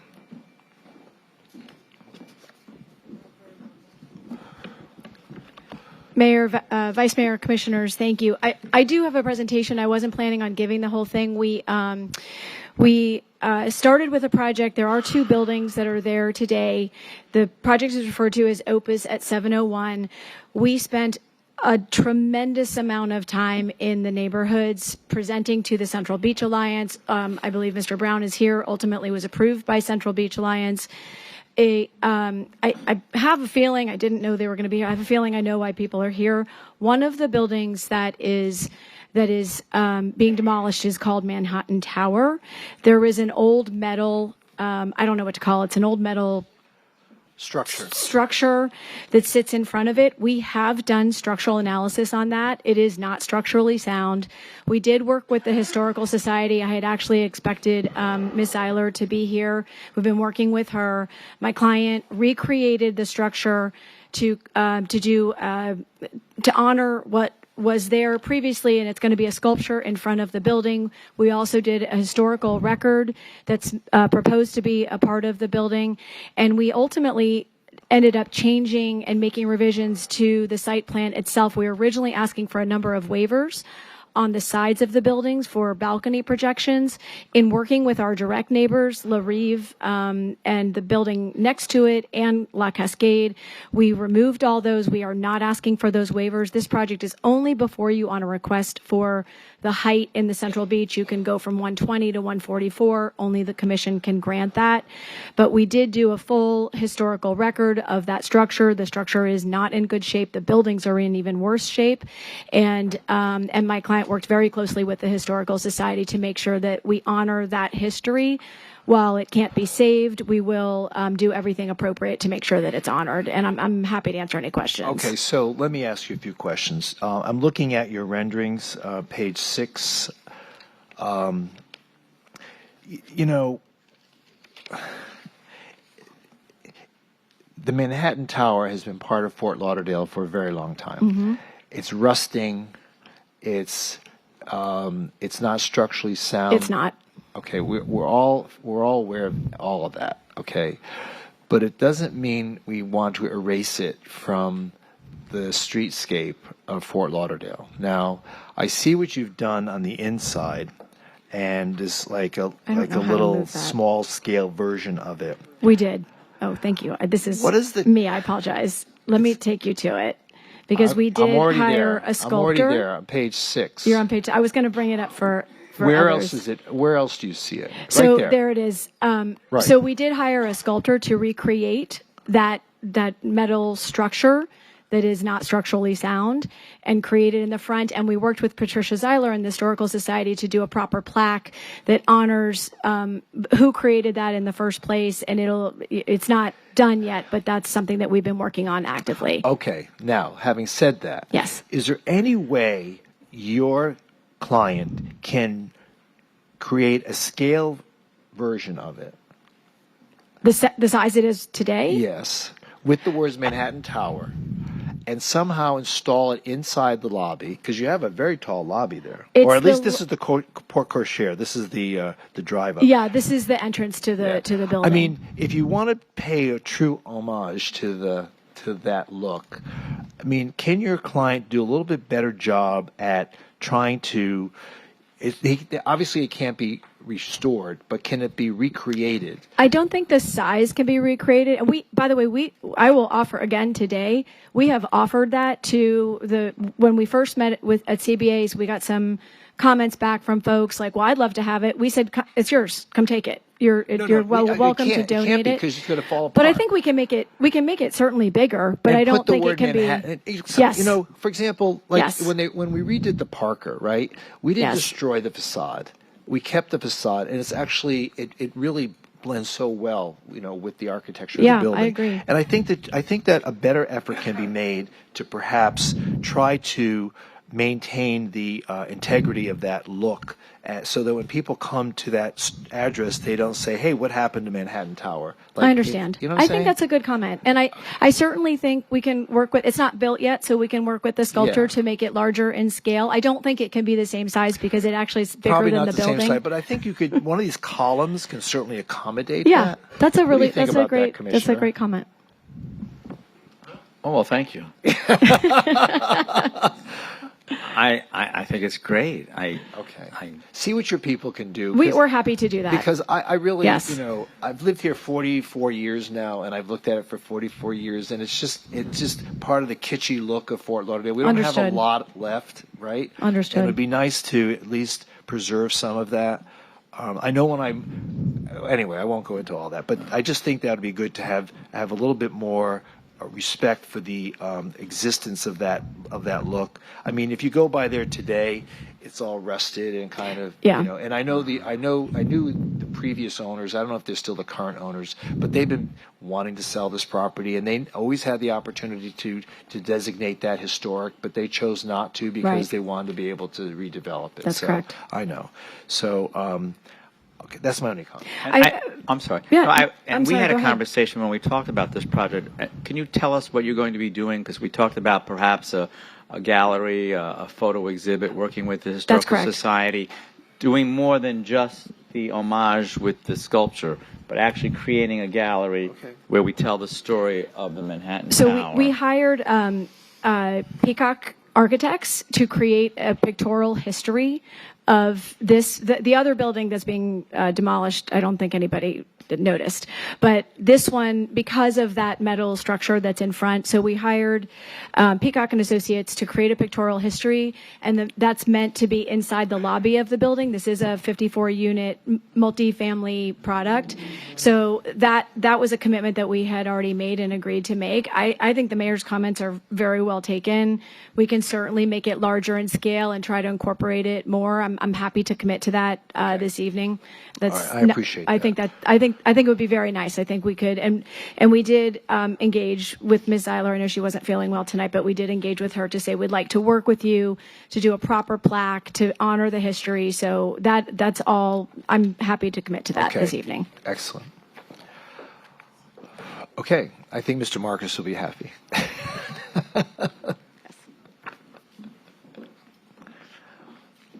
Good evening, Mayor and Commissioners. Arthur Marcus. As you know, Manhattan Towers, as the Mayor just said, is one of our most beloved and recognizable historic landmarks in Fort Lauderdale. It really is unfortunate that a city as rich in cultural history as we cannot or will not protect our legacy. There needs to be in the future a more focused approach to ensure that our legacy is protected and funded for future generations. I have specific comments about certain things in the report. The DRC report for this project states that the city must follow a public policy to protect its historic resources.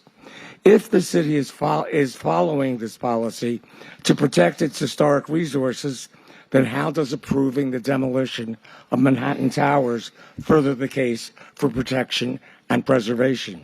Number two, the DRC report further identifies Manhattan Towers as one of 26 new potential historic landmarks in North Beach. Sorry for my voice here.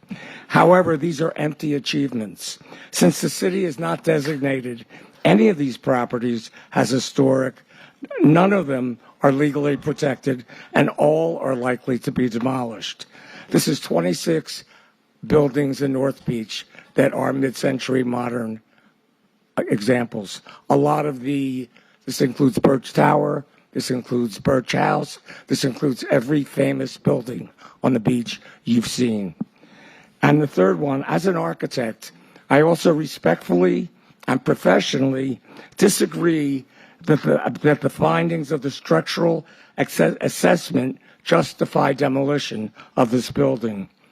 All structural materials in South Florida deteriorate over time. Everything deteriorates, including us. I'm almost done. But you look fabulous, don't worry. If spalled concrete and corroded steel concealed beneath layers of paint had ever been taken this seriously, there would have never been any renovation of the Art Deco district in South Beach.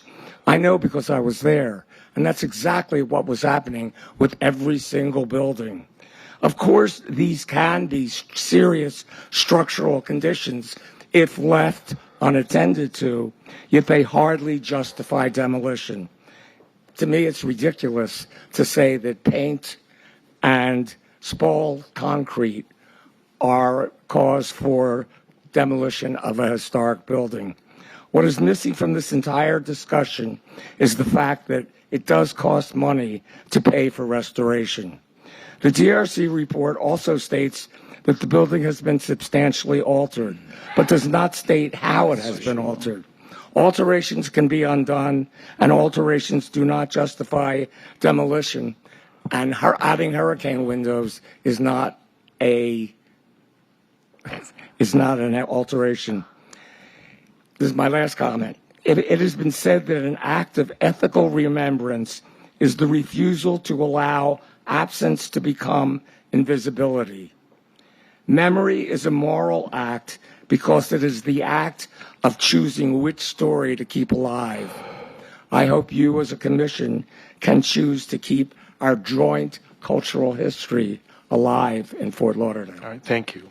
Arthur, I'd like to just have a quick conversation. Of course. Because I think this is really important for the city as well. So, first of all, thank you for your years of service on the Historic Preservation Board. You're welcome. So here we have a structure that's going to be demolished. Charles McKirahan, correct? Right. Okay. So let me ask you this question, and I'm serious about this, and I think I alluded to it when I texted you about this because I saw your letter to the editor. Why are we not, as a city, seeing the Historic Preservation Board bring these to our attention, these kinds of buildings? Why the Historic Preservation Board in our ordinance has the ability to move a designation application forward on any building, any structure. Now, let me just finish, please. That did not happen with Manhattan Tower.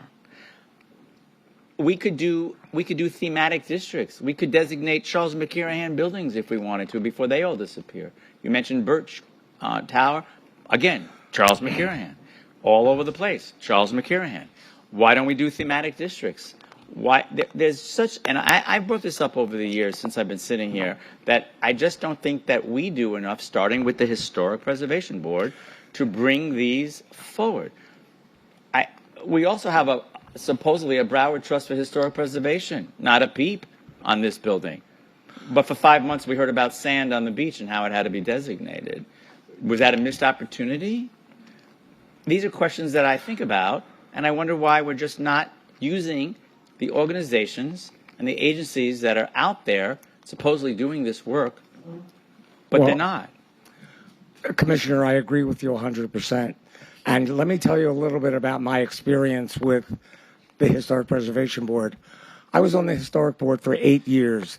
I was chairman probably for 6. I lost count. And one of the things I tried to do a number of years ago was bring thematic historic districts to the board and to the commission. It was defeated at the Planning and Zoning Board, and it never made it to the commission.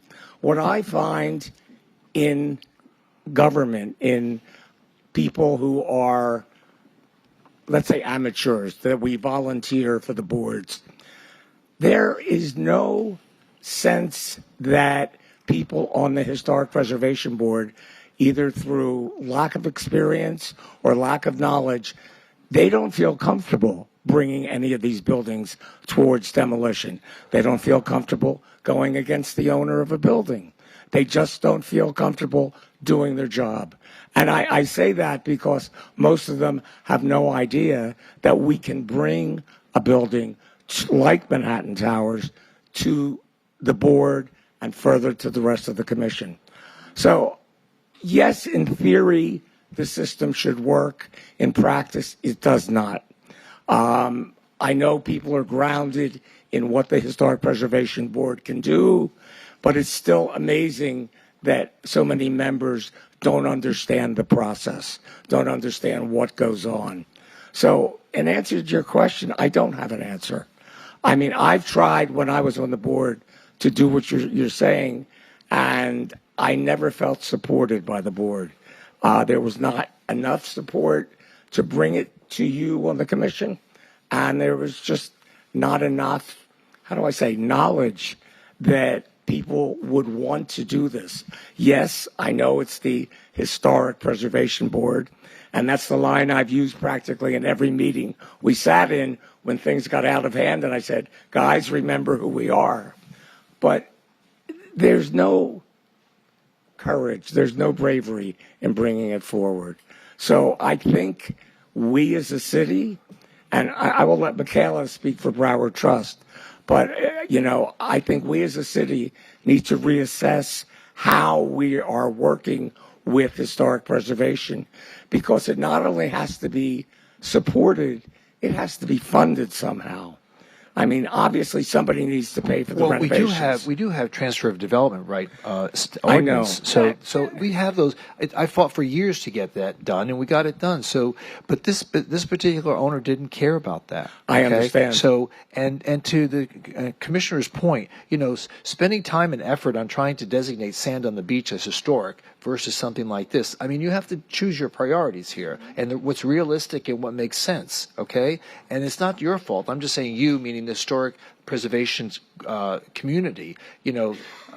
I would have loved to have designated this historic if the property owner wanted to participate with us, giving them a transfer of development rights, giving them a financial benefit by participating in that program. But there was no incentive that anyone or any initiative that I was ever taken by anyone, not so much from the Historic Preservation Board, but anyone in the community to suggest to him, hey, let's work on this as a project together, and we want to save this building. And that was never done. So anyway, got to wrap this up. So I appreciate you coming here tonight, Arthur. But I think I'll just end with one thought for you.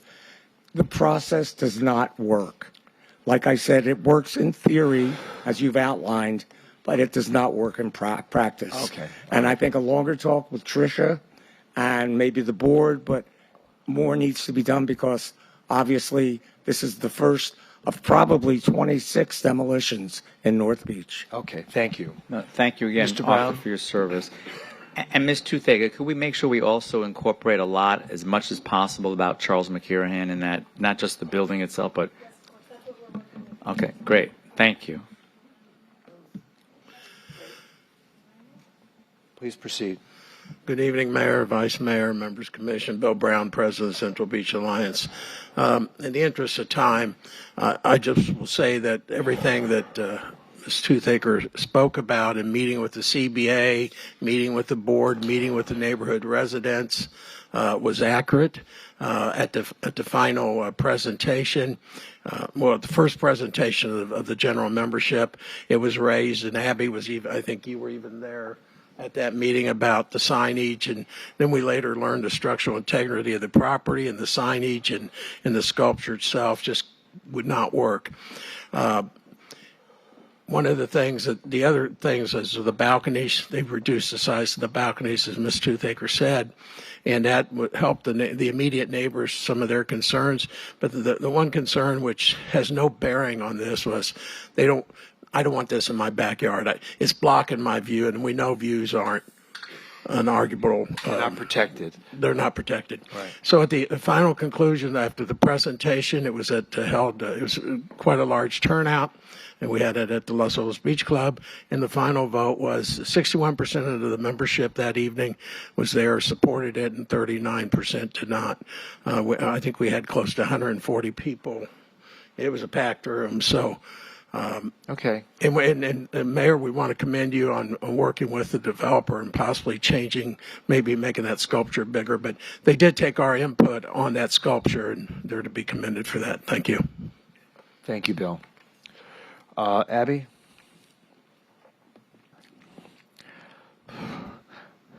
I'll give you 2.5 minutes since you haven't been here in such a long time. Thank you. This is the longest I've ever left my dog at home, so you see, could have this brought is the important dog. to me. Is it emotional support?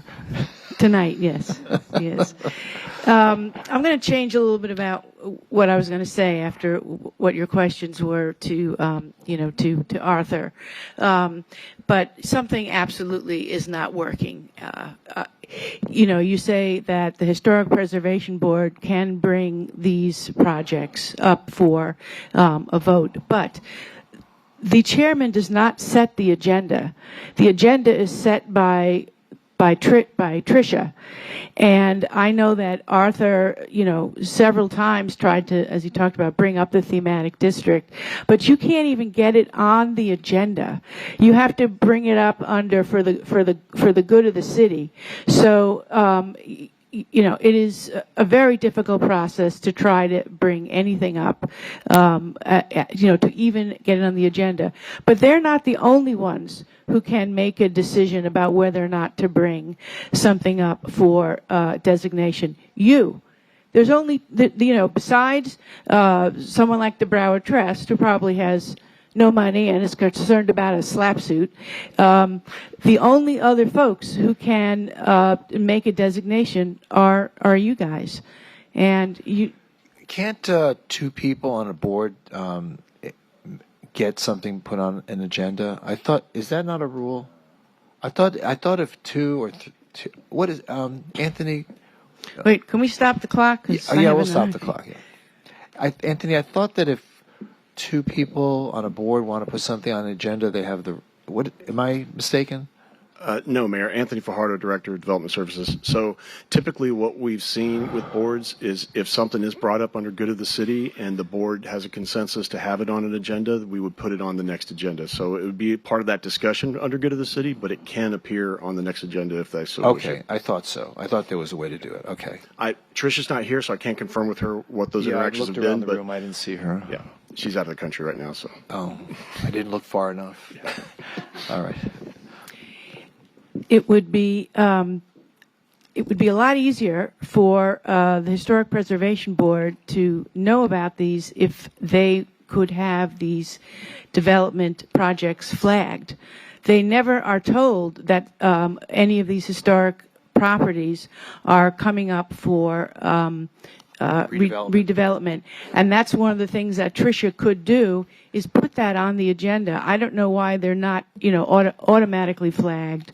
But my final request with my last few seconds to try and give a little more time to this building is please do not issue a demo permit until there is a building permit.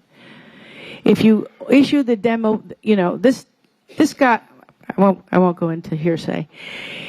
At least we get to enjoy this building for a few more years, because if you don't do that, what's going to happen is they're going to knock it down. They're going to find they can't. They're going to find they can't sell. They're going to knock it down, and then they're going to just try to flip it, which is what happens with almost every property that's been knocked down has been flipped. So it gives an incentive if the developer knows that you can't not, and I don't know why we can't change that in the ULDR. Also, we're never given access to these structural reports. It's not, the structural reports need to be part of the agenda. Part of the backup. We're just told, everything is, everything is no good and it's got too much rust. And it's got too much spalling. We never get to see these. The engineering report. We never get to see the developer's structural report. We're just, depending on what the attorney says that everything is. Okay. Okay. Okay. Thank you. Thank you. Anyone else wish to speak on this item? Okay. Did you want to sign up? You have to sign up. I did sign up, Mayor. I did. Okay. Go ahead. So.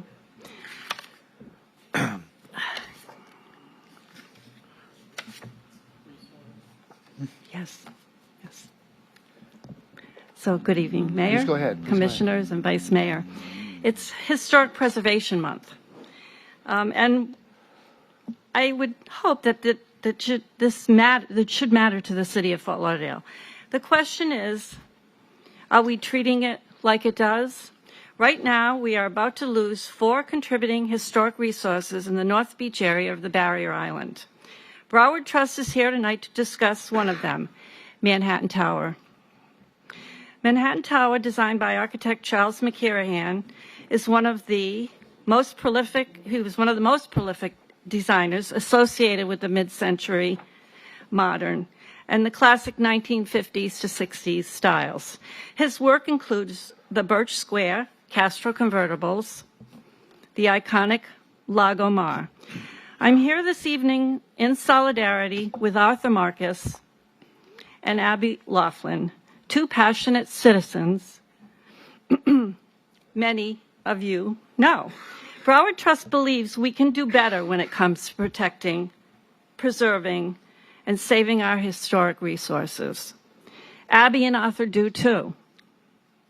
Discussing the importance of our historic resources, part of that responsibility comes with being a certified local government. City staff, especially Tricia Logan, who has done an outstanding job of inventorying those historic resources through the architectural resource surveys. After all that, why are we still about to lose 4 more contributing structures? Only 26 contributing structures remain in this iconic neighborhood, which has also been documented as a potential historic district. We know preservation works. All one needs to do is look at success stories in other states that have preservation programs. Preserving historic buildings and districts strengthens community identity and pride. It supports heritage tourism and local small businesses. It encourages reinvestment in established areas instead of unnecessary demolition. It also advances sustainability by reusing existing structures and conserving embodied energy of older buildings. Just as importantly, it creates opportunities for... Please complete your thought. Opportunities. It provides opportunities for continuing education and involving our community in these historic resources. And I just would like to add that I was not trying to designate sand. I was trying to designate the 3rd fort of Fort Lauderdale, which is our namesake. Thank you. I do have a question, Mayor. So thank you for the remarks. However, where was your organization and why did you not file an application on Manhattan Tower if you feel so strongly about the building? Commissioner Glassman, I think you're well aware of the fact that I did have a meeting with the previous owners at your request. Yes. I spent an hour and a half with them trying to have a productive, positive conversation of the importance of the historic preservation of that property.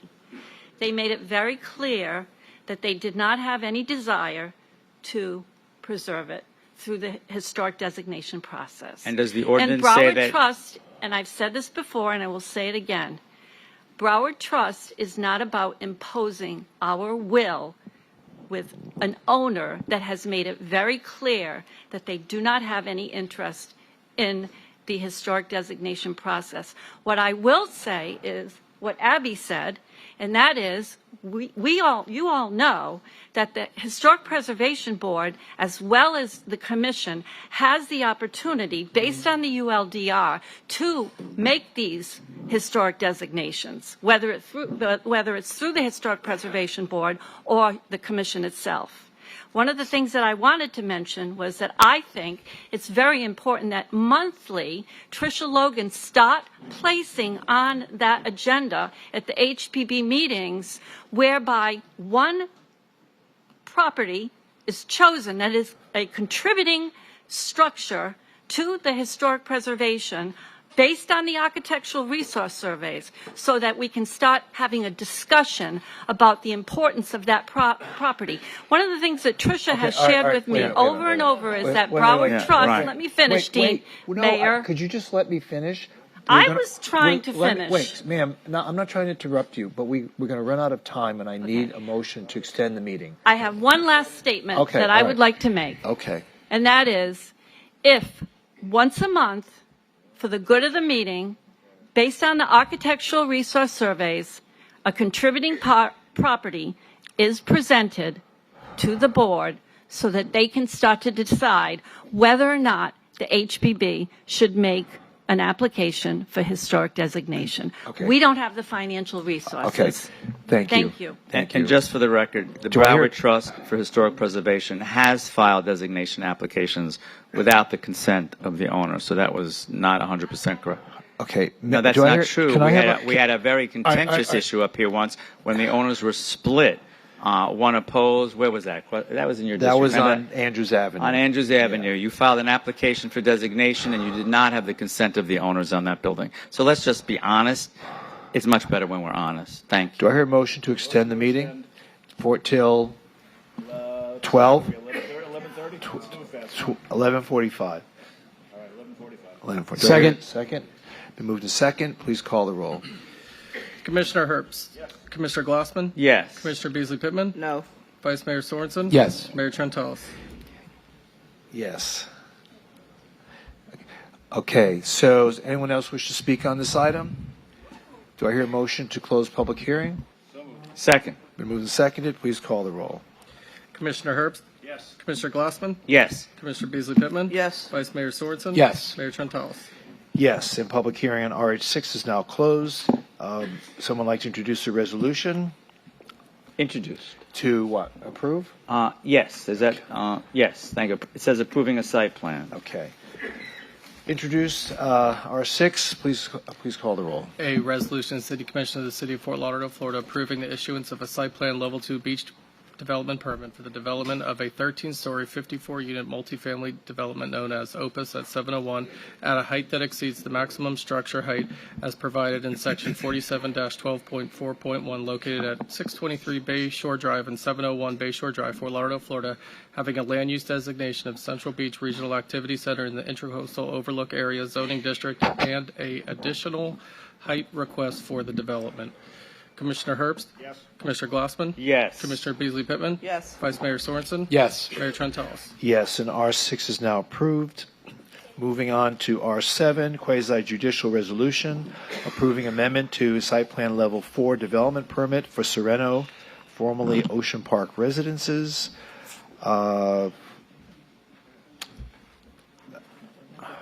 This is at 2851 to 2901 Northeast 9th Court, Sunrise FTL Ventures. Anyone wishing to speak must be sworn in, and the Commission will announce any site visits, communications, or expert opinions received and make them a part of the record. Commissioner Herbst, do you have any disclosures? And Commissioner Beasley Pittman. Yes, with Nectaria. Okay, I believe I did too. We keep changing this. Name. You can name the project. Keeps. Well, her client keeps spending a lot of money, unfortunately. Yes, Commissioner Glassman. Yes, thank you. I met with Nectaria Chakas on January 14th, 2024, and March 31st, 2026. Numerous site visits, and I've had conversations with members of the boards of almost every single neighboring condominium association. Thank you. Okay, and Vice Mayor. Yes. Applicant. Thank you. Okay, and I didn't disclose either. I also met with the applicant, if that wasn't made clear. So the applicant signed up to speak, but does anyone expect her to do a presentation, or anyone just have any questions of the applicant? We have several people who signed up to speak. Bill Brown, you're still here? Yeah. Can someone? This has been bothering me all night. Can someone do something with that light? I feel like I'm like a French fry under a heat lamp. Well, you dimmed the wrong light. That light. Are you afraid it'll show your wrinkles? Yes, the many wrinkles. A French fry. It's under late, a so we heat can lamp? have fun. Bill Brown, President, Central Beach Alliance. Thank you again for allowing me to speak. I'll be really brief on this one. It's been a roller coaster for the residents. Once they saw the demolish of Franco and Vinny's, they were excited to hopefully see this area start improving. We've had a problem with the homeless around there, especially with the 7-Eleven. So the CBA was very involved with the original design of the two towers, one being a hotel and one being a condo residential building. And then they came back and they revised that to do away with the residential component, just make it as a hotel, correct? And then keep a smaller building for parking. And now they're coming back with the plan that's before you.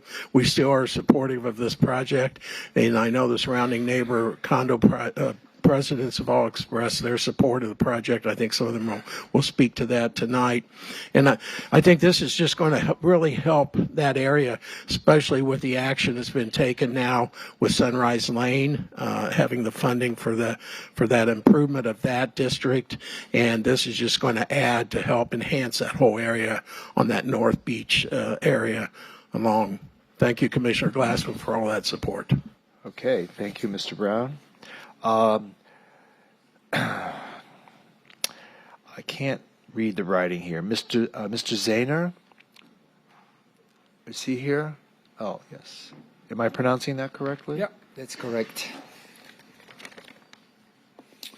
Please proceed. Mayor, Vice Mayor, and commissioners, I keep it short because we thought also we're going to talk in another sequence.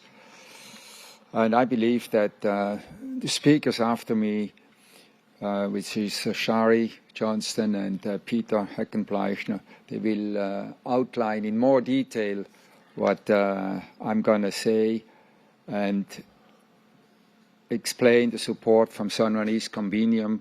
And there is a little I can add right here.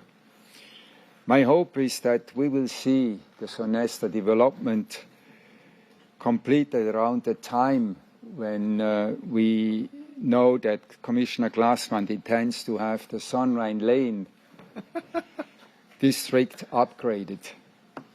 I think that together these improvements would be a great addition to our neighborhood and help to attract new owners as well as visitors and new business as we discussed at our meeting. Thank you.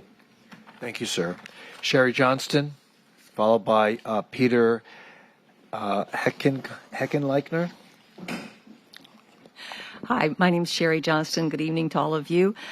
Just want to add my genuine support as a member of the board of directors at Sunrise East of this project. We are so excited to look forward to having beautiful sidewalks, lovely landscaping, a wonderful safe area to walk ourselves and our pets.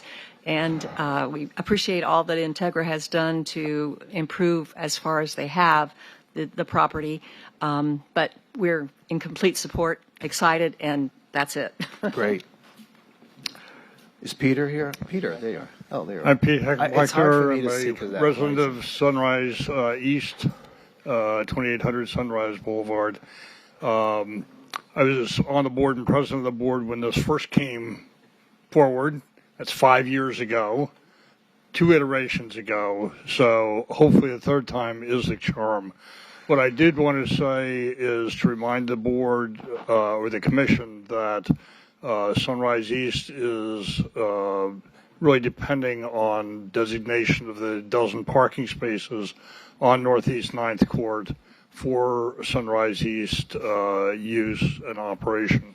We're losing over 12 parking spaces from what we have now, and that's just essential to us. We can't, get delivery trucks, construction vehicles or anything else into our garage because it's a 6'4" height on the garage. We need some place in our general operations for those vehicles to be, and so we will be approaching the city commission at the appropriate time to have some kind of arrangement to designate those spaces for Sunrise East. Thank you. Great. Thank you. Robert Dean, are you here? He left? I haven't seen him in years. And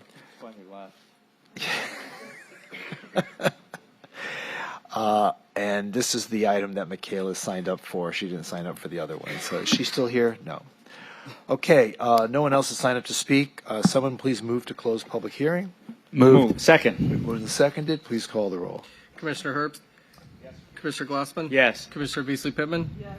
Vice Mayor Sorensen? Yes. Mayor Trentalis? Yes, and public hearing on R7 is now closed. Would someone like to introduce the resolution? Very happily, and I wish you all the best. Let's get going. Let's get going. Thank you. And Commissioner, I'm assuming that's for approval? Yes, it is. Okay. All right. A resolution of the City Commission of the City of Fort Lauderdale, Florida, approving amendments to the site plan level 4 beach development permit for the development known as Sereno, located at 2851/2901 North East 9th Court, Fort Lauderdale, Florida, having a land use designation of Central Beach Regional Activity Center in the Sunrise Lane area zoning district to add 12 multifamily residential units, 113 hotel rooms, 1,800 square feet of commercial use, and approving a park reduction request for the development. Commissioner Herbst? Yes. Commissioner Glassman? Yes. Commissioner Beasley Pittman? Yes. Vice Mayor Sorensen? Yes. Mayor Trentalis? Yes, and that resolution is now approved. Congratulations. PH1, public hearing on ordinance amending the City of Fort Lauderdale Comprehensive Plan future land use map from low, medium residential and medium residential to commercial land use designation. This is in 1680 Northwest 31st Avenue. Quite a few people have signed up to speak on this.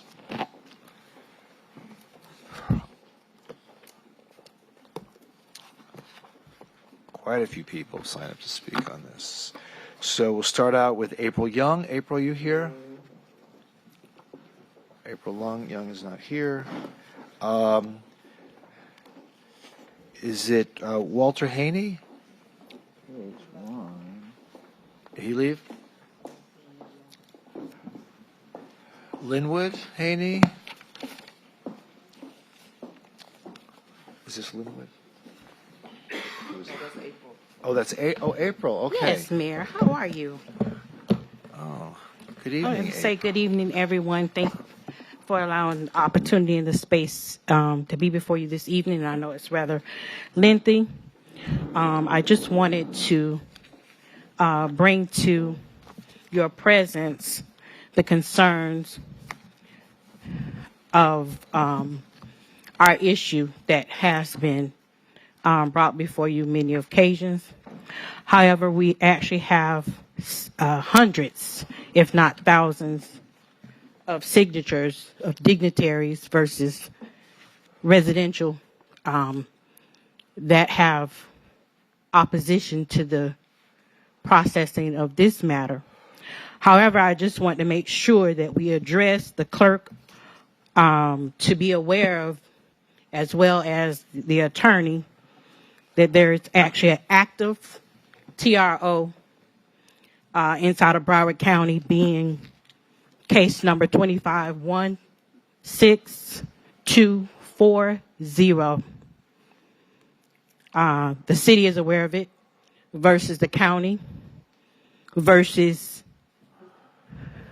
the opposition of owners of the property versus investors. We, the people of Fort Lauderdale, have numerous of times addressed, provided expeditious letters. We have spoken with our governor.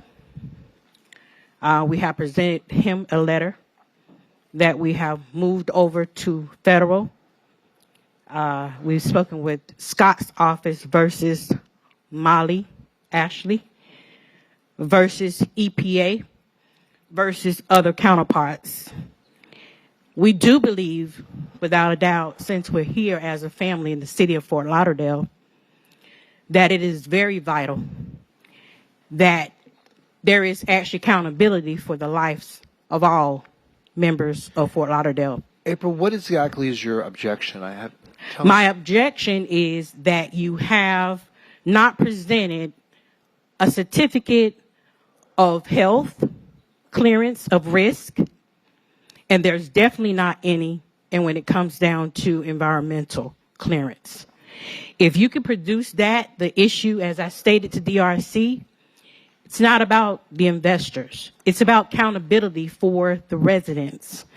And as I'm speaking to you previously, Mayor, on last 2023 that we've spoken, prior to that I had lost several members, but as of 25, I've actually lost my daughter as well. I actually have just left the hospital 2 days ago, and it says it's environmental infection. There is not any reason as to why, if we're so concerned about our community, that we would not do due diligently and service the people that's in that area. So let me ask you this. So it seems to me that the condition of the lake, right, is what is causing the negative impact on the health of the community. And my understanding is that this developer wants to improve the condition of the lake, which would then help the impact that it has on the community. So why would you object to an effort that's being made to improve the condition as opposed to the status quo, which is making everyone sick? Well, Mayor, that's easy for you to actually utilize those words, but in fact, right now, it is causing more havoc than it is actually rendering any service. If you all on the panel can provide a clearance for my health, for everybody else's health, this is not just a District 3 problem. As I have stated within the report, we're on a runoff. But clearly, I can actually show you that there's barricades that is out here inside of the perimeters of the city, and you'd never ever put barricades unless there's an erosion, unless there is havoc, unless there is some type of issue. We're not consuming, and we're not trying to contemplate, and we're not using speculation. This is a fact finder. So only thing that I am standing here to you, and we're not asking, we are demanding. Provide us a certificate of certainty that there is no risk health-wise. Do the same thing for environmental issues. It's not about the fact that whether the investors can do anything, because right now we have 75 years worth of havoc. And it is not justifiable for anyone to have to sit and listen to all the scrutinizing and all of the other things that are actually, perspiring within the room to tell me that you can really look in my face and tell me that you're rendering me service or anyone else. I refuse, and everyone else refuses to have one more loss of life without a cause. So what is the problem producing the facts? So let me ask Mr. Lockery to respond to that. Okay. Yes. You can please. Thank you for your comments, and let me have Mr. Lockery respond to that. I want to make sure that we're on record, and that whatever transpires tonight, we will move forward for an emergency. So I just want to put the clerk on notice as well as the attorney. Okay. Thank you.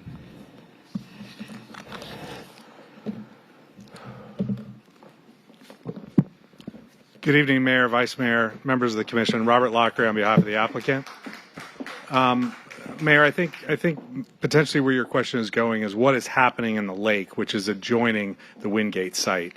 And although Ms. April, and I'm glad she's feeling better today, did not reference Wingate, I think a lot of the issues around this general area we all know stem from the history of that site. That's not the site that's before you today.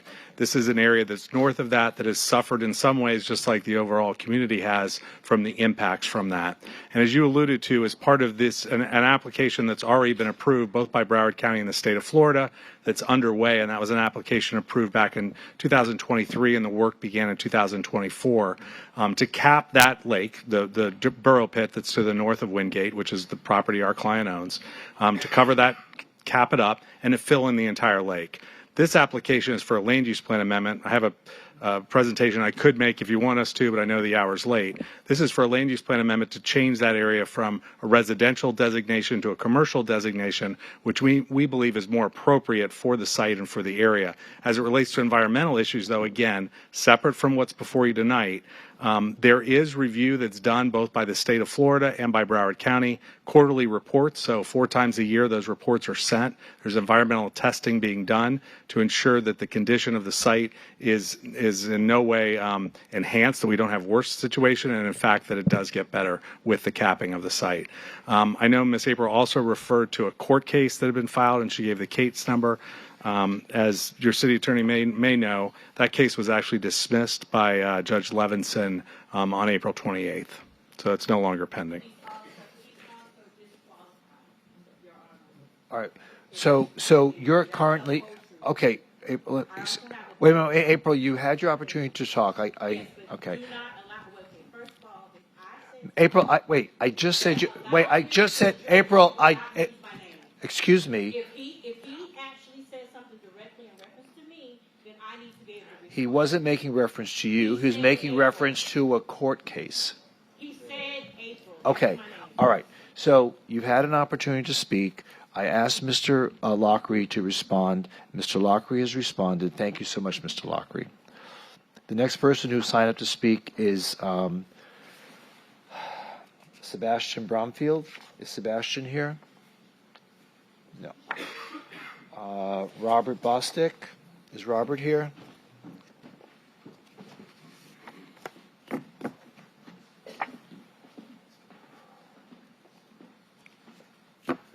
Good evening, sir.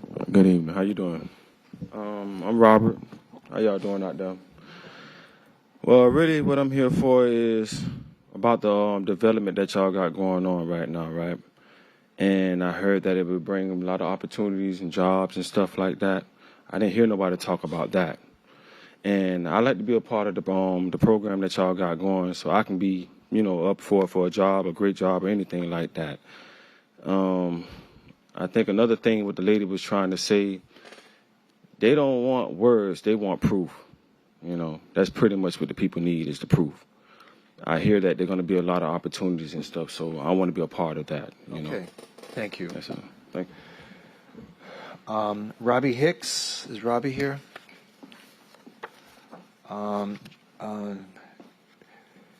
Jody Cunningham?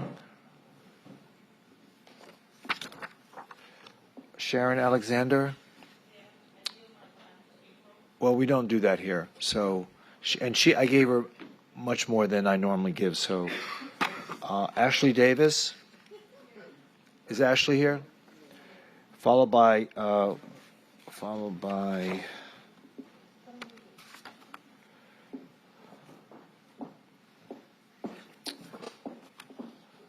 is Linda Patrick here? Okay, so after Ashley speaks, then you're up next.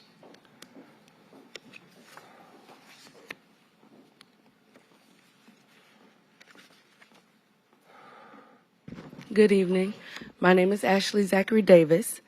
My family has been in the Rock Island Lake Air community since 1969.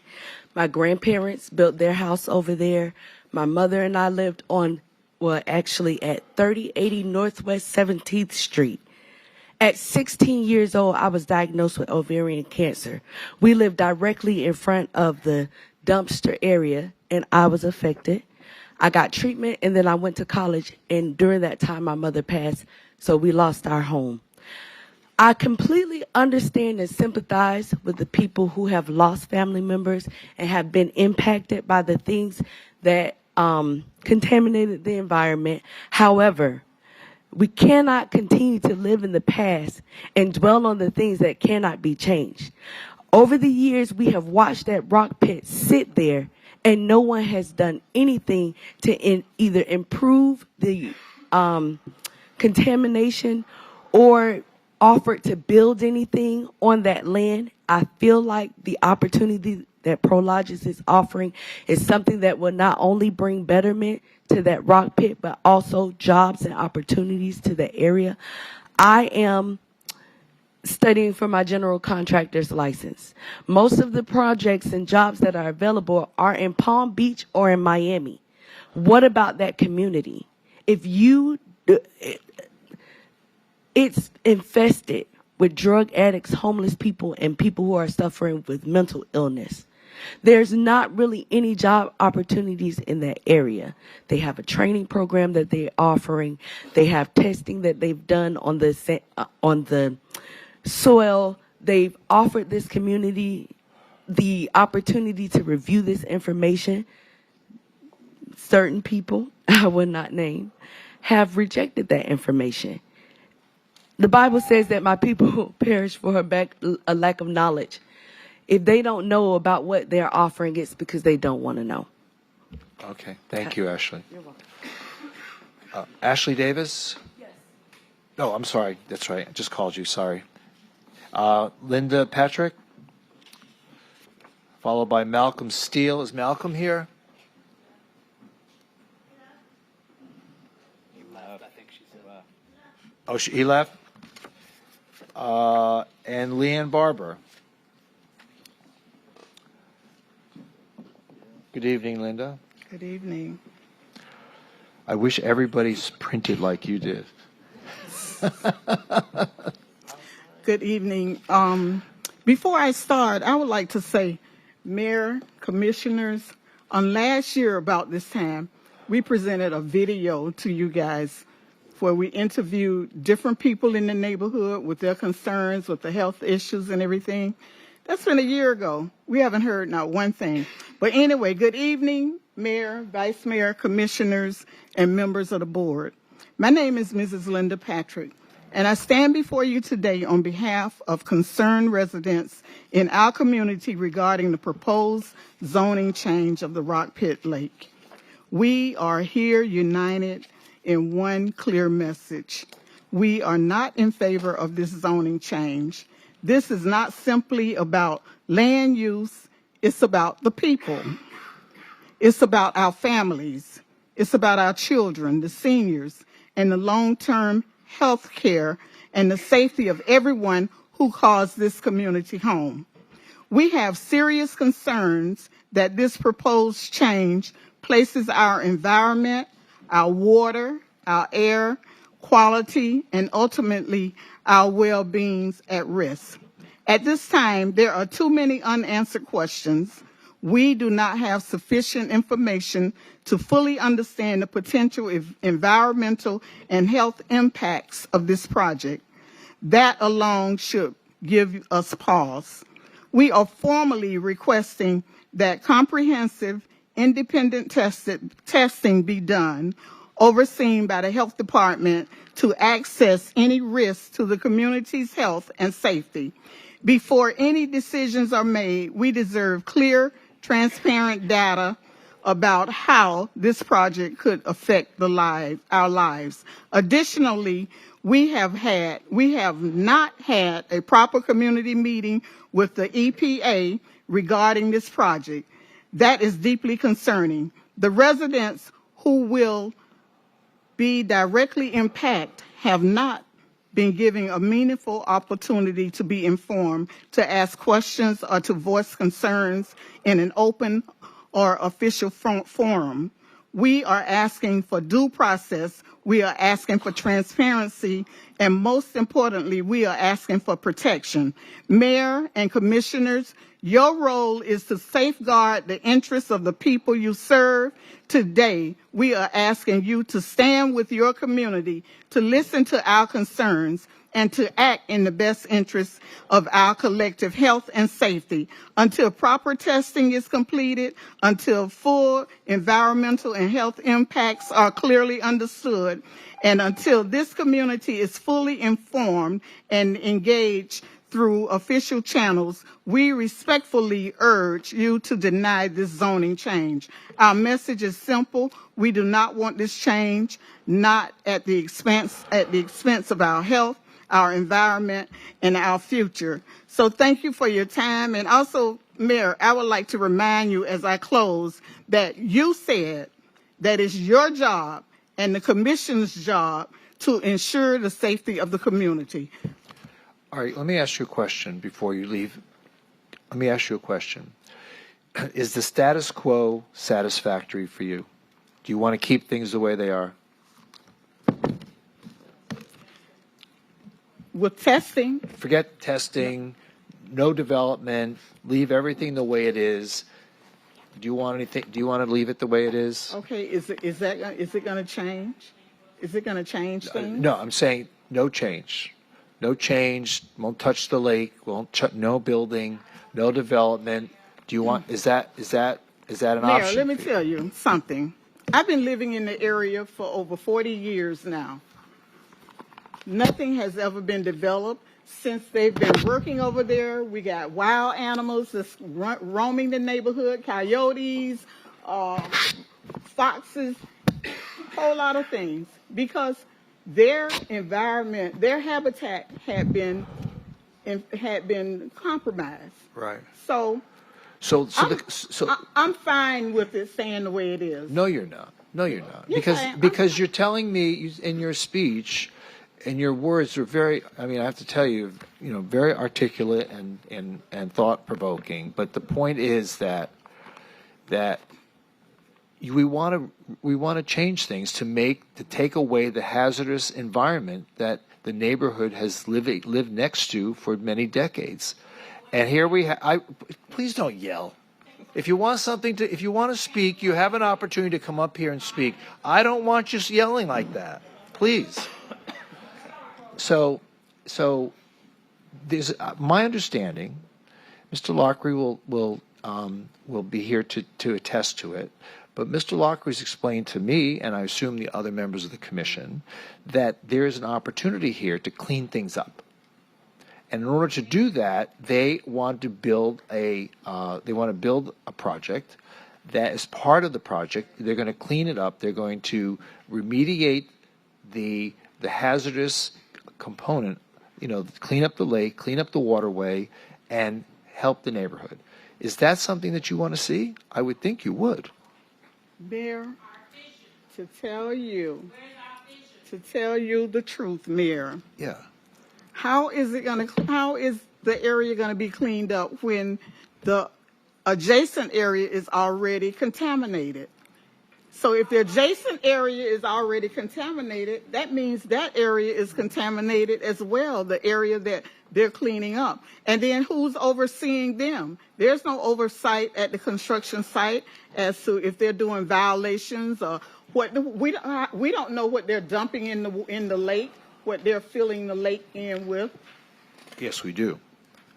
Yes, we do. We do know what they're doing. Do you know, Mayor? Yes, it was explained to us and shown to us exactly what's going to happen, and it's all being done. Okay, but you're not there in person. Just like right. I'm not there. I'm not going to stand there and watch them pour concrete in the lake. I'm not going to see that. But I do know that they're acting under a permit by the health department to move forward on a process that's going to ultimately take away the exposure of the hazardous materials that you have been living next to for so many decades. That's the goal. No one is trying. Ma'am, do not yell. Do not yell. We'll ask you to leave the room. You're going to be removed from the room now. Ma'am, you're going to be removed because you're misbehaving. You need to leave. You're disrupting the proceedings here. You need to go. So answer that. Can you? I mean, aren't we trying to do the same thing? Aren't we trying to help the neighborhood in some way? No, we have pictures, Mayor. You have pictures of what? We have pictures of the debris and all the different it's stuff. a mess. It's a mess. No. I'm talking about what's over there now. But we're trying to change that, aren't we? It's not going to change. If it's contaminated, we want to find out about the a gas contamination. can to the site. The city have cited them before. So it's a series of things that has been going on. Mr. Lockery, we'll show this to Mr. Lockery. Ask him to respond to that. And what is he going to do? All right, Sharon.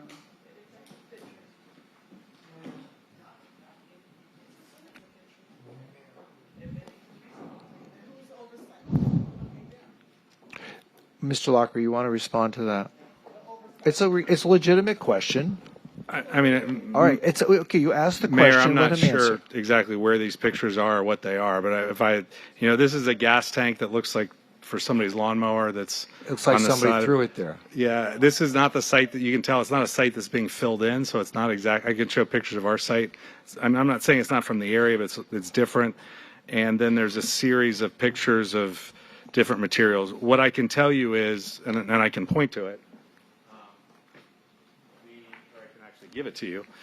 What we do know is that the Broward County Environmental Protection and Growth Management Department and the Florida Department of Environmental Protection have regulated this fill. It is part of their program, and they do inspect and do analysis of all the samples that are done. So it is a borough pit that's being reclaimed. That's part of a mediation plan, and we're following all the regulations that are in place. Okay. Thank you. Leanne, I'm sorry?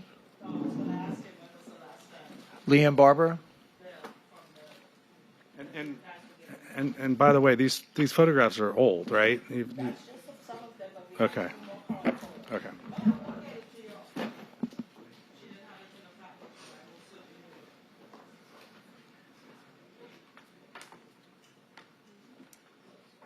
Hello, I'm Leanne Barber. I'm representing the Roosevelt Gardens Civic Association. Yes, which is adjacent, which is just outside of the city limits, but adjacent to the Wingate site. And there are a few people that were here, but they left because it's so late. We've been totally out of the loop because we're not in the city limits. And we found out from our neighbors that the P&Z meeting was going to be held, so we went to that in January 21st. And if you've read the minutes of the meeting, there were about 60 people that attended this meeting from the neighborhoods that are surrounding the Wingate and Rock Pit Lake site. And we raised a lot of concerns, and the concerns were that we're not included in the process. We wanted to have the county or the city come and explain the engineering issues and let us have a dialogue. And it was all recorded, beautifully recorded in the minutes. It's all very accurate, but we've not had anything since then. And we found out about this meeting this morning because we're not in the loop, because we're in the BMSD. And so we have asked Prologic. The only contact we've had is with Prologic, and they want to talk to us about how great their warehouse distribution site's going to be. And our view is we don't really want to talk about a warehouse distribution site until we have the concerns that we have raised addressed. And when you talk about the lake being that you're mitigating the risk of the lake, the way we see it is the lake is has been a storage facility for contamination running off the Wingate site. And when that's gone, then we're concerned about where the runoff's going to go. And there's runoff from Wingate, and then there's stormwater runoff from the residents. And we don't think that it's been properly addressed, and we'd like to have independent engineers talk to the community about what the plans are so that we can feel comfortable that it's going to be addressed. Mayor, I just have some questions for Ms. Barber. So I've done some research prior to this meeting because I wanted to sort of know what I was talking about and get a better understanding. So correct me if any of this is wrong, but what I have found is with regards to your neighborhood, Roosevelt Gardens, 18 emails were sent to Eddie Pierce and you from January 23rd, 2026 through April 29, 2026. There's been consistent interaction about drainage testing and environmental impacts. Both Eddie and you attended a community meeting on March 25th, 2026, and insisted that you would not schedule a meeting with the HOA unless there was a presence from the city or county officials. And testing reports were shared with Eddie Pierce, who is the vice president, on April 28, 2026, and he supposedly is presenting to your board to foster a potential Zoom meeting between Prologis and your board. Is any of that incorrect? He was given a report, but we have not seen it because he was not able to access it. And we have not seen an EP. So yes, we have told them that we want to see a independent analysis of what the environmental impacts are going to be.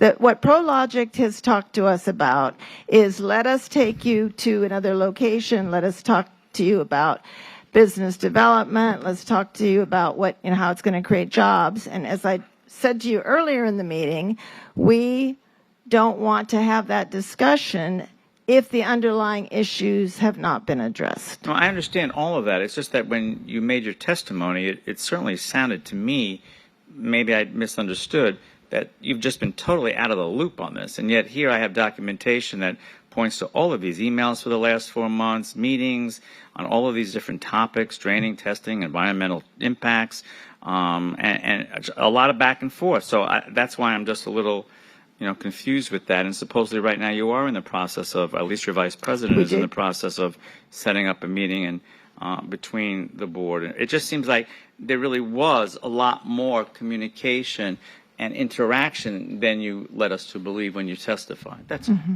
Thank you. I'm good. Okay. All right. Thank you. Is there anyone else who wishes to speak on this item? Did you sign up? You need to sign up. Did you sign up? Oh, I'm sorry. Yeah, we didn't hear you before. Please go up. Please go on up. Good night, everyone, Mayor and the panel, and everyone else who is still here. I'm from Golden Heights community, and I wanted to just touch base on a couple of things. And the things that we're looking at in our community is the environmental effect of what's going on currently, what has gone on, and what we would like to see going forward. That's one. Two, the second thing is drainage. In our community, everything drains into the lake. That's where all the stormwater goes for our community. We got, our roads were redone back in 1999, and all of our drainage went to the lake. That's a concern for us for flooding for my community.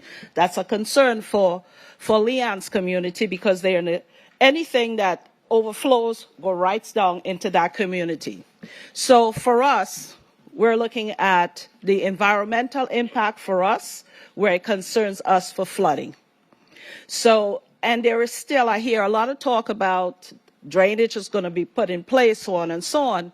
But the city, when they came out to our community and they spoke with us, someone from the city, they say, yes, there will be flooding in our community. Yes, there is another major flooding occur. We would be flooded out, just like everybody else, and it will take days. Well, you'll be flooded because of the current situation, or if the situation is altered? We'll be flooded regardless, because all of our stormwater goes into that lake. And if it fills up, runoff. And if it fills up, then it still has to go someplace. Right. So that's a concern for us. Okay, I understand. So, Mr. Lockery, you want to address the drainage issue there? Would you let Mr. Lockery address that? He can address the drainage issue, and then we'll come back again. We'll do back and forth. Oh, did you have something more to say? No, I wasn't finished. Oh, okay. So that's one. Okay. The next thing that we have that's going on in terms of what's happening now because of the dredging and the digging and everything else that is going on, the ash that has been over at that site, it's being disturbed. It's now coming over the community. They have gone out and sprayed water in folks' home, but that does not fix the issue. I'm sorry? Oh, seriously? Thank you. Appreciate that. That does not fix an issue because it's not dust. It's the actual ash that is now coming into homes. So people are now coming up with new diseases, respiratory issues, different things of that nature. Our concern is, and we have no issue if going forward a construction has to happen, but what we would probably like to see is proper testing so that this way, once and for all, we know the cleanup is truly done and everything in our community is safe for us. Okay. And that's where we need you guys to come in. That's fair enough. Okay, thank you. It's all right. Calvin. Mr. Sapp? And that'll be the last person. But before you speak, need a motion to, no, keep going. I need a motion to extend the meeting. Motion to extend the meeting to 12:15. Okay, do I hear a second? Come on, I've got a lot of walk-ons tonight. Second. Please call the roll. Commissioner Herbst? Commissioner Glassman? Yes. Commissioner Beasley Pittman? Yes. Vice Mayor Sorensen? Yes. Mayor Trentalles? Yes. Please proceed, Mr. Sapp. Okay, the problem with, I'm familiar with the process of what you're doing, but the problem occurs is that we shouldn't be attacking the zoning now because it shouldn't be because of the simple fact that that's a residential area. Now, I'm familiar with the rock pits that you have covered up in Dania, Davie, where all the new shopping centers is down in Dania, because I lived down there for 6 months in 1964. I played softball all over Davie. I'm familiar with all the rock pits that have been covered up in Davie. The ones off of 84, that's fine, but that's a residential area. So why should we change it from residential to commercial? We're putting the cart ahead of the horse. Well, the problem, I'm going to stop the clock. The problem is that the site that has been used for the incineration and everything around it is zoned residential. Okay. It should never have been zoned residential. Okay, but you're right, because the dump was there. The dump was there and it was The zoned dump was there, residential. it was commercial. It was zoned residential. The dump was zoned residential. The part that we're talking about, the section that we're talking about. Okay, but we were speaking about the lake. Okay. Closing in the lake. Mr. Lockery, I'm isn't the familiar lake, with the process Mr. of Lockery, closing isn't the the lake lake. zoned? What's the zoning for the lake area? Right. But that's my question. Why should we change it to commercial? Or do you want to build Here's- houses on the lake? Well, if you close the lake in, you're closing in anyway, right? You can't have people. The 35 acres of lake that you're closing in, you want to build warehouses on. Okay. Why can't you build houses on it? Because it's best not to have people living above a contaminated site. That's the whole point of this. Well, that's what they say when they took when they put the city hall over on 19th Street, 19th Avenue. When they tore the school down. Yeah. You mean the building department? You don't mean City Hall. You mean the building department. Building department. Right. Okay. But they used the same excuse. First of all, the school was there, the property was contaminated. Okay, now, then you tore the school down and put the building department there on contaminated ground. So what's contaminated and what's not? Okay. All right. Okay. Contamination suits whosoever want. All right. Thank you, sir. Thank you.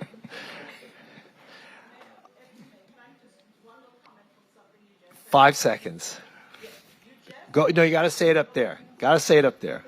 5 seconds. 5 seconds. You just made a statement. Why would we want to have it residential to build on something contaminated?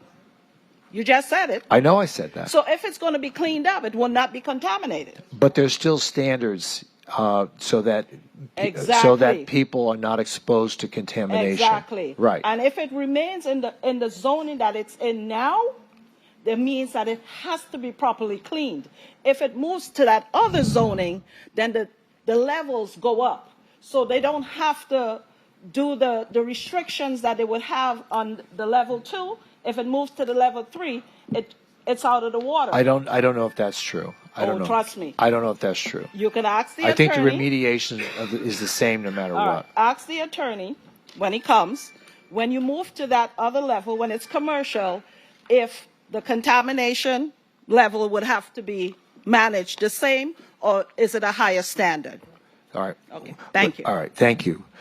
Do I hear a motion to close public hearing? Second. Moved and seconded. Please call the roll. Commissioner Herbst? Commissioner Glassman? Yes. Commissioner Beasley Pittman? Vice Mayor Sorensen? Yes. Mayor Trentalis? Yes. Public hearing on PH1 is now closed. Someone please introduce the ordinance. Before we introduce. I'll let you comment. I just want. Oh, okay. Yeah. All right. Someone please introduce the ordinance. It's been introduced. Okay. Commissioner Beasley Pittman. Yes. In regards to the comprehension plan, there are some things that, some items I have questions about.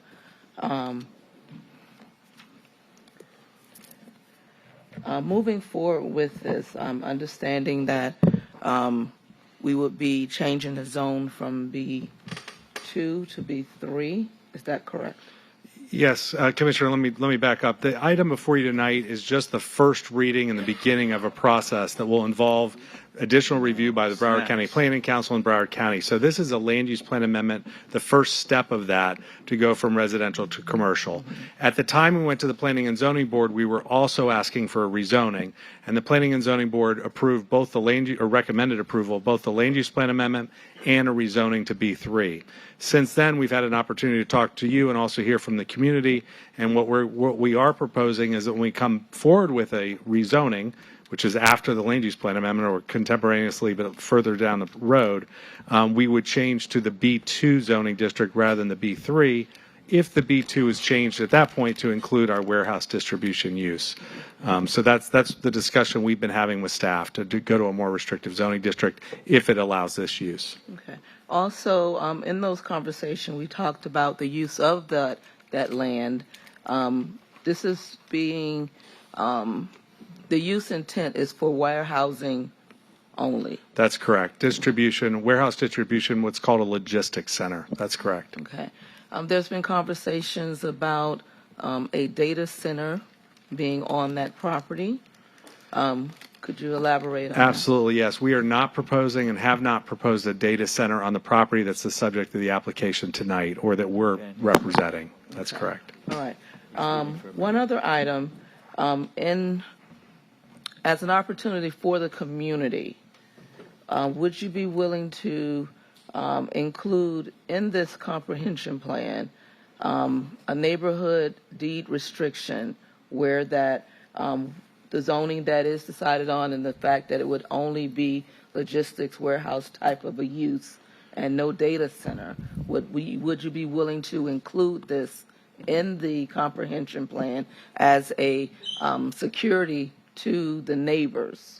Yes, certainly. We would voluntarily promote and suggest that we could do what's called a declaration of restrictive covenants that would be part of the application when it comes back to you on adoption, if you recommend to transmit and move it forward tonight on first reading. So on second reading, we could have that in place because we recognize there are a number of uses that are allowed in the Commerce District generally and even more specifically in B3 and B2 that the neighborhood wouldn't want and we have no intention of doing, things like liquor stores and auto repair and all of those things. So yes, we could restrict the property from those uses and as well as data center use so it could not be utilized on this property. Also, if you could elaborate a little bit more for the neighbors, what that document would, how they would benefit and they would be, in a sense, the owners of that deed. Certainly. So a declaration of restrictive covenants is a restriction between multiple parties or two parties, however many parties join it, that gets recorded against the property, runs with the land no matter who owns the property, and can be amended. It depends on what the declaration actually says, but can be amended only pursuant to the conditions of that declaration. And so what we had talked about is a declaration by the owner of the property, placing that restriction on the property by recording it, that would run in favor of the city, where the city commission would have to amend it. But as you've discussed, we could also add other parties, such as neighborhood associations, as well to that declaration. So they would have to consent to any changes to that in the future if that was the case. Okay. That's easy. It's not easy. It's simple for us to agree to that because we have no intention to use the property for any of those other uses. Could we have someone also from maybe Chris, if you could help us with this a little bit, because this is something that I believe would at least give some security to the neighborhoods. Are we able to work with the neighbors to ensure that this deed is included in the comprehension plan and the items that we have already talked about? Because it's my understanding that there has not been an opportunity to communicate with those neighborhoods. And I'm thinking Lake Air, Golden Heights, also what are the ones that are in that 500-yard association of that demographics. So are we able to do that to ensure that this is a part of this plan moving forward? Yes, ma'am. Anthony Fajardo, Development Services Director. So the declaration would be a separate item from the comprehensive plan, but we can help facilitate that conversation, and once they enter into that agreement, it would be binding. So it wouldn't really be part of this as I understand it, but it would be a separate binding document that's Are we in able to addition give a to it. reference to it in the comprehension plan? We can. Because it's not a zoning change. Right.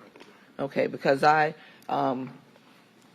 growing up in this community, my passion is with the neighbors and what's going on there, and wanting to make sure what we're doing tonight, 30 years, 40 years, 50 years from now, is not going to be a repeat of what we have lived and are living in the community.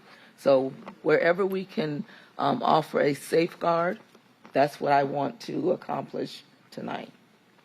Yep, we can definitely help do that. Pam, could I ask one question? Just Please. Curious, what's the objection to data centers?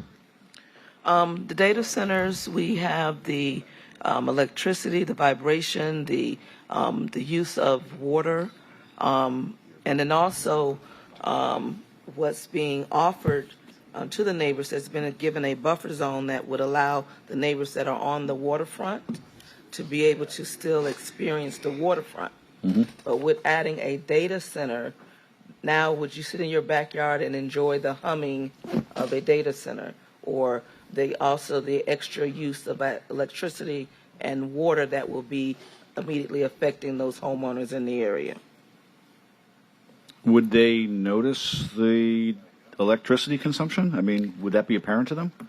Yes, my understanding, what I'm learning about data centers, yes, it would affect the neighbors and really the city as well. Okay, thank you. Okay. One comment I do want to make just real quickly to clarify, what we would do is draft a declaration of restrictive covenants that city planning staff, city attorney would review. To the extent that the neighborhood had input in that, that's great. But what I do want to point out is we can have it run in favor of someone like the neighborhood, even if we don't actually have them sign to it, in the event that we're not able to have those meetings moving forward. I do want to say, as part of this process, we've had 5 community meetings over the last year. We're going to continue to do that through the process, but obviously, attendance and the folks who are going to attend that is up to them, not up to us, but we'll certainly invite them. Okay, thank you, Robert. Commission have any other questions or comments? There being none, please call the roll.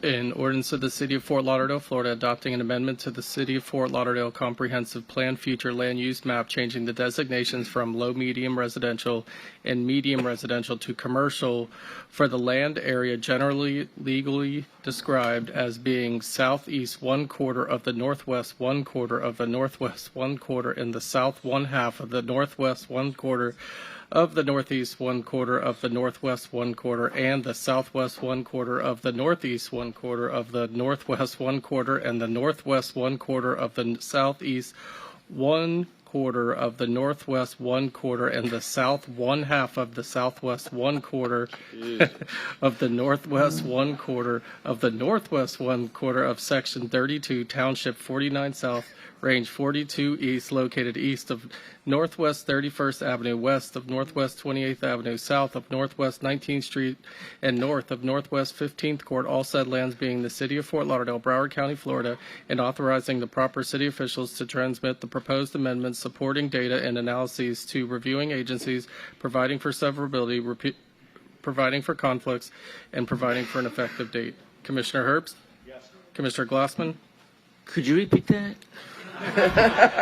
Of the Northwest. Okay, thank you. Yes, I'm a yes. Thank you. Thank you. Commissioner Beasley Pittman? Yes. Vice Mayor Sorensen? Yes. Mayor Trentalis? Yes, and PH1 is now approved. Moving on to OFR 1, first reading of an ordinance amending Chapter 28, Article 2 of the Code of Ordinances to clarify ownership, maintenance, repair, installation, and cost responsibility for sewer laterals and related sewer infrastructure. Mr. Zukovitsky, you're the only one that's. Are you still here?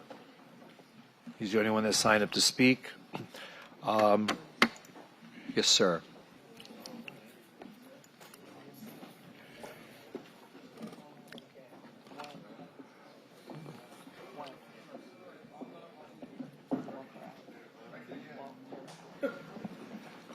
Okay. Good evening, everybody. Speaking of the sewer lateral, I just want to make 2 points. I think it's a great idea for city to actually take over sewer laterals, and the reason why, there's 2 big benefits for the city. Number one, for the people, the next. For the city, I mean, when individual hires the contractor to do the sewer lateral, I mean, don't get me wrong, there's lots of great contractors out there, but there's also shabby ones. And that will reflect on the longevity of a sewer system throughout the city. If anything goes wrong from a bad job 5 or 10 years from now, it's going to cost the city.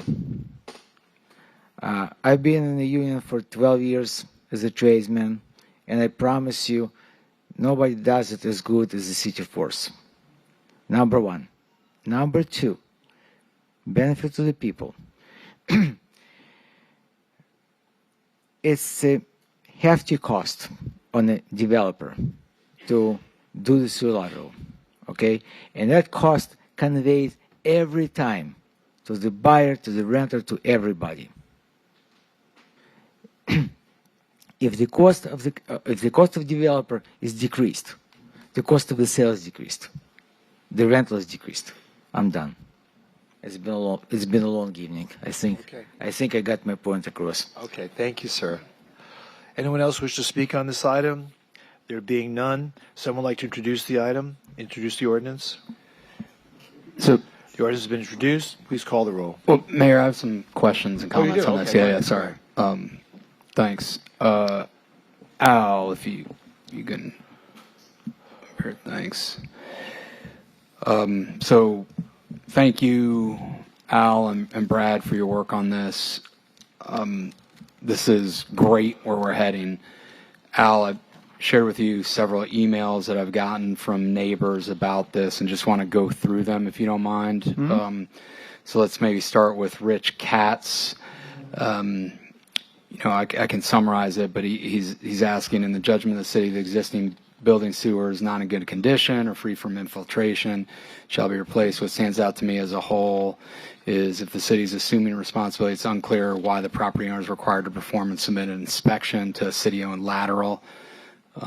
So let you take. Yeah, that's in good. Albert Carbon, the Utility Services Director. That's in Section 2858 of the proposed ordinance. It's the same really language where we just replace public works with utility services, and we do redefine in other definitions with the difference between the sewer, the city-owned lateral, and the building lateral. This specific section talks about the existing building lateral sewer that's defined as the lateral that's on the private property.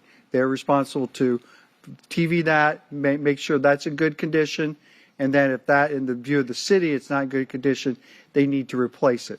Another comment that I saw was that we do say replace. One of them says, could it be repaired or lined? I think we can add that in second reading to make that clarification. In the opinion of the city, and it's good condition, they can line it. So, yes, we defined the building sewer as being on their side. They're responsible to verify their side of the line is because once it passes into private or to public sewer, then it's our responsibility. Okay? Yep. That's great. Thank you. So that's that one. Then, let's see. So now I'm going to Earl Prisley's email, which I think was that suggested modification, which I think you're alluding to, which is in the judgment of the city, this is the adjustment. The existing building and sewer is not in good condition or free from infiltration and shall be replaced or relined if applicable. Such a replacement and all associated costs shall be the responsibility of the city. If the repair is within the city's right-of-way, such replacement and costs shall be the responsibility of the owner if the repair is within the owner's property limits and shall be performed under approved permit. So I think you're amenable to that. Yeah, that's where we say replace, and he wants to put in the repair or line. Yep, and you think we can add that? We can add that in second Great. reading. That's that sense of clarification. So kind of you. Appreciate that. And then Eric Silva's email. In order to avoid any confusion with future interpretation, staff may want to amend other code sections to add utility easement where right-of-way is used. And then he lists several suggestions below. I looked at those, and I don't think those are necessary. That's my judgment is that we define the service lateral as the sewer lateral extending from again on their side. We saw the sewer lateral that's on our side. We say it's on it's on public property or right of way. We're defining that. We define the building sewer, which is their responsibility, on their private property. Yep. So I think putting that private sewer or building sewer and saying it's outside the city's right of way is redundant. Yep. And it seems like he's making a distinction between sewer line and utility easement. Is that your understanding? Correct. That's where we said the sewer lateral, which is defined as the definition 8, I think it is. I'm trying to read it right here. Yep. Or 82, excuse me, definition 82. That's where it says that it's a city's responsibility, and it says, where the term when used for the house outside the easement line is the house connection. That's outside the easement or right of way. So I don't think it's redundant. It's redundant. Yeah. In other words, public right of way is inclusive of the utility easement. Or utility easement. It says what that is. Yeah. But then when you come to the private side, we don't make that. It's on private property. Yep. Great. That makes sense. And I think those were the totality of pieces of feedback we got from those emails. Does that sound right? So yes. So my recommendation would be approved with the modifications we talked about. We'll make those modifications so they'll be printed in the second reading. That sounds fantastic, Al. Thank you. This is a great piece of updated ordinance. So I'm really excited about that. Thank you, Al. Mayor, we're good. Thank you. Very good. Please call the roll. In ordinance of the City of Fort Lauderdale, Florida, amending Chapter 28, Water, Wastewater, and Stormwater, Article 2 of the Code of Ordinances of the City of Fort Lauderdale, Florida, by amending definitions, providing clarifying language to distinguish private sewers from public sewers and service laterals in the right-of-way, along with adding enforceable requirements, repeal of conflicting ordinance provisions, and providing for an effective date. Commissioner Herbst? Commissioner Glassman? Yes. Commissioner Beasley Pittman? Vice Mayor Sorensen? Yes. Mayor Trentalis? Yes, and OFR 1 is approved on first reading. OFR 2, first reading. First reading. Quasi-judicial ordinance approving the vacation of 127-foot long and 40-foot wide portion of Northeast 8th Street and Northeast 15th Avenue. Anyone wishing to speak must be sworn in, and the commission will announce any site visits, communications, or expert opinions received and make them a part of the record. Mr. Shine, we didn't talk about this, did we? Where is he? Right here. Oh. Good evening, Mayor, Vice Mayor Andrew Shine with Bilson Sunberg, representing the property owner. We did not meet about this. No, I didn't think so. Okay. Any disclosures, Commissioner Herbst? Okay. Commissioner Beasley Pittman? I had none. Commissioner Glassman? I believe I did. He knew who to speak to. Thank you. Appreciate it. The district commissioner for the area. None for me, Mayor. Okay. Mr. Shine was the only one who signed up to speak, but I'm sure he has nothing to say. So someone please move to close public hearing. Moved. Second. Moved and seconded. Please call the roll. Commissioner Herbst? Yes. Commissioner Glassman? Yes. Commissioner Beasley Pittman? Yes. Vice Mayor Sorensen? Yes. Mayor Trentalis? Yes, the public hearing is now closed on OFR 2. Would someone like to introduce the ordinance? Introduced. The ordinance has been introduced. Please call the roll. An ordinance of the City of Fort Lauderdale, Florida, vacating approximately 40-foot wide by 120-foot long portion of Northeast 15th Avenue, Northeast 8th Street right-of-way adjacent to Parcel A, Ray Bohr Plat, according to the plat thereof as recorded in Plat Book 93, page 44 of the Public Records of Broward County, Florida, located west of Northeast 16th Avenue, north of Northeast 7th Street, east of Northeast 15th Avenue, and south of Northeast 8th Street, all said lands being the City of Fort Lauderdale, Broward County, Florida. Commissioner Herbst? Commissioner Glassman? Yes. Commissioner Beasley Pittman? Yes. Vice Mayor Sorensen? Yes. Mayor Trentalis? Yes, and OFR 2 is now approved on first reading. OFR 3, first reading, also a quasi-judicial ordinance approving the vacation of 719 square foot right-of-way and road easement within a 10-foot wide by 65-foot long portion of Northeast 15th Avenue. Anyone wishing to speak must be sworn in, and the commission will announce any site visits, communications, or expert opinions received and make them a part of the record. Commissioner Herbst, do you have any disclosures? Commissioner Beasley Pittman? None. We didn't talk about this either. Did you talk to him? Yes, he did. Mr. Shine. He knows who to speak to. The district commissioner. Thank you very much. None. Okay. Only Mr. Shine is signed up to speak, and someone please move to close public hearing. Moved. Second. Been moved and seconded. Please call the roll. Commissioner Herbst? Yes. Commissioner Glassman? Yes. Commissioner Beasley Pittman? Yes. Vice Mayor Sorensen? Yes. Mayor Trentalis? Yes, and public hearing is now closed on OFR 3. Would someone like to introduce the ordinance? Introduced. The ordinance has been introduced. An ordinance of the City of Fort Lauderdale, Florida, vacating approximately 10-foot wide by 65-foot long portion of Northeast 15th Avenue right-of-way and road easement dedicated by Ray Bohr Plat, according to the plat thereof as recorded in Plat Book 93, page 44 of the Public Records of Broward County, Florida, located west of Northeast 16th Avenue, north of Northeast 7th Street, east of Northeast 15th Avenue, and south of Northeast 8th Street, all said lands being in the City of Fort Lauderdale, Broward County, Florida. Commissioner Herbst? Yes. Commissioner Glassman? Yes. Commissioner Beasley Pittman? Yes. Vice Mayor Sorensen? Yes. Mayor Trentalis? Yes, and OFR 3 is now approved on first reading. Thank you. Happy Wednesday, Mayor. Thank you. Now we're just at 3 walk-ons. We have the walk-on resolution regarding the election. Would someone like to introduce the resolution? Introduced. Resolution has been introduced. Anyone wish to speak? No one wishes to speak. Please call the roll. A resolution of the City Commission of the City of Fort Lauderdale, Florida, calling a special municipal election to be held on November 3rd, 2026, to elect a city commissioner from Commission District 1, establishing a qualifying period for the special municipal election, and providing for severability, rescission of conflicting resolution provisions, and an effective date. Commissioner Herbst? Yes. Commissioner Glassman? Yes. Commissioner Beasley Pittman? Yes. Vice Mayor Sorensen? Yes. Mayor Trentalis? Yes, and that resolution is now approved. Next 2 resolutions concern the drainage issues that we talked about earlier with Melrose Manors and Riverland. The first one is with regard to Melrose Manors. Would someone like to introduce the resolution?